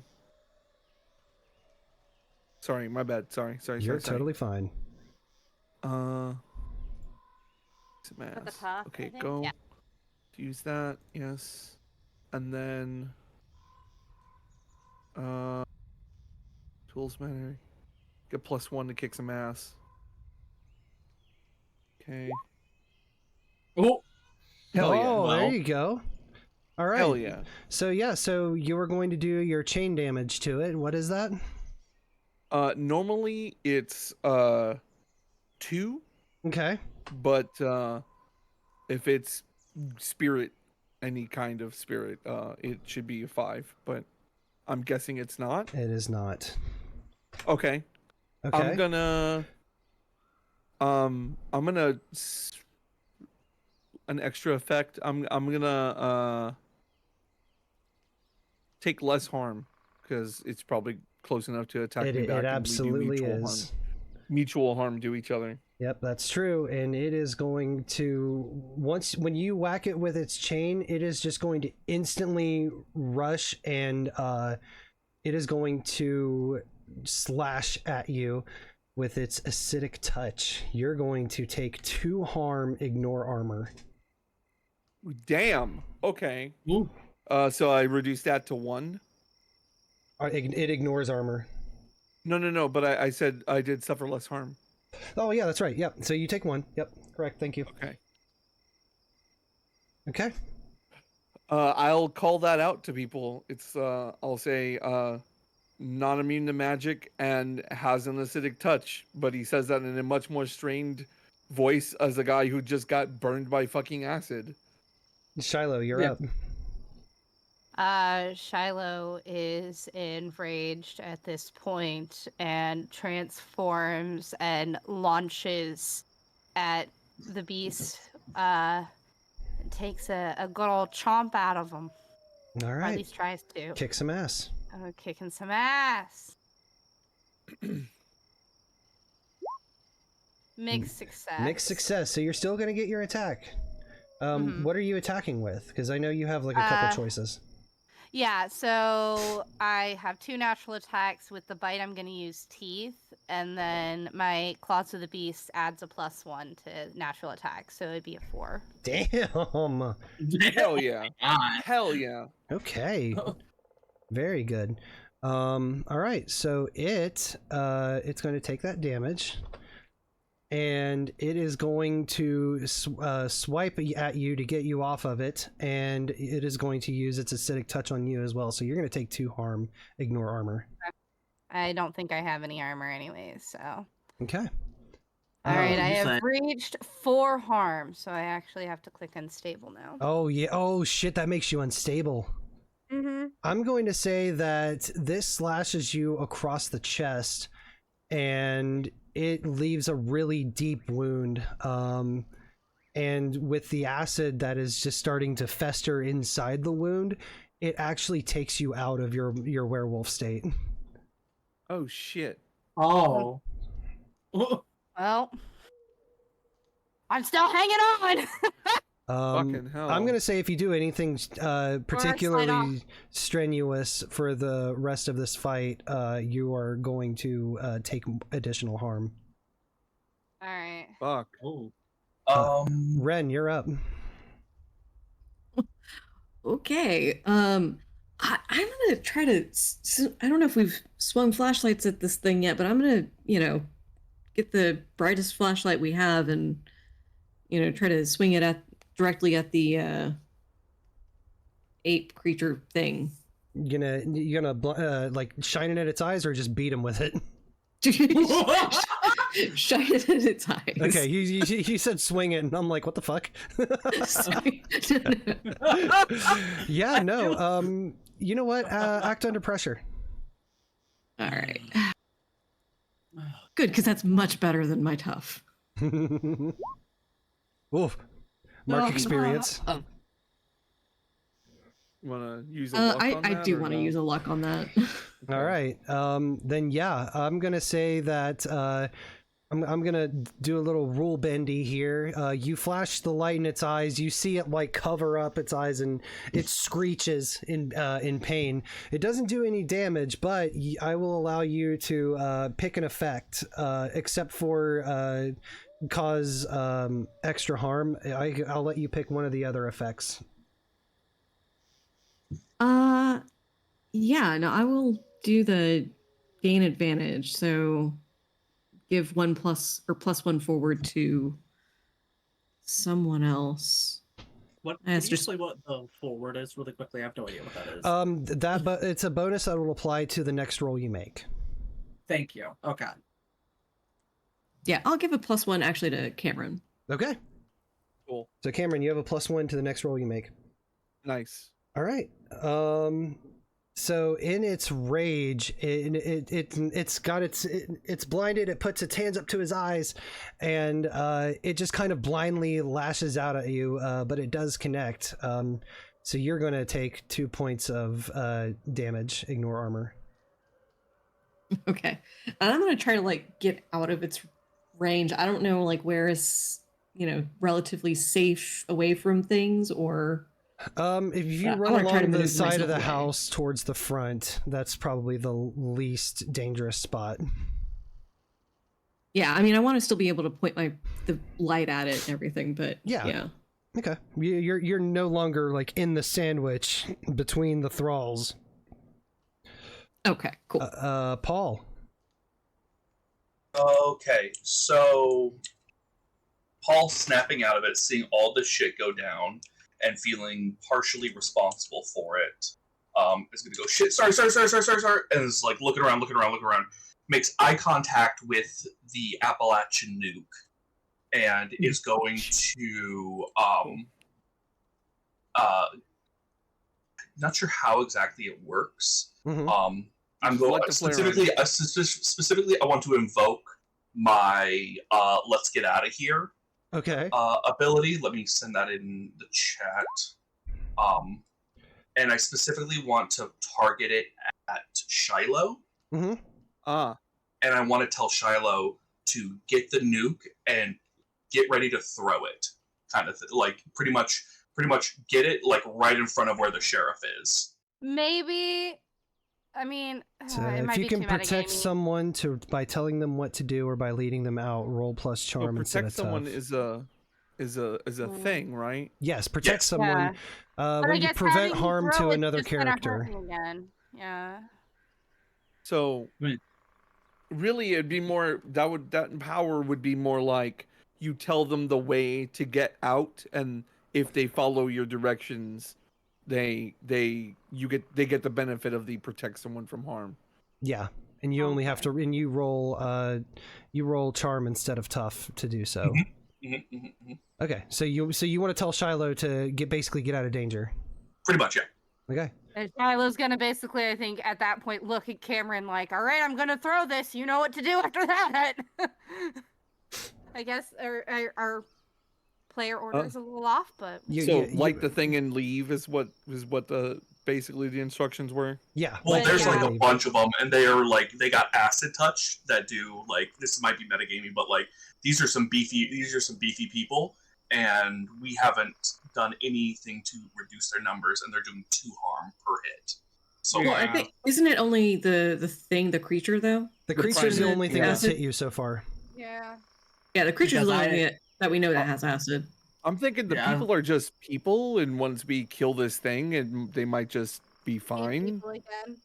Yeah, Yeah, that's what I'm hoping. that's can what see we're that. hoping. I'm hoping Gertrude's gonna have to explain shooting a sheriff later, but we'll worry about that later. That's Yeah. I mean, you made that choice.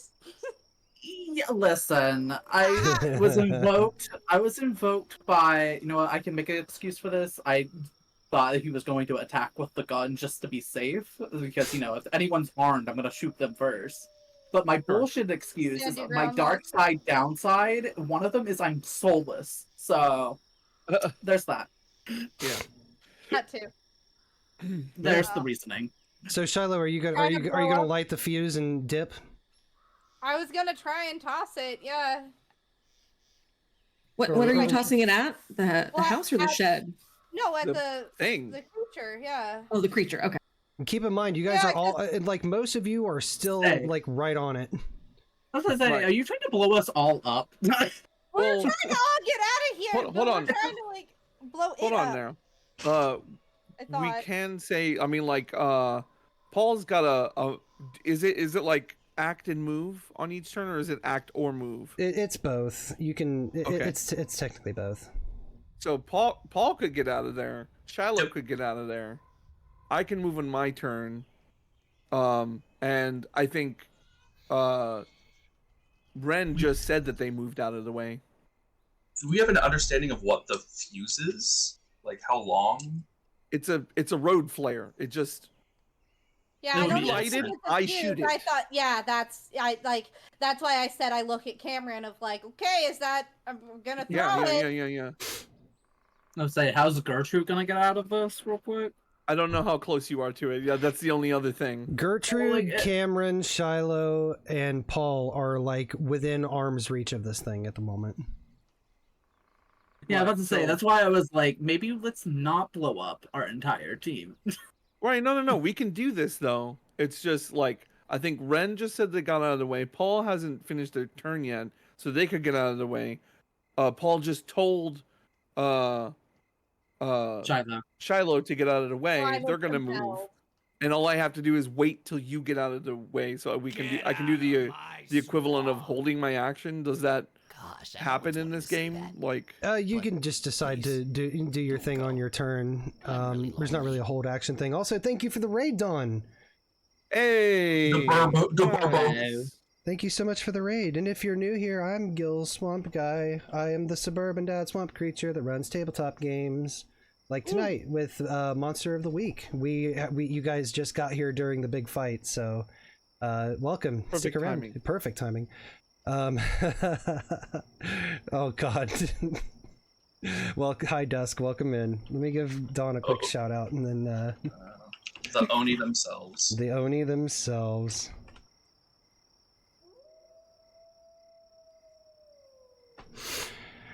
All right, there's the shout out. Thank you guys so much for stopping by. I appreciate y'all. So there's not really like a held action thing in this system. It's just Okay. like you just do the things. I was Right, going to say, I go before you, right? yeah. So you're So good. I We're would just good. run. Yeah. Just bolt. You can take your get away from it and then still shoot at it on the way out. You can do a pot shot at it. Okay. All right. So Paul, you Shilo has taken your order. Instructions? Yeah, your instructions. So Shilo will gain the benefit of the normally you roll for it, but I mean you're working with a PC, so I don't think you have to roll for it really. You roll for it if it's like an NPC that you're trying to Should protect. I roll for to protect someone because Shilo does have to get out of the way of this creature? Well, I think it's more too that I'm unstable. So really, Oh yeah, that is true tossing that too. thing is what's gonna hurt me. Yeah. Like Yeah. the strenuous action of actually getting out there is what's gonna hurt. So I assume Yeah. that's what that Okay, was. is you know what? protecting That's me to entirely scramble out of fair. there. Go ahead and roll to protect someone. Instead of rolling tough, though, roll charm. Oh, I plan to. Get it. Let's get it. I plan to, babe. Let's Charm, go. charm buster. Jesus! Hell yeah. Hell yeah. My So, God. That's the highest roll of the night. So Shilo is like they're like inspired. So this strenuous thing that would normally hurt them is not hurting them anymore, I guess. Yeah, Alright. I think that's what it is. if she So, can get of out. acting. Paul, you get to choose an extra effect from the protect someone list. I'm going to select holding an enemy back. Okay. Nice. So instead of having them pursue Shilo, I'm pretty much going to what was the enemy that attacked Shilo? It was, Was the it the- it was the Loris. Hollow Loris. Primate thing. It was the Haloris. Okay, so I'm gonna do that thing that they teach you in like nature school. Like if you come up on a bear or some shit like that, you get real big. Okay. And I'm gonna try and like outsize the Haloris. Just and it's gonna be the weirdest looking thing because Shilo just been slashed by this primate looking creature, and then Paul comes up and goes and like the creature freezes, like is like a little bit kind of scared. You know what? Or You is it rolled just a, confused? you rolled a 13. I'll fucking allow this. I'll Okay. I'll say the Hollow Loris, like when you like get big, it like looks at you and is like, what the fuck, and just kind of like takes a little bit of a step back. Yeah. Nobody ever gets big in front of me. It gives you kind of Yeah. the window you need to also get your own ass out of there. Yeah, Yeah. so you're both backing here as you're backing up. You're like Yeah. Perfect. All right. So then Shilo is out of harm's way. Ren's out of harm's way. Paul's out of harm's way. Gertrude. All right. Hi. Gertrude goes before me. Yes. Hi. I don't know how to with technical terms. I'm getting the fuck out of Dodge. How do I do that? You do it. Yeah, There's you not- just get there's the fuck not- out of Consider there. it done. Yeah, you Wow. declare that you are moving away. There's no like actual map or tactical Yeah. layout. Well, fuck that shit. I'm out. That's my turn. Okay. You want to shoot at it? Oh, am I the one shooting? I thought it was you. No, I mean you can just shoot it with your hunting rifle on the way out. You could Sure, shoot it and then yeah. leave. Everybody's Let's do out. it. Everybody's out, right? Not Oh, yet. okay, for the most part. If Almost. if Gertrude Don't wants to shoot- take a don't shoot pop the off, you bomb. can shoot. You Yeah, can take a shoot the shot, Loris. and then you can At dip. Dolores, yes. Cameron will Dolores? shoot the bomb. Yes, shoot Yeah. the Loris. Shoot the Loris, Sure. please, for the love of Shoot. God. I'll shoot Dolores. Roll to kick Where some do I roll ass. that?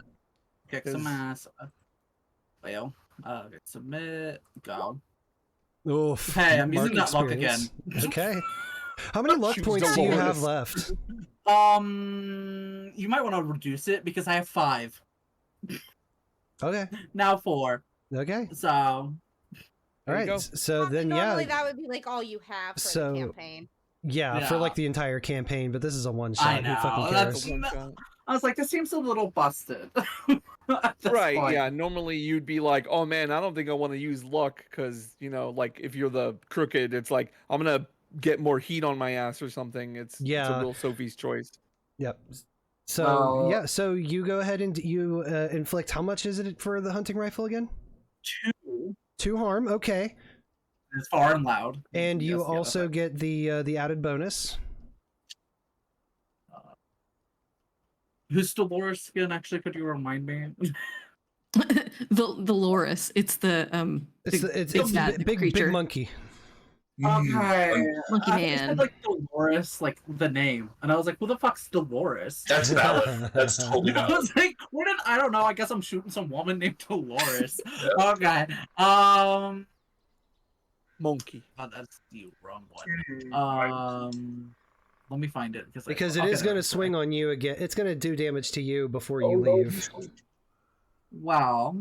Well, can't they shoot at far range? Like, aren't they? They didn't move first. Well, what? I didn't move first. Oh. Well, You said getting out of dodge before shooting, though. Yeah, you To be did. fair. To be fair. Okay, to be fair, then Dodge Just to was be Dodge safe, was escaping. just to be safe, you suffer less harm. okay, Oh, there you go. that's fair. just to Then- be safe. then- okay, Have to say. I don't Also- think I need anything else if I'm shooting something that is not a living creature. yeah, no, you're good. Yeah, no. Yeah, since you did declare that you were moving before you shoot, then the Loris won't get any attack against you. TV had just Wow. breathed a sigh of relief. Okay. It's hard. All right. All right, Cameron. All right. Now I'm going to also, this thing is sparking in front of it. It's blinded with lights. It's being freaked out by some guy hooting at it. I'm gonna use that opportunity to kind of slink back while looking at it. I take out my hunting rifle and also, but I'm shooting at the gasoline tank. Roll to kick some ass. Oh, and I got a +1, right? That Use you, your that luck you if do. you Somebody have gave me a to. +1. Use your luck if you have to. Oh, yeah, I was about to say. No, I thought somebody gave me a +1. They did. Someone Ren, did, Ren yeah. gave you a Okay. +1. Okay. Yes. Mark experience. Oh, man. Yeah, no, Use your using luck. that luck. You absolutely do. And so you shoot the gas tank, and you guys feel like this shockwave just kind of come back as this thing explodes into basically this like napalm, which absolutely coats the Loris. I'm going to say that this is going to do 4 harm, just because it was right next to the blast zone, too. And maybe an ongoing, I don't know. So yeah, push your so the One harm per fire. so this thing is looking really fucking bad. I'm saying for flavor, Paul's eyebrows have been singed off. Because Paul was Perfect. right in That front works. of the Loris. So Sure. the Loris lets out another like near deafening scream, and you see this beast that's on fire, and it is starting to make a charge at you. It doesn't. It's not going to reach you quite yet because you did dip back a little bit. Okay. Shilo, it's your turn. I have no ranged capabilities. I guess I just try to keep getting out of dodge. I don't know. I don't know. I don't really have anything that's else good. I can do from a distance. I'm completely an up close and personal character, and I'm already fucked. No, Well, I you're mean- good. Get out of there. You tanked one of the biggest hits. I don't think any of us could have done that and been okay. So Yeah, you're Gertrude would good. have been like Grandma Bones at that point. Like, damn. Yeah, you'd have been dust. Dust. So I'm gonna continue to get the hell out of dodge. Perfect. Grandma Right. to grandma, dust to dust. All Could right. maybe Get try somewhere to. to start trying to feel a little bit better. Okay. It's perfectly fine. We could blind it with the The flashlight? the flashlight. Ren, it is your turn. You have the. You All were the last right. one with the flashlight. Yeah. So I have the other thing that Cameron gave me. Oh, Apparently we had 2 of them. So, I guess I'm gonna try to. I'm not strong, but I could try to chuck it at this thing and have someone else shoot it. I would say yell something first. Like, just don't throw it without saying Well, something. yeah, like that worked really well. I'm gonna throw the other one of these. All right. Roll to act under pressure because you're not trying to do damage. You're just trying to get that thing in position. yeah. Here. Great, because that's much better. I like cool, not strength. You're so cool. There you go. Well, I am you're so very cool. You are so cool. You plant that thing right at its feet. Yeah. Paul. Yeah. I'm gonna back away further. Paul, Continue Paul, to protect. I was thinking about it, but like, there's nobody nearby to really sure. protect. Fair. So Paul was probably going to,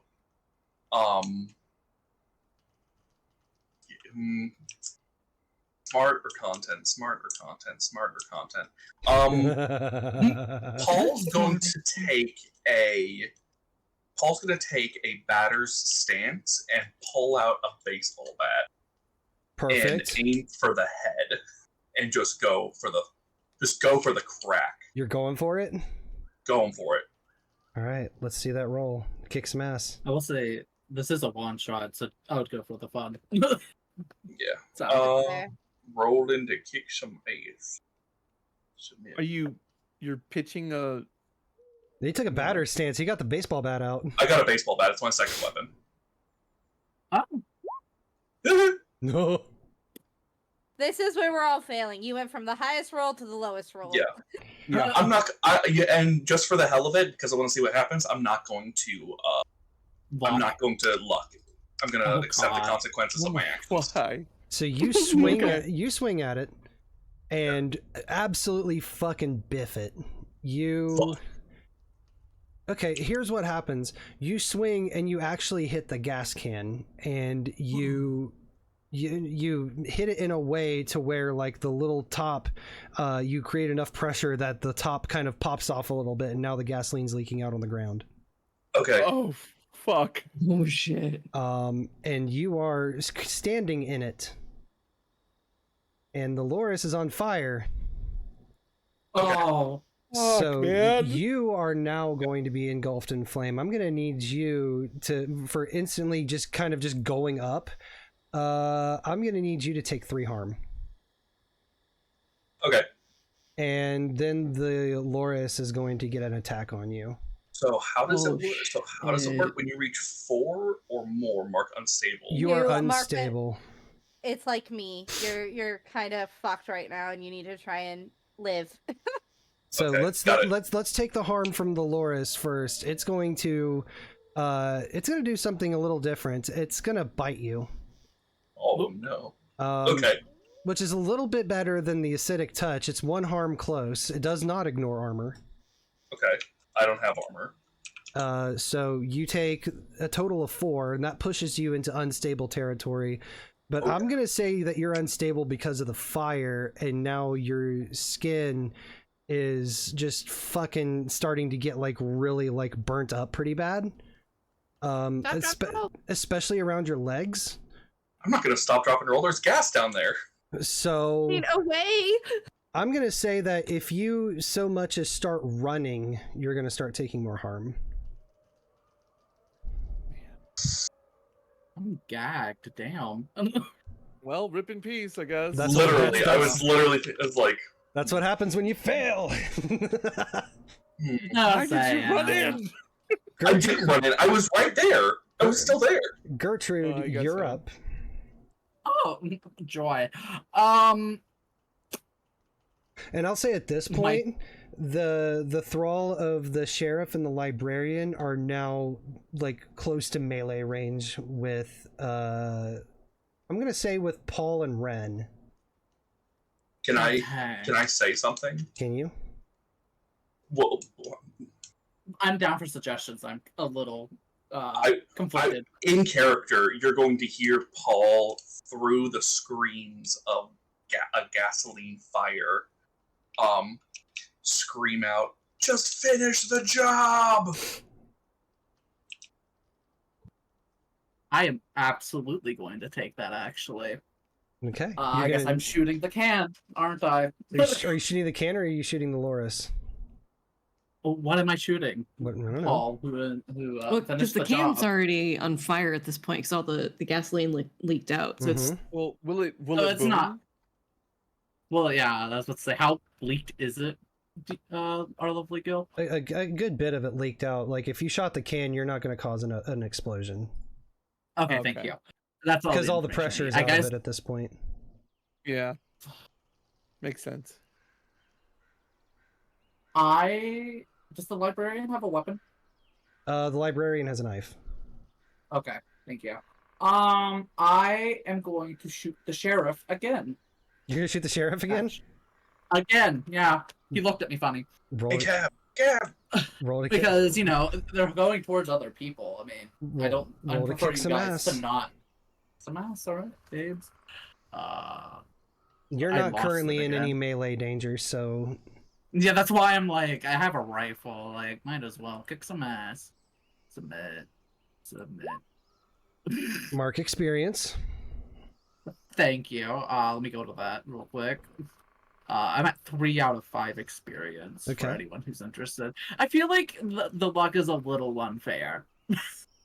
I don't want to use it again. You don't? Fine, I'll use it. No, it's totally fine if you don't. If You don't have to. You don't have to use it. No, we're doing it.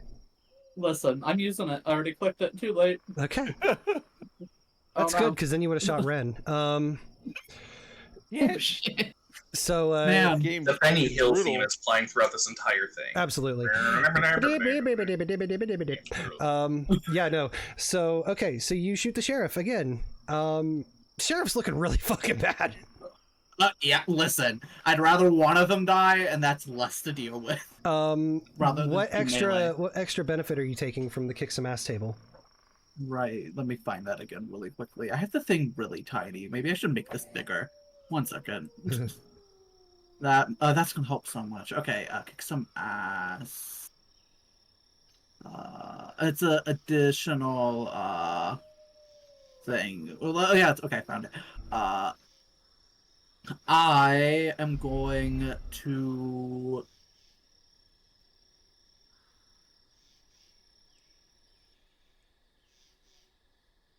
gain the advantage where you give one forward. It's like someone else gets it, right? Yeah. And it's Ren, and who is next to the Paul. librarian? Paul. Oh, I mean, I am gonna Paul's do. dead. Yeah, he's super dead. I'm gonna inflict terrible harm, so an additional harm. You place your bullet right between the eyes of the sheriff. That one extra harm was enough to kill him. Love that. Yeah. I'm glad I made that decision. Okay. So. I mean, I guess he can't arrest you now. Yeah. All right. So, Cameron. Yeah, I'm gonna try and kill this fucking monkey. Like, I pull out my assault rifle. I And I that start assault lighting rifle him was up. Yeah. All right. Roll to kick some ass. Yeah, kick some ass. And at this point, he's right up on you, so because he ran forward. Yeah. Oh god. No plus forward, right? No, nobody gave you plus forward. Yeah. Mixed success. Mixed success. So you will deal the damage. I'm gonna spend luck. I don't feel bad about spending luck. I'm gonna spend luck. All right. What extra effect do you want? I'm gonna do extra damage to it. How do you kill this thing? Hell yeah. Ooh. What? This was another like perfect scenario where that one extra harm was what needed to be done. He just like in a fucking blind rage, like he's seeing his nephew is on fire. It's another family member of his fucking Oh, dying shit. to Oh. and fucking bad Forgot. shit. And he's just like he starts running towards it, just lighting it up, just dumping the clip, and it drops, and he just keeps dumping into its face, and then just click, click, click, click, click, click, click. Damn. So, as the Hollow Loris dies, you at this point the other 5 thralls have gotten within range of you, and as the Loris breathes its last breath, you see the facial expressions on the thralls change. And you see the Nathan and the unnamed girl. You see them like kind of like they snap out of something. The other 3, the 3 that you guys read about in the newspapers that looked like they were on death's door, you just see them collapse. Right. They dead. It's the only thing And keeping him alive at that point. you see the librarian also snap out of it. I'm sure And the sheriff cop, he will, also. Oh wait. Yeah, he would have snapped out of it. Listen, I was not risking it with that pistol. Okay, not risking range. So at No, this thank point, you. we're out of the turn combat deal. Are we Okay. trying do medical aid to people? Well, yeah, Paul's still on fire. We should Yep. probably like. Put him out. Said Paul died, so he could still live. Paul's not dead. I'm not dead. I have 1 harm. If I take 1 more harm, I am dead / dying. Yeah. All right, so you All want to run over and start putting Paul out? Yeah. Okay. Preferably. Anybody else want to go help with that? I will. Yeah. Okay. I don't know with what, but we'll figure it out. Yeah, yeah. I can like help the best I can as moral support from a distance, but I don't know if I'm gonna be able to add much more, as I am also very injured. Yeah, no, we're gonna get you medical aid as well. I think we both need to go to the So hospital. as you guys are as Gertrude, Cameron, and Ren are putting Paul out, the librarian turns to you, Shilo, and goes, "What happened?"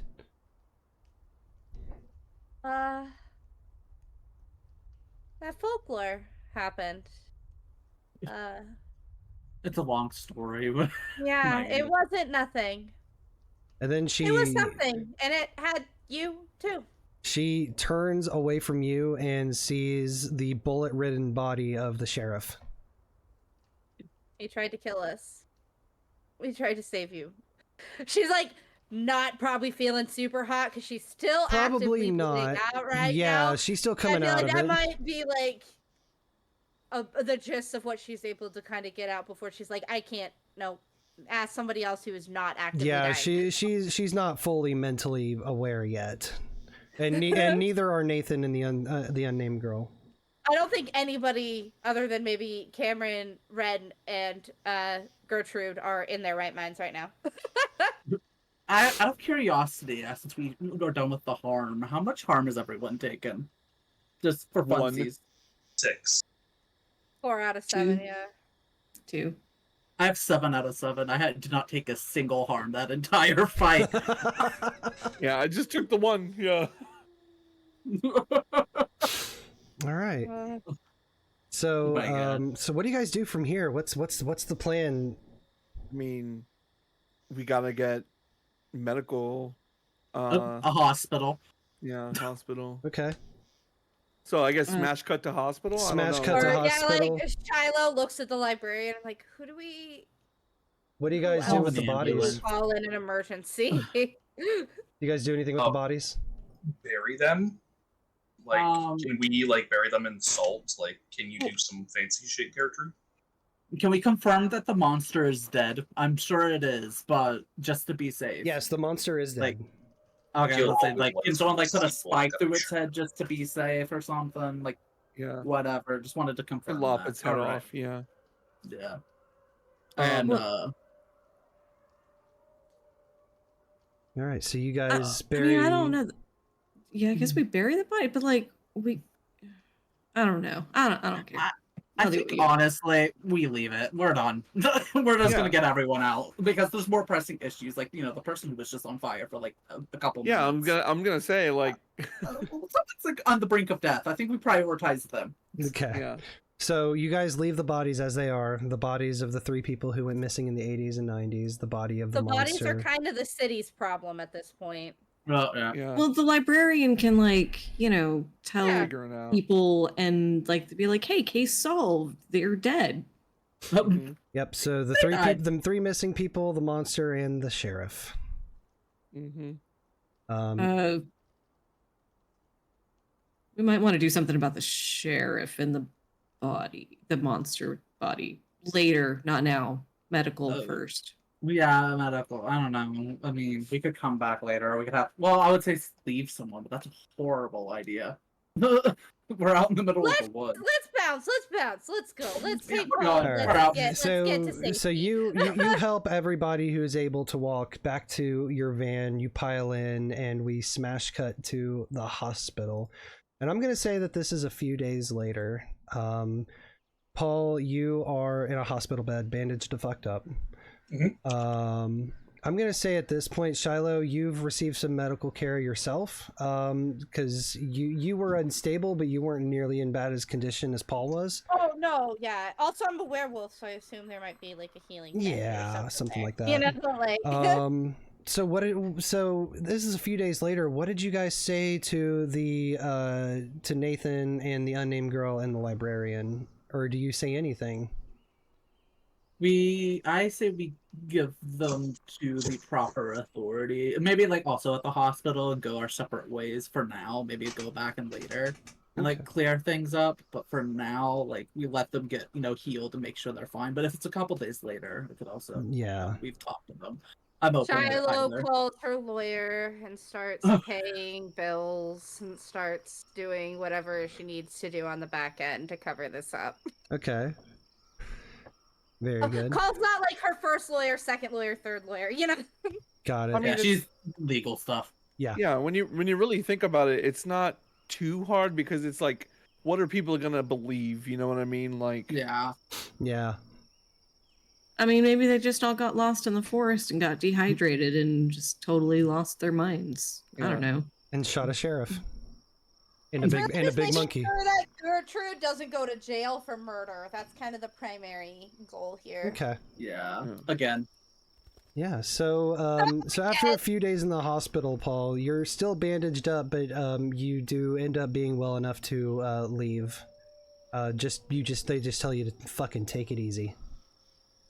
I think personally, Paul would, and this is probably well too far, but I think at this point, Paul's background would probably end up changing from the mundane to probably the monstrous.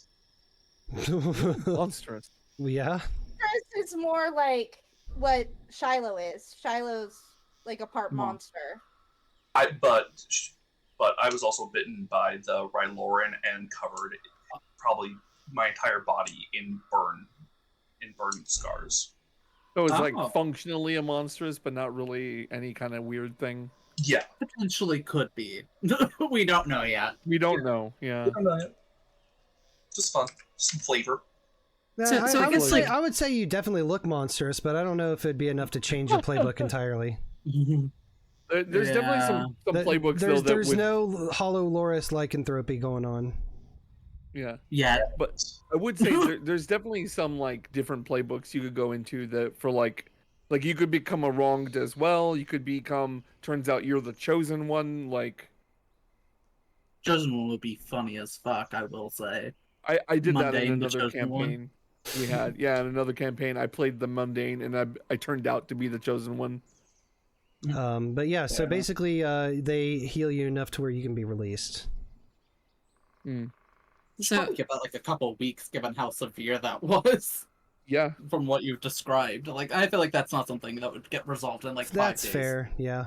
It's like you're wearing special bodysuits for a year and a half afterwards until the scars Yeah. fully Yeah. heal. I'll say that it's been like a week and some change for sure. Sure, for sure. At least he could be like transferred to. And a that place gives closer us to enough home. time to locally with the help of the townsfolk actually, and just sort of like sweep this whole thing under the rug so like it doesn't get too much attention Cover it and up. Yeah, Yeah. absolutely. their town isn't ruined. Yeah, 100%. Yeah. So after about a week and some change, Paul, you were released from the hospital. You guys are now all outside of the hospital standing by your van. well, I kind of look at Paul. I'm like, he probably is in no shape to drive. So Paul, you probably can't drive. That means I get to drive, right? I kind of like hold my hand out for the keys. Say anything and just drops the keys into your hand. Yeah, that's gonna be fun. I kind of, as we're getting him, gently into the back passenger seat, it's like we're definitely gonna have to get you some firearms training, and you're Toughen gonna have you to up learn a some little gun bit. responsibility. But I'm glad you're still around. I'll say before Gertrude gets in the van, she looks off in the distance and sees something that other people cannot see, and she kind of like sighs to herself a little bit, and then gets in the van. Mhm. And probably noticeable enough for the others to notice. If you wanted to inquire about that. All right. And then like the show Supernatural, but different, as the the van pulls away. It's dun dun dun dun dun dun dun dun. The Spice Girls. Yeah. As bats fly across the screen. Oh my god. Pay to credits. And then They were actually vampires the whole as- time. as the camera looks up to the sky as the van drives away from the hospital, it turns back down on the hotel. Oh no. Fucking knew it! I knew she was sus! And we go to we go up to the third floor to one of your guys' hotel rooms. Mhm. And we see that one of the doors is open. Dun, dun. And as we round the corner into the room, we see someone standing looking out the window. And he appears to be contemplative in thought. He's an older gentleman, probably in his early 60s. And he's just kind of looking out the window, and then he turns around and scans the room a little bit. He walks back to the door, closes it, and you see him raise his hand and hold out just a single finger, and you see him start swirling it around, and he slowly dissipates. What the fuck? And that's Well, where we'll that's end the fun. session. What the fuck? Ha! See, yeah, tight. La la la la la la. Any guesses on who that could have been? Was it Ren's bad situation? Maybe, Or I Or- suggest a May- vampire. maybe if all of us play again, we'll find out. But for now, Oh, that's Okay, gonna be. so do we get to play again? Do you think we're gonna? Yeah. If we do, maybe we'll see. Possibly, maybe we'll work with it. Yeah, we'll work with it. That, Nice. that looked like magic. If Yeah, that's all I was like. Maybe it's Ren's bad. Oh, situation. right. mhm. Someone pissed someone else off. Is you happen to mention it during the session. Return to it. Yeah, well, It's we some might get back to it, but for now, that's going to be the end of our stream. Thank you guys so much for stopping by. Thank you to my players for coming by. We'll just go down the line. I'll give you guys a shout out, and we'll close things out. Forgotten. I've forgotten I played Stacey West saying I stream occasionally, but you should totally sub to Gil. Thank you, TVHEADD. Remember, kids, buy local, steal corporate. Always, I can always rely on that. Nixxy.